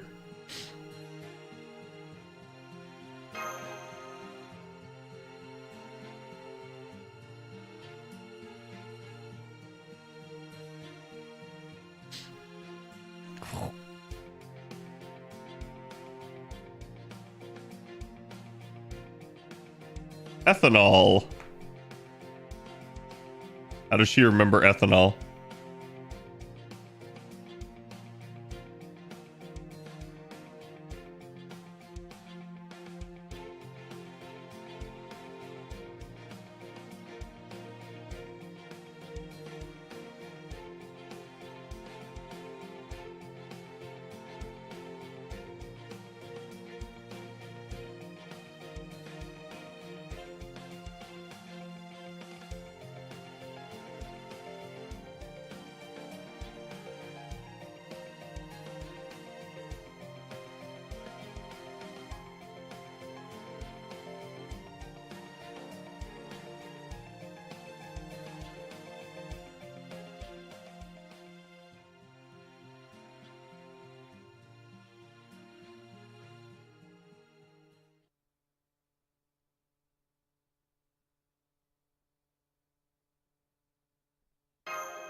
I'm sorry.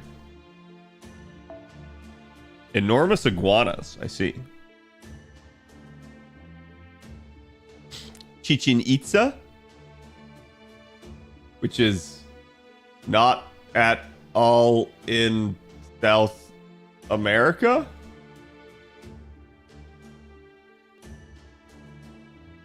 Correct me if I'm wrong, chat.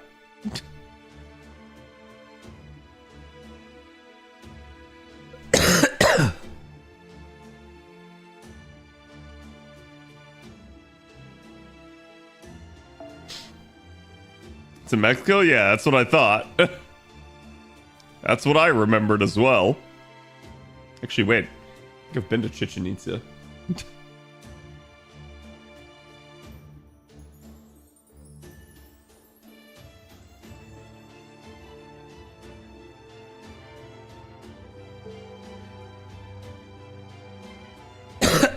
Oh, it's the one in Brazil. Okay.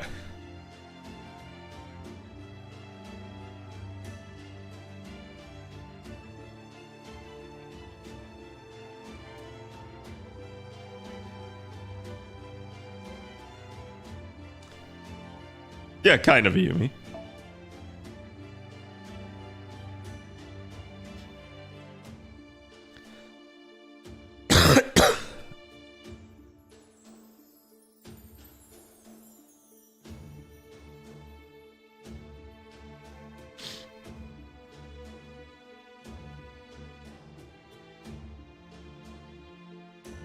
Land of galactic sand dunes and vacuum lightning gardens.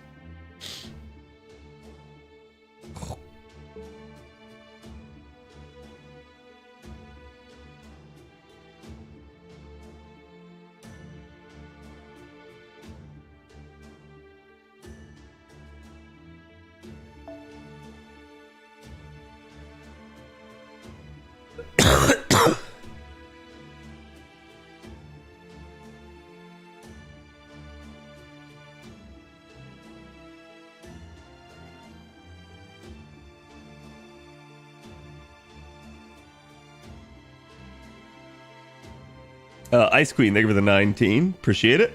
How you doing today?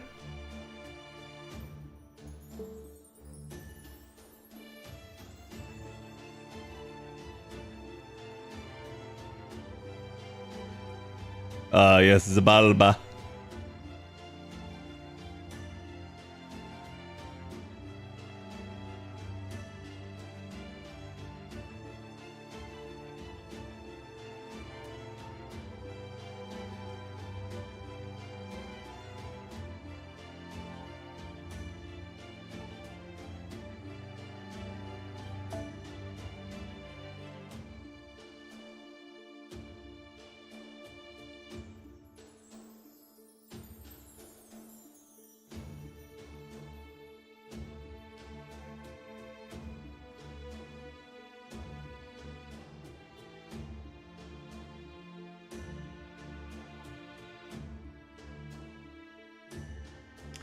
Re-mentioned.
Yeah, there's like a lot of blending of like Aztecs in South America here.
So a dice?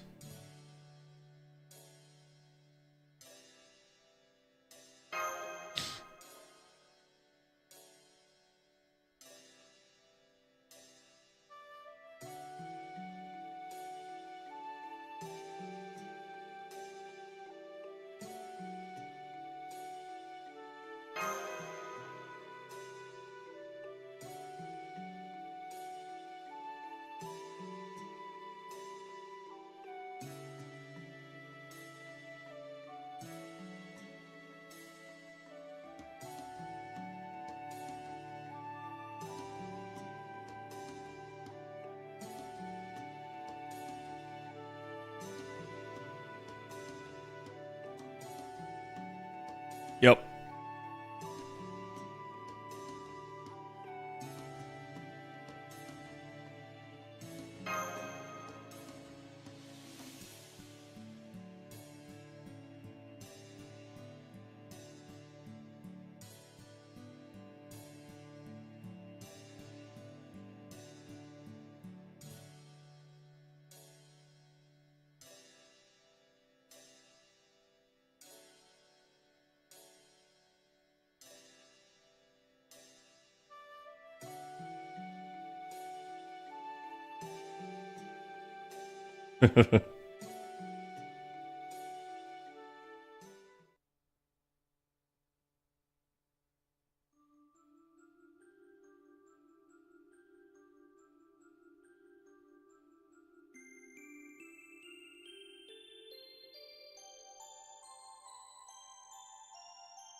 Huh.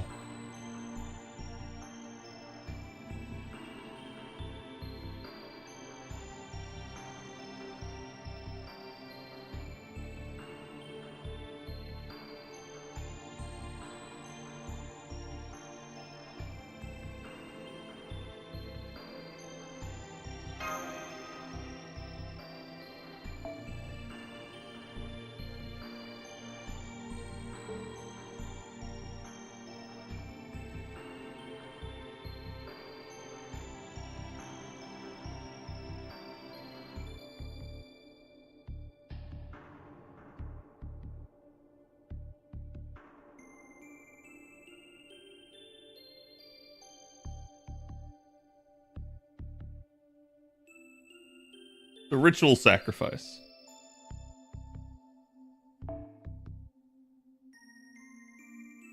Then who the heck built Chichen Itza?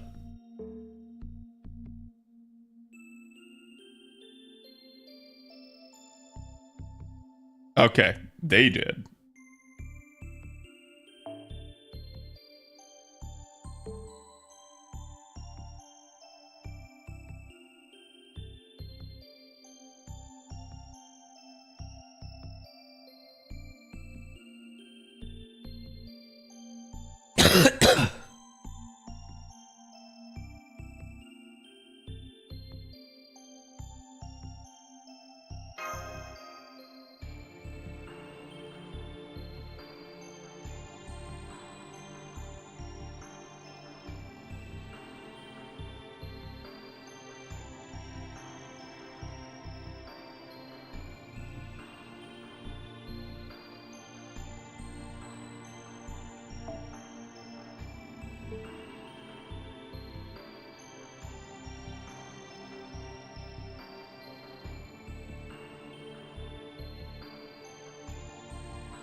Wait.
I guess that's just like their way of saying like woohoo Lostbelt shenanigans as it like replaced things.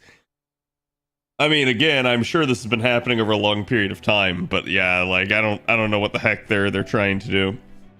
All right, chat. It is 11:16. I am already over time. This will be continued tomorrow, so we will start going through this in earnest tomorrow. I probably still gotta do another recording, but this should be a relatively like straight to it and to the point thing. Don't forget, we do have the raid on JP on the 29th. We'll see if we get any more news coming. We also have that dev diary on the 31st. We also have Strange Fate coming out, so a lot of good stuff coming up here for the Fate community. Hope to see you guys for the next stream. Let me see who is on and who all I can give some love to.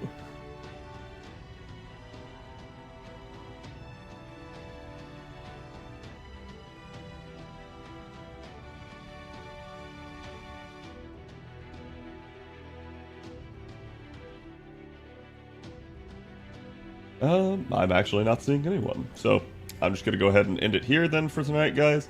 I will see you guys for the next one. And again, have a happy holidays. Hopefully you guys are taking it easy and have a good evening.